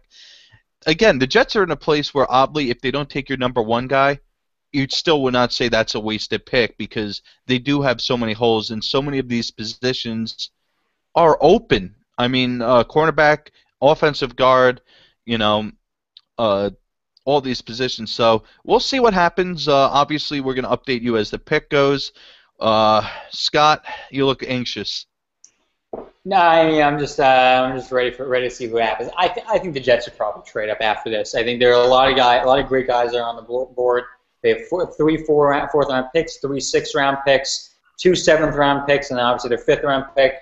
I think there are a lot of great guys, and they should be chomping at the bit to get some of them. I mean, if they were to get, say, Moncrief and then trade up a little bit early and make sure that they get Jackson or Turner, I think that would be phenomenal. I think that would well be worth it. And what's interesting is just a few minutes ago you were among the impression, I'm not thinking they're trading up. Now I'm thinking, like with the way the board is falling, I think they probably should. Yeah, it looks like about 3 minutes left on the board. Jets still have yet to decide. Why is it always the Jets pick that seems to be the delayed pick? Apparently, whatever. According to Bart Hubbock, the pick is in. We still don't obviously know who it is, but here are the guys they've met with so far. that might be this pick. It could be Zach Mettenberg in this area. Oof. It could be Martavis Bryant, Dry Archer, Fedoritz, Dakota Dozier, Pierre Desir, Rashad Reynolds, Philip Gaines, Keith McGill. Those are the guys they've met with and that are still available around this round. Again, waiting on a pick, ladies and gentlemen, kind of stalling out here. Everybody kind of seems like a good place for a wide receiver here, especially if you're looking for a guy who, look, he's going to not be a sure thing, but not even a developmental wide receiver. Probably a guy who could be really good. Again, Jets are picking here in the third round. Now, they will not have any picks until the fourth round, which they have 3. But as Scott and David and McGregor and myself have all said, they do have the ammo, and maybe they have the desire to move up and grab someone. We're not quite sure. Looks like the Jets pick's still in, but looks like they're not announcing it yet. Again, seems that I'm going to announce it because the players announced it. Go ahead. According to his Twitter account, the New York Jets have selected Dexter McDougle, the cornerback from Maryland. This is according to his own Twitter account. Scott, we'll wait on this. If this is true, what's your thoughts? So, McDougle was one of the guys, I believe he visited with the Jets, if I'm not mistaken. A bit of an underwhelming pick, I think, with guys like Desir and Gaines and McGill still on the board. So that's a little disappointing. I think they probably could have gotten McDougle several rounds from now. It's a little bit underwhelming. Okay, David, thoughts? Yeah, exactly the same as Scott. I actually had him rated as a 5th round corner. And it's funny, when I watched 2 of his games, and the one thing I took away from both of those games was that he struggled. And by the way, it is official. McDougle is the pick. So McDougle is the next pick, 3rd round, 80th pick, cornerback out of Maryland, 5'10", 196, just shy of 200 pounds. Sorry, David, go on. Yeah, the one thing I took away from both those games is that he struggled in press coverage, which is a little bit strange to me, especially with a couple of the corners that are still on the board. Obviously, with defensive players, especially cornerbacks, Rex isn't a fool, so I'm going to trust him a lot more than I trust my own judgment when it comes to these kind of players. So, I'll give him a chance, see how he does, but I think that's a little bit of a reach. And McGregor, what's your thoughts? I don't disagree with anything that's been said. I don't hate the player, but it seems a little high for him. Yeah, I think it's a bit of a reach. Yeah, it definitely is. Looks like I'm going to turn on the NFL Network right now, see how the fans react to this. Most fans are not going to have heard of Dexter McDougle, but just for reference now, since we thought a receiver was going to be here, we thought possibly receiver. Some of the top receivers that are still on the board, we still have Donte Moncrief, we have Martavis Bryant. We said we have Bruce Ellington, Jared Abbrederis. We have Norwood, we have Saunders. There's still a number of receivers still on the board. So I think the Jets still have some time if they ever want to take a wide receiver. But yeah, this guy, NFL Network, has said he's speed only. McGregor, maybe you could pull up his Spark file, see what he's got on that. Yeah. Give me a second. David, I mean, you said he struggles in press coverage. Maybe they're grooming him for the slot and move what's his name over? Could that be a possibility? Move Wilson over, is it? Yes. Quite potentially. I honestly don't know. I've only seen a couple of games of him this year, so I don't really want to say for definite. Kind of, it's just that what I took away from those games was that he gave up. He didn't really want to get beat over the top, so he gave quite a lot of room underneath, and he kept giving up these short little completions, which I suppose aren't going to kill you. It's kind of a bend but don't break philosophy, which Rex has used a little bit.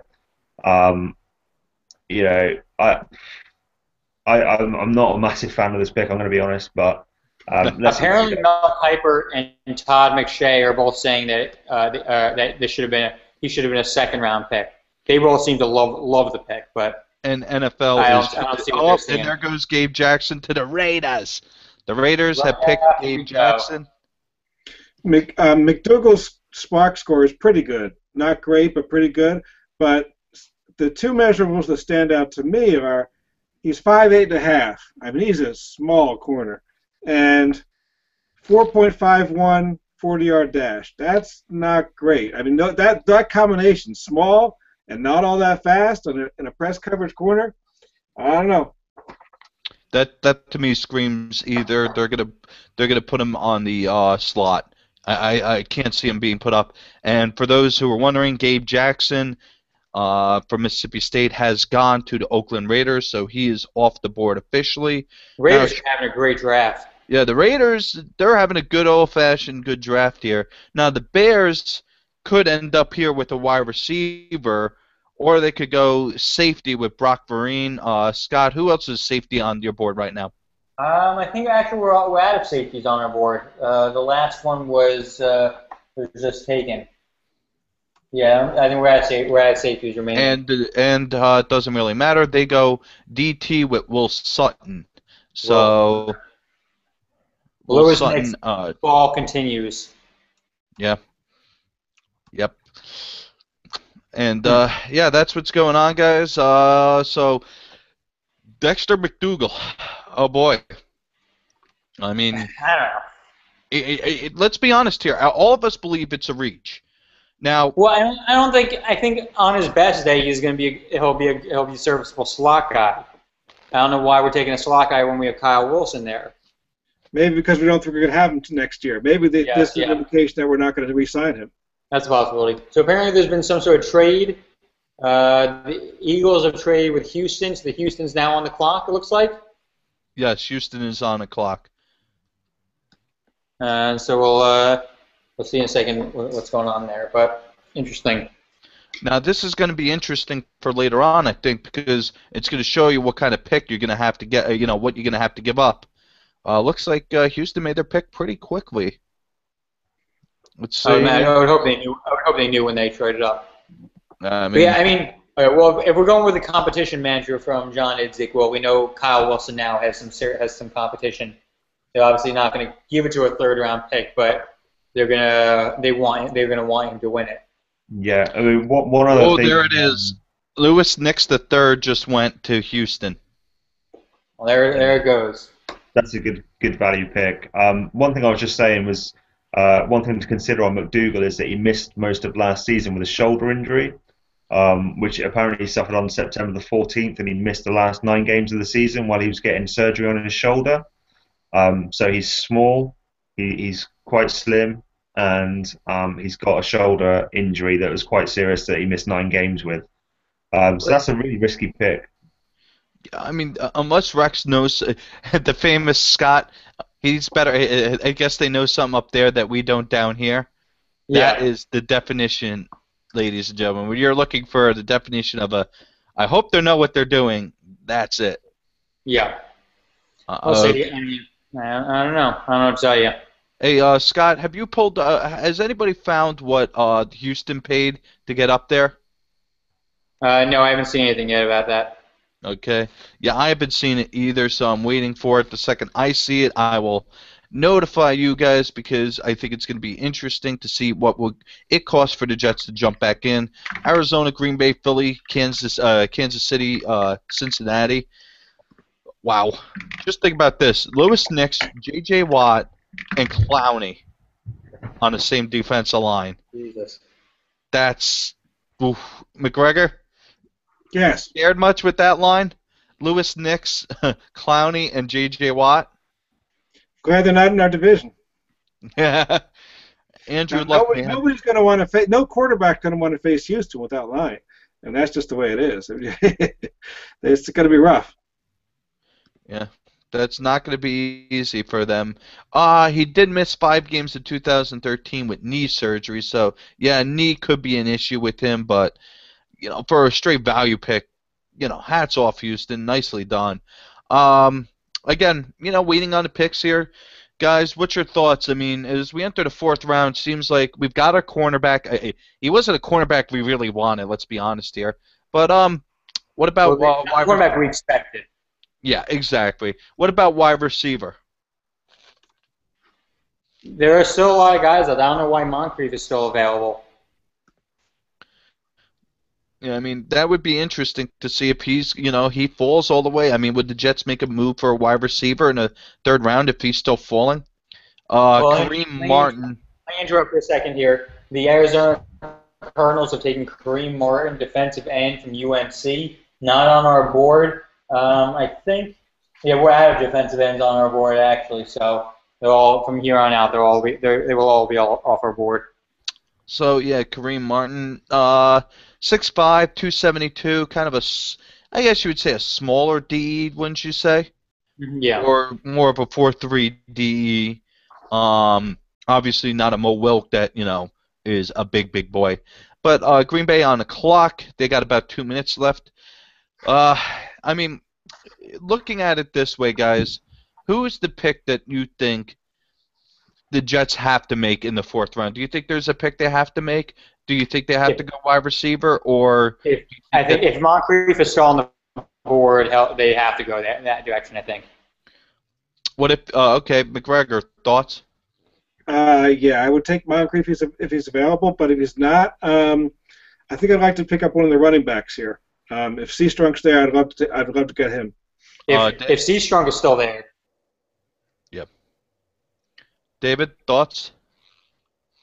Yeah, I mean, we've got three selections in the fourth round, so if we can get C-Strunk, Moncrief, and maybe a guard, I think, is David Janke still there? Yeah, he's still there. I have no idea why he's still there. But same with Trey Turner. Yeah, if we can get a guard, a running back, and a wide receiver, I'd be pretty happy with that. Mm-hmm. So again, Jets are pretty much in the same position they were. They did take care of a need. It wasn't a guy that we were expecting. Maybe a guy that wasn't really didn't jump off the page for us. Sorry, Scott. What was that? It wasn't even much of a need because we didn't. At least this year, we don't really need a slot guy. We need an outside guy. So great, they brought another corner, but it just. I'm going to correct one thing about McDougal. He's listed in other places as 5'10", not 5'8.5", so he's not quite as small as I thought he was. He's still a slot guy, pretty much either way. Yeah. I mean, that's still he's still going to be a slot guy. Yes, he's fast, so maybe Rex is going to go with the speed mantra or put him up against the speed guy. I mean, 4.51. He's not fast. Oof. For a quarter? Yeah. Who knows what they're going, what they're doing there? What's this? I said, who knows what they were doing there? It's interesting because the official Jets website called him a speedster when they announced the pick. They said he was a speedster, and then Chris Lepresti has just put he's seen varying reports on what his 40 time is from 4.42 to 4.49 or 4.5. So I don't think anyone really knows anything about Dexter McDougal. Everyone's kind of like got different reports on obviously how tall he is, how fast he is. So it's quite an interesting one because it's quite a confusing one as well. The sport, CBS Sports. It's interesting. Go ahead, sorry. It's interesting what Eric Allen from the Jets decided to tweet as soon as the pick was made. He tweeted, in 3 games last season, McDougal had 3 interceptions and 1 touchdown before his broken collarbone, and that he's an extremely physical player. So that was what obviously I would assume because that's what he decided to highlight. That's what the Jets seem to like about him, that they think he's a ball hawk. Go ahead. If we could generate some turnovers, we certainly could use that, I'll tell you. Yeah. We don't generate nearly enough turnovers. I only last in the league for the past few years. Yeah, somewhere around there. X's and O's would know more than us. He's always done a pretty good job with that. It's interesting. I'm looking at it. CBS Sports has him down for a 4.47. The pick analysis from the NFL, he could run his stock and trade speed. He could flat out fly. Yeah, I mean, it's interesting. they're higher on him. This seems like an ultimate boomer bust guy, if you ask me. This guy may be a kick returner. Let's see, 5'10", 35'8" for that. Excellent speed. They liked him. Draft projection, sixth or seventh round. Wow. Yeah, they're not. All right, the Packers, I'm going to interrupt you here for a minute. The Packers have taken Kyrie Thorne, a defensive tackle. I think we're at defensive tackles on our board as well, so all these guys are going to be off the board as well. We're pretty much, there aren't a whole lot of guys remaining. Let's be honest, it's wide receivers and some cornerbacks, correct, Scott? Yeah. So the two positions. Go ahead, sorry, David. I was just going to say, John just put up quite a nice article on Gangrene Nation if you wanted to take a look. Basically, it is on Dexter McDougal, and it's a retrospective from our Maryland blog at SB Nation, and basically they summed it up by saying McDougal will likely fall into the 5th or 6th round range, and a team may have found a diamond in the rough. Their scouting report, kind of retrospective on him, is relatively positive. So that's well worth a read if you're not too thrilled right now with that selection. Obviously, they've watched him for the last couple of years, so they'll know him better than anyone. But it's interesting that even they say the 5th or 6th round is probably where he's going to fall. So I also want to point out that a lot of the guys on draft Twitter, a lot of the amateur scouts are all praising it right now, saying he can hit, he's a beast, plays a lot bigger than he is. So maybe maybe the Jets do know something that we don't. Interesting. Okay, here you go. In 2013, he had 2 interceptions against Connecticut, dove low for a tackle, jammed his shoulder, needing surgery. Spent the rest of the college season traveling to every away game, attending every practice, and sitting through every meeting. As a result, they gave him the inaugural Dexter McDougal Ultimate Team Player Award at Maryland. I hope you win that. Otherwise, that'd be pretty embarrassing. Yeah, but you know what? If he may be just a good, solid teammate. So that may be something that we have to consider, I guess, with this guy. Is maybe he's. Interrupt you here for a minute here. Go ahead. The Eagles have taken wide receiver Josh Huff. Another good receiver off the board. I think that was another slight reach. I think it's interesting that he keeps Oregon. Chip Kelly's obviously bringing in one of his boys. I think probably a slight reach with guys like Dante Moncrief still on the board, Bruce Ellington, guys like that. But good. I think it's still a good pick. It is interesting, sir. That is the interesting part. I mean, again, we're in a point where I think we're going to start seeing. I mean, we've seen a lot of reaches so far. The Jets, unfortunately, being one of them. Let me ask you: has your opinion on this draft changed at all, McGregor? Well, you know what? As things get past the 2nd round into the 3rd round,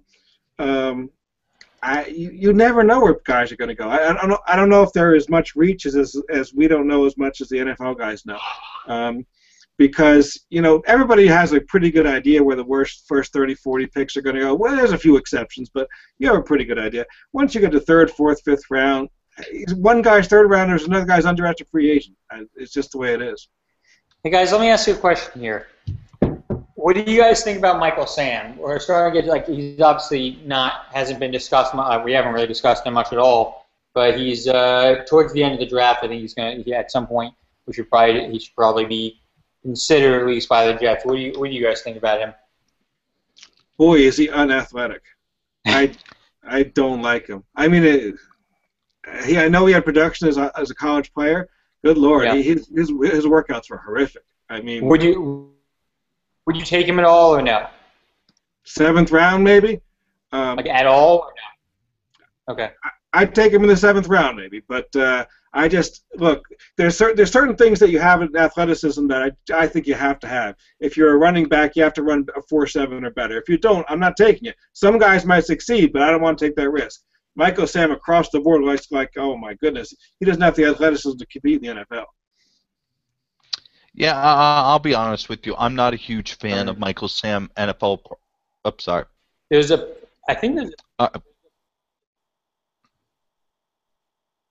No, keep going, keep going. Okay, sorry, Scott. Yeah, as Michael Sam is an NFL prospect, I'm not a huge fan of. I honestly, you know, it's tough to say with a guy like him, but at the same point, the off the field stuff shouldn't matter, but to some teams I think it will because they will have to deal with distractions. And frankly, as the Jets with Rex Ryan, they deal with enough. It's the New York media. I just understand something. I just wouldn't take him for the Jets. On the field, he's not worth off the field stuff. Tim Right. Tebow times, Tim Tebow and a half.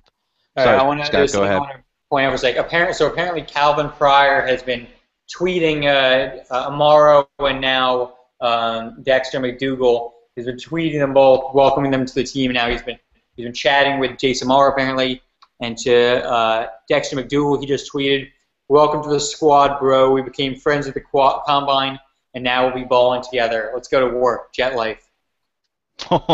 Well, that's good. They're making friends Yeah. now. Only if they can, make championships, we all be happy. David, thoughts on Michael Sam? Yeah, I'm kind of with both of you now. The production's always a positive. You always want to see production. When I first watched him, I liked him a lot more than I do now. After watching more of him, more game tape, he just I think McGregor said, he's just not very athletic. He's probably going to be best suited to a 4-3 weak side linebacker. I don't think he could stay on the line. He hasn't got any kind of he doesn't have the base to kind of take on any runs, anything like that. He doesn't have any pass rushing moves. I mean, most of his sacks came from him just most of it being flushed his way, but most of it he's got a really high motor. I will give him that. He can go all day. He won't give you any second efforts. He's 100. Sorry, he'll give you every second effort. 100% player. I wish him the best because obviously it's not an easy situation that he's in. He's getting a lot of attention for the wrong reasons right now during this period in his life. Going for the biggest job interview, he needs to be focused on his on-field stuff. But yeah, I mean, I probably wouldn't touch him for the Jets, but that's 100% based on I just don't think he's that great a player, and I don't think he would be able to improve our defense, even with depth. And, I'm going to interrupt you for a minute here, and just to say that the Kansas City Chiefs have taken Phillip Gaines, cornerback we were talking about earlier. He's now off the board. Whenever he was, we had him ranked number 68. So that's, I mean, obviously the Jets are not going back. You're not going to be taking another cornerback anytime soon, but noteworthy. Maybe we can switch picks with them retroactively. I doubt they'd go Come on, for you that guys somehow. You guys really want me to Google.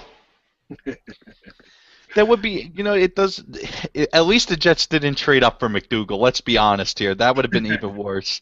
I mean, with some of these trade ups that we've seen with Justin Gilbert, of course, the one a few rounds ago, Miami trading up for the offensive tackle. Some of them make no sense. The end is in sight, though.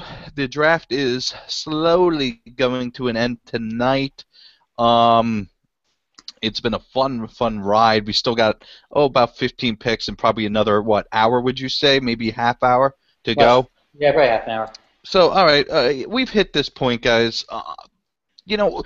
Let's talk about third round guys here because, we are getting to the end. Who's your third round guy? Why do you want him? And what do you like about him? And why has he been overlooked? Let's start off with McGregor, all right? Have some fun. I'm going to pass for a second. Let me think about it. Go to somebody else. Okay. David? Overlooked guy. Okay, Scott, go ahead. Either or. Overlooked guy, I'm taking Trey Turner. Either Trey Turner or Lash Seastrunk I'll take right now. And as a follow-up to that, also Dante Moncrief. Those three guys, I think, are just. I'm not sure which one. I think Lash Seastrunk. I can't believe that Charles Sims was taken with Seastrunk still on the board. I'm glad we finally saw Gabe Jackson get taken, but Trey Turner, I think, should be going. Any moment should have gone probably already. Dante Moncrief, I'm very surprised that Josh Huff went over him. Those are the guys I'm interested in. They're falling. David? Yeah, I mean, I've got Azaki the same as Scott, actually. It's mainly Moncrief. I thought he would go kind of towards the start of the second round, and obviously we're going towards the end of the third round now, and he's still there. Trey Turner, he's probably quite like Gabe Jackson, which is why I don't mind him. Obviously, Jackson's gone now. I thought he would go a lot earlier, but Trey Turner's a guy that I really like as well. He's probably my next guard. Obviously, David Yankee, I believe he's still there as well. Yeah. It seems like the guards are the ones that are really dropping, because even Xavier didn't go as high as many people kind of expected him to. And the Dolphins took a tackle to turn him into a guard, so that's surprising in itself. But yeah, I think those guys are the main ones. Moncrief is definitely my top pick. I really want that guy, so I hope he falls into the fourth, because obviously we've got quite an early selection in the fourth. So let's hope he makes it out of this round. Yeah. McGregor? Yeah, I just got a couple to add. I think they hit most of his high. Trey Mason maybe is a little surprised he hasn't gone yet. He did go. He went? Yeah, I can't remember who took him, but he went not that long ago. Okay. Is Pierre Desir still on the board, right? Still there. That's a little bit of a surprise. And Scott's boy, Dry. He's still on the board, right? Who's that? Dre? Dry Archer. He's still on the board, right? Yeah. I think about now is when he should be going. I think I originally said. I think I had originally projected him as a fifth-round pick, but then after his performance at the Combine, I said it wouldn't surprise me if he gets taken as early as the third. So anywhere between now and then, I think is appropriate for him. I think if he's still on the board by the end of by our fifth-round selection, I think the Jets would be idiotic for not taking him. But I think now is starting to get into a good time to take him. Yeah, and just to fill up here, Trey Mason, third round, 75th pick. He was just taken, and the Bengals pick was in. I just lost it. I believe it was an offensive tackle, Scott. Taking Will Clark, defensive end. Okay, defensive. Will Clark, defensive end from West Virginia, one of the worst defenses I've ever seen. So. Yeah, there's a go figure moment. Yeah, what do I know? But the Bengals gonna bungle. So, all right, let's see, we have another few picks, guys. I'm gonna phrase it to you this way: do you think we trade up here? Yes or no? Straight answer. Let's start off, David. Yes or no? Do we trade up? No, I don't think we will. Scott?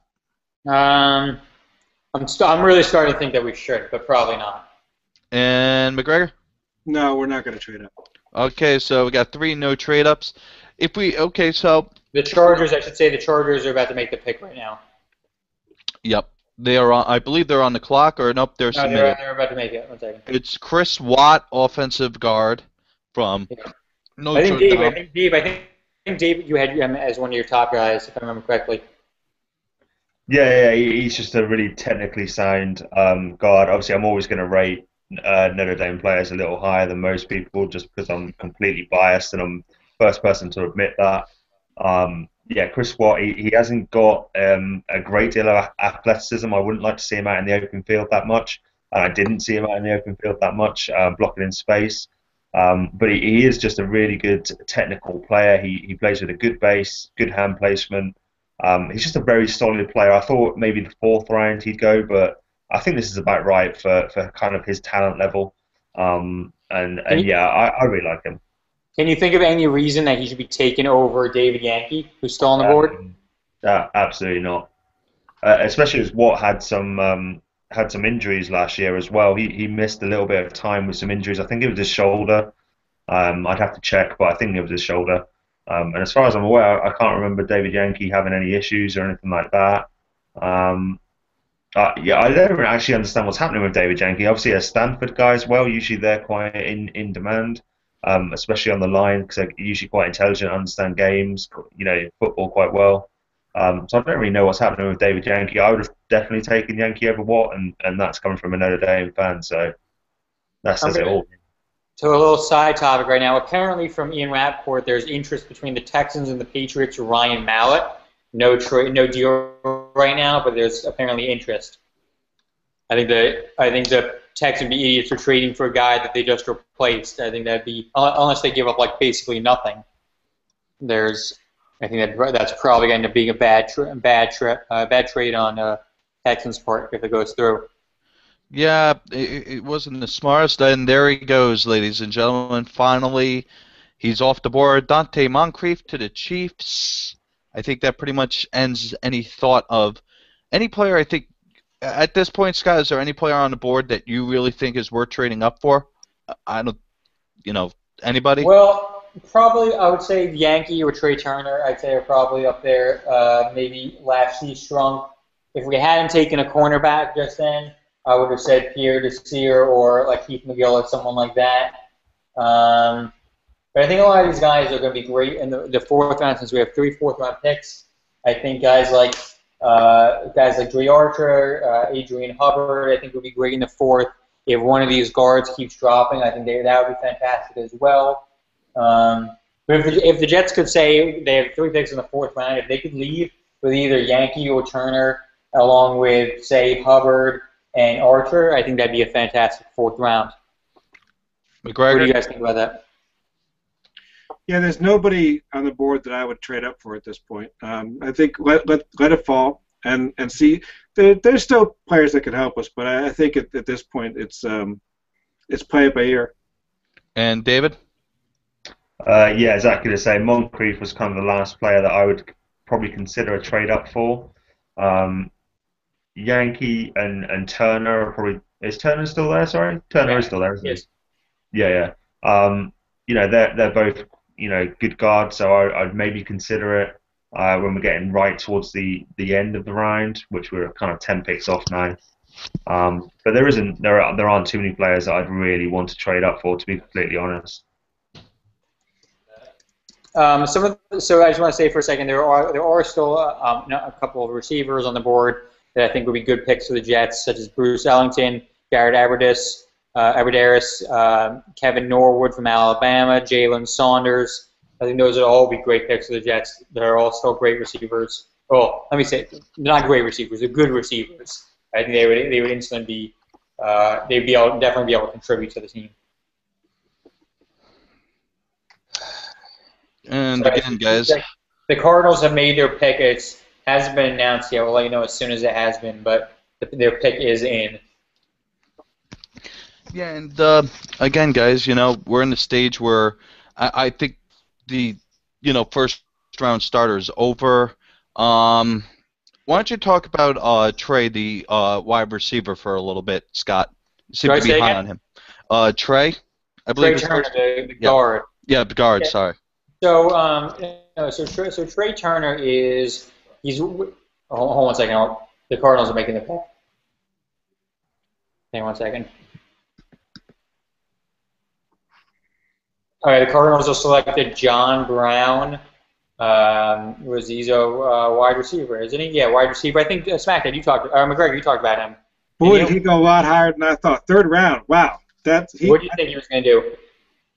I think he's good, but I don't think his 3rd round is a big stretch. He's small hands, small body, terrific quickness, speed, small school competition. It's hard to know exactly how good he is when he's been playing against these Division II schools all the time. I love him, but I don't think I'd pick him in the 3rd round. Okay. What would you have picked him in? 5th round. I think 5th round's good value for him. 3rd round, wow, they must really love him. Which he's as fast as Cooks is, and he's probably as quick as Cooks is. But that doesn't mean as good a receiver as Cooks is. So who knows? Okay. Well, to talk a little about Trey Turner, since you asked about him. Turner, what I like most about him is just that he's a really physical, nasty presence. He has a lot of upside. He's like one of those guys that could end up being just like I think he could be an All-Pro at the position. He's just obviously going to take some time to develop into that. But he's really athletic. He's got that mean presence. He has a fantastic punch. He'll knock a defensive lineman on their butt. I think he can handle a speed rusher. He can handle power rushers. He can do a little bit of everything. Most of what he has though is an upside. He absolutely has all the tools. And in the meantime, he'll give us that great nasty presence on the right side of the line next to Giacomini.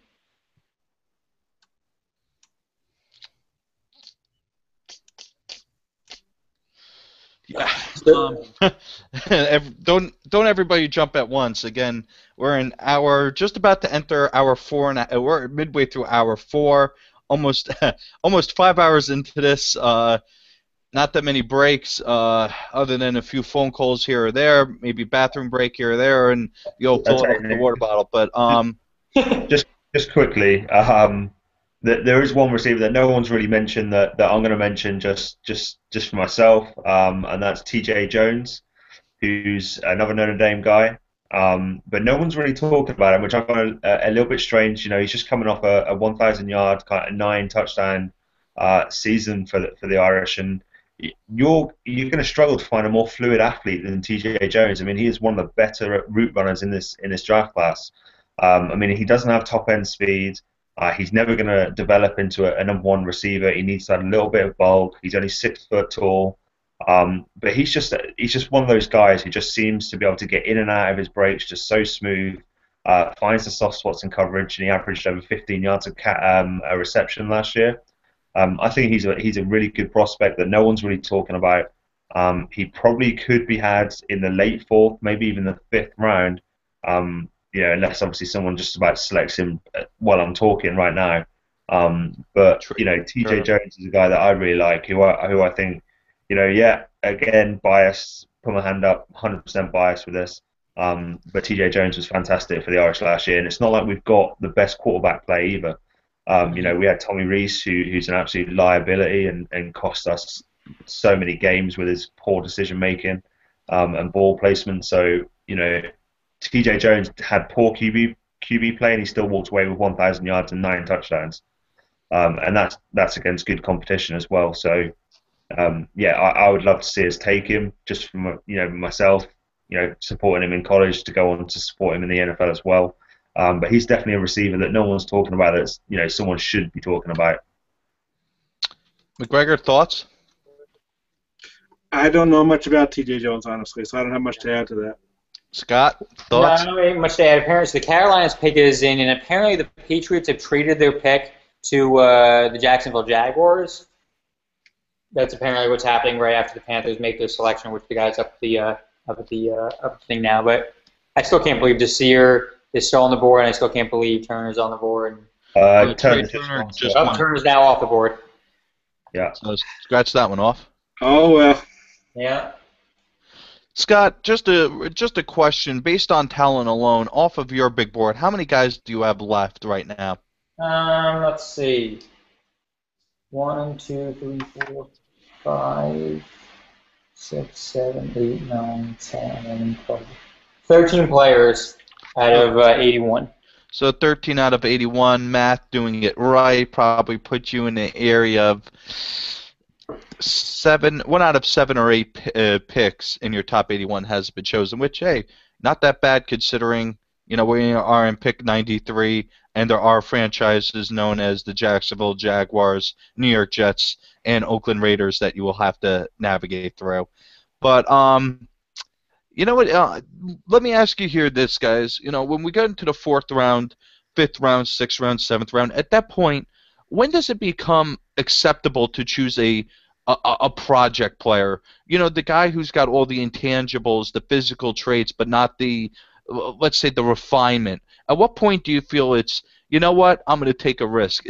Or do you go after a known backup? And Browns have taken Brandon Linder out of Miami, so The Browns? guard. No, you mean the Jags. Jags, yes. Brandon Linder. Linder, yeah, sorry. Another guard that's gone above David Yankee. I don't know what's going on there as well. Can't think of any injuries that he's had. As to your question about projects, I think it depends on how big a project he is and how talented he is. I mean, the Carolina Panthers took Kelvin Benjamin in the 1st round. He's a project. The Jets took Stephen Hill in the 2nd. They took Vlad DeCosta in the 2nd round. They were both projects. So it depends on how talented they are, how big their upside is, how far away they are from being that eventual player. It depends. So I don't know. They can give you a fixed answer. It can be as early as the first. It can be as late as the 7th. How about, let me rephrase it this way. If you're the Jets right now, would you lean more a guy that you know is never going to attain a starter role that he's just brought in as a career backup as a 6th or 7th pick? Or would you rather go after a high-risk, high-reward type guy who, you know, right now where the Jets currently are, I wouldn't take a project until like the 4th, 5th, or 6th or later. Maybe the 5th or later. I just don't think the Jets are in much of a position where they can afford to spend their picks on projects. Apparently, there's been another trade. San Francisco has traded their pick with Cleveland Browns. The Browns are now on the clock. I'm not sure of the terms yet, but as to the last one, the Jaguars traded. When they traded with the Patriots, they gave up a 6th-round pick to move up a few spots, I think like 8 or 9 spots. Yeah, interesting. So, David, same question. You know, do you think the Jets should be, you know, going after a project 6th, 7th round, or do you think they should pretty much, you know, just go after depth this year? I don't think there's any problem taking a project in the 6th and 7th round. I think, you know, if you can get anything out of the 6th and 7th round, you've had a pretty good draft in that area. Most of these 6th and 7th round picks either end up on the practice squad or you know, training camp fodder who get cut before the season even starts. So, you know, if you're going to take a project, by all means, I wouldn't take them in the 4th, not the way the Jets are at the minute, like Scott was saying. I would definitely keep it to the 5th, 6th, 7th rounds. But obviously, you know, they've got to have some talent that makes them worth the pick. And you know, if you can get a project who you think's going to contribute at some point, that, you know, obviously they're going to need coaching, they're going to need a lot of time, but you know, you need to be invested in it. You can't just be invested in it for a year, and then if you're not getting what you want after a year, you cut ties. If you're going to make a project, you know, make one and stick with him for a couple of years and really try and develop him. But yeah, that's, you know, I don't have a problem with taking any projects in the 5th, 6th, or 7th, but I'd definitely still be looking for depth and starting caliber players in the 4th. McGregor? Yeah, generally speaking, 6th and 7th round picks, I want them to be lottery tickets. I'd preferably have a guy who can play a role right away, like a special teams role, kick return, or something like that. But if I'm taking one and there's one available, I want a guy that, if everything pans out, he can become a real stud. So, yeah, I like projects in the 6th and 7th round. If you're taking a bunch of overachievers, that's fine. If you can't find anybody that is a project worth taking, but those picks generally aren't much more than special teamers anyway. So if I'm going to take one of those, I'm going to take one, if I could find one, that has, you know, off-the-charts measurables, and see what you can do with them. And the Browns have selected Terrence West, a running back out of Towson, 5'9", 225. So a lot of people like Terrence West. What was that, Scott? I know a lot of people that really like Terrence West as a prospect. I wasn't as huge. I know Pratt, one of our users, I'm pretty sure was a big fan of him. He's just a big body running back. He just bowls you over. That's a good running back. I'm still surprised. I'm surprised that C. Strunk hasn't been taken yet. I'm pretty floored that Terrence West has gone above C. Strunk. All right, guys. So yeah, I mean, we're in the point where this. Hey, you know, McGregor, you talked a little bit about you know, that player that could do multiple roles. Mm-hmm. You know, the player that, you know, is a lightning in a bottle per se, a lottery ticket. Any particular names you're watching for lottery tickets? Any guys that you particularly like? Going back to Jeff Janis here. Jeff Janis is off the charts with measurables. We'll see if he's ever going to be a football player. I don't know. Division II competition, you just don't know. But a name that nobody knows is Albert Wilson. I did a little article on him the other day. He's as raw as you can possibly imagine as a receiver.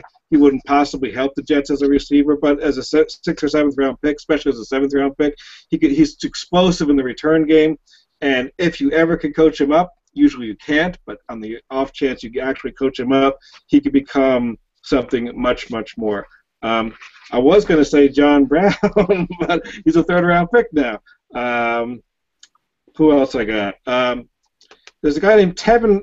Tevin Reed's out of Baylor. Yeah, Fast guy. He could become something special, I think. There's a guy named Jalen Saunders out of Oklahoma. I'm not particularly big on him because he's just too small, but he could be a real asset in the slot game, maybe. One more guy that I want to talk about is this guy named Campanaro. He's the ultimate New England Patriot slot receiver. If they get him, I'll be unhappy because I think he can be as good or better than Julian Edelman, and maybe even better than Wes Welker. He's a better athlete than Wes Welker, that's for sure. He's got unbelievable measurables, and he does exactly what you see Wes Welker and Julian Edelman do. I hope they don't get him. So he's going to go late. He's probably going to go 5th or 6th round. Yeah. Scott, any guy you're in particular fawning over? Yes. Yeah, there's a guy, the wide receiver. I really like Campanaro. I'm glad you brought him up because I forgot about him. I think Aberderis is also going to be a really good wide receiver out there. Hold on one second. The Broncos are making their pick right now. Sorry, hold on. Michael Schofield. Michael Schofield will get tackled. Okay. Anyway, I think another guy that I'm really interested in is Kevin Norwood out of Alabama.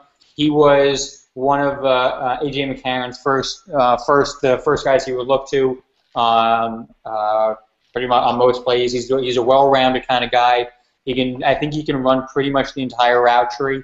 He's obviously not a huge deep threat, he's 6'2" though, so he can go up and get the ball.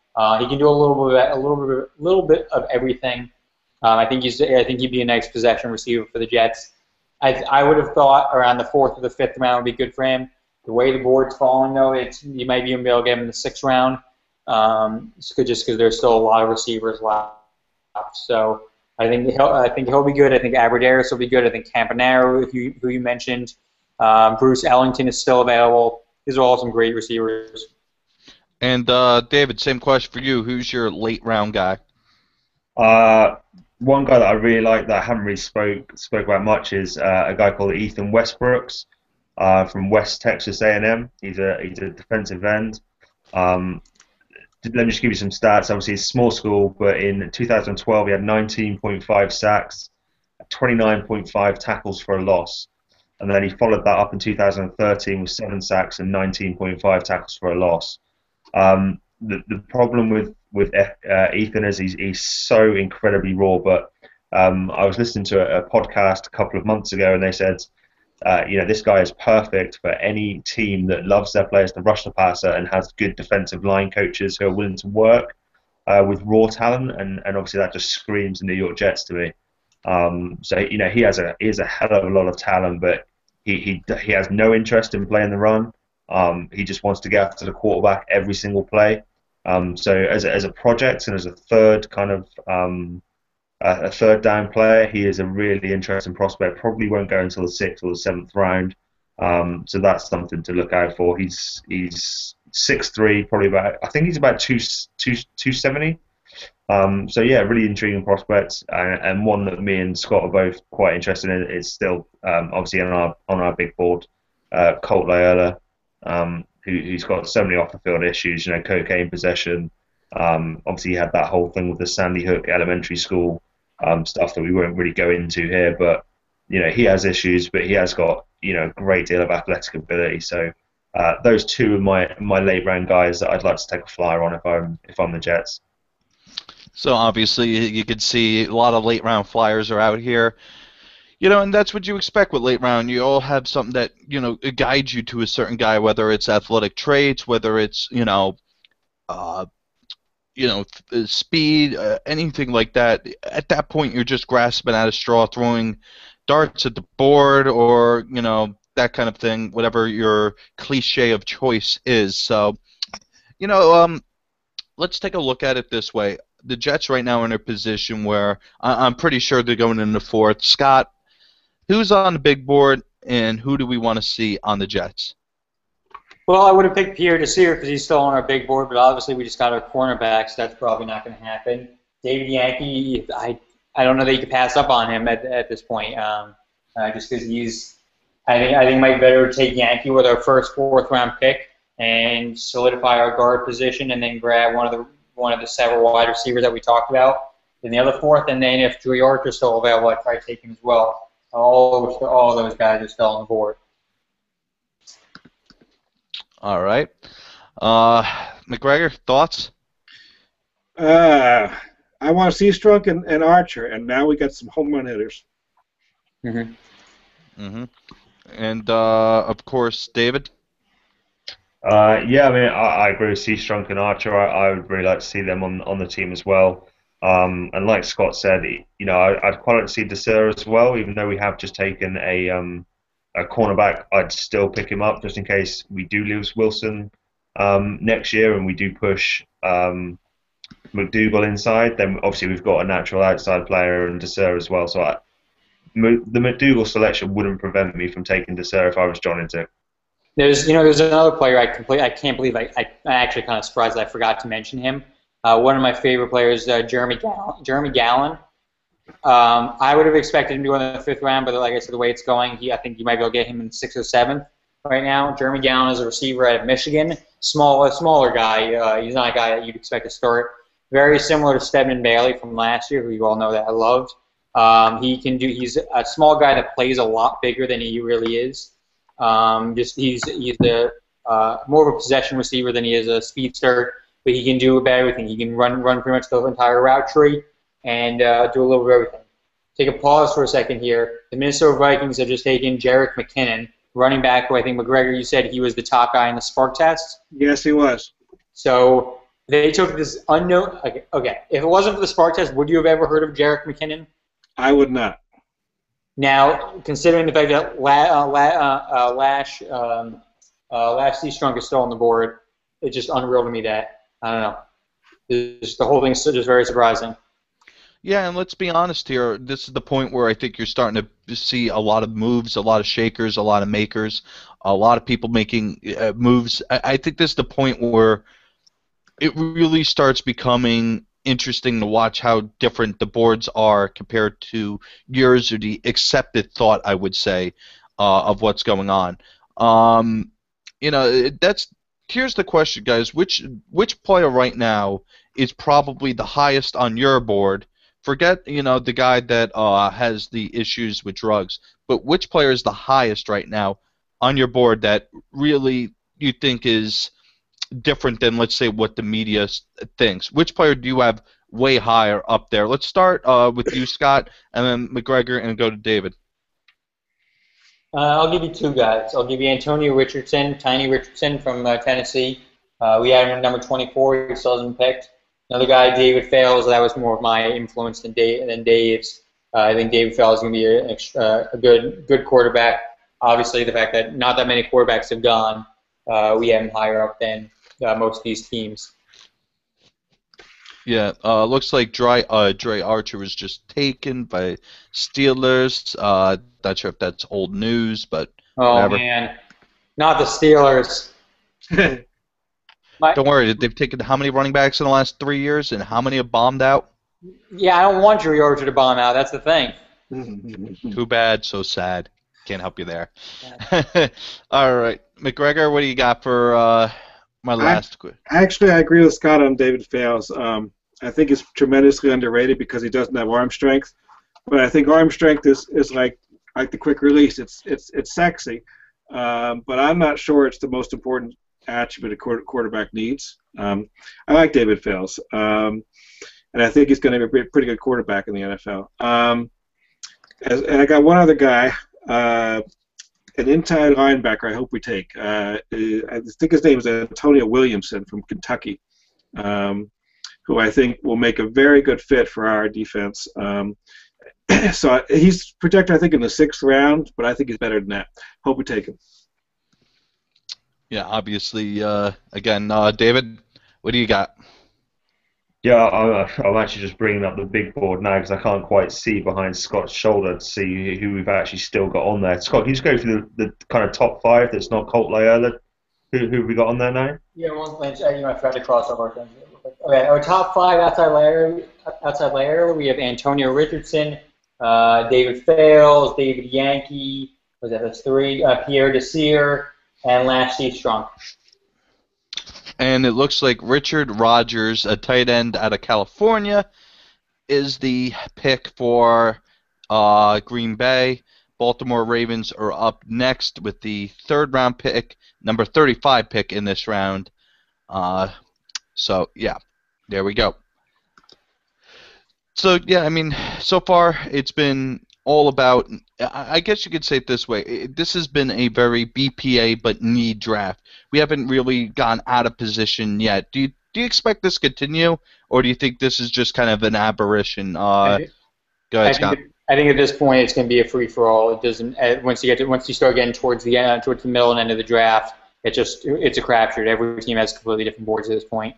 So. Yeah, McGregor, what's your thoughts? Yeah, Same thing? That's right. I think that's right. I think a lot of it has to do with the fit on your particular team as well. So one guy could be a fourth rounder for one team and an undrafted guy for another team. It's just the way it is. Yeah. David, same thing? Yeah, I pretty much 100% agree with what's just been said. I think the Jets have been fortunate so far in this draft that their needs have probably dropped in line with who they had the best player available on their boards as well. So we haven't really needed to reach that much. Reading more on McDougal, a lot of people are saying that he is a second-round prospect. McShay, Kuiper, those kind of people are saying that he's probably a second-round guy, so maybe that's not a bigger reach as we first thought it was. But yeah, it completely depends how each team has them drafted. Like McGregor said, we could have someone on our board as a fourth-round prospect, and the Steelers could have him as an undrafted free agent. So it's completely reliant on how they kind of develop their own boards. Another tight end has gone off the board from Baltimore, Crockett Gilmore. God, what an awesome name is that. I don't really know too much about him. What was his name, Scott? Crockett Gilmore. Yeah, I actually wrote a scouting report on Crockett Gilmore. I think it was one of the first ones I did, maybe about 8 months ago now. He's actually a former defensive end who got converted to a tight end. He's, as you expect, really stiff, not got great mobility, but he does track the ball really well, and he goes up and gets it at the high point. So that's not a bad selection, and that's kind of a Baltimore selection. That's exactly what the kind of player I'd expect Baltimore to take. But it's not a bad selection at all. Yeah, I was hoping we'd get Crockett Gilmore, actually. I like him. He timed really slow in the 40, but he doesn't play that slow. I think he's a good pick. I would love to have him on our team. All right, guys, so, let's do this again. Taking a whole draft into context, grading time. Obviously, we went from pretty much around a 90 for the Jets so far to it's going to be interesting to see how it falls after McDougal. Who wants to start us off here? I'll go B plus. I'll go B plus. I think it's still pretty good. It's still a pretty good draft. I don't think you had the first two picks were just really, really good. So and I don't think McDougal is. It's not like McDougal can't play. It's just that he was a reach. So it's not like they were picking up some hobo in the third round. So I'll still give it a B plus. Down from my A minus. McGregor? Yeah, I think I'm going down to a B. I had a B plus before. I don't think you value the same amount for a third round pick you don't like as a first or second round pick. I think as long as the top picks are really good, the rest is bonus. Third round's important, but it's less important than the first two, and I love the first two, so I'll stick with a B. David? Yeah, I'm going to agree. Probably a B. I don't think McDougal one. The more I read, I have been reading quite a lot about him since the selection. The more I read about him, the less worried I am about that selection. I was a little bit concerned, immediately, which is why it sure take a couple of days just to look at him in more depth and kind of make an opinion based on that. But I'd say a B plus. It's still kind of the same for me. I think getting Amaro in the second round is gonna, keep it around that for the entire draft. Just I think that's excellent value for Amaro. Yeah. I want to take a pause for a second. Say the San Francisco 49ers have taken Brandon Thomas. So Brandon Thomas is interesting. Thomas probably could have gone. He's a guard from Clemson. He probably could have gone in the second round.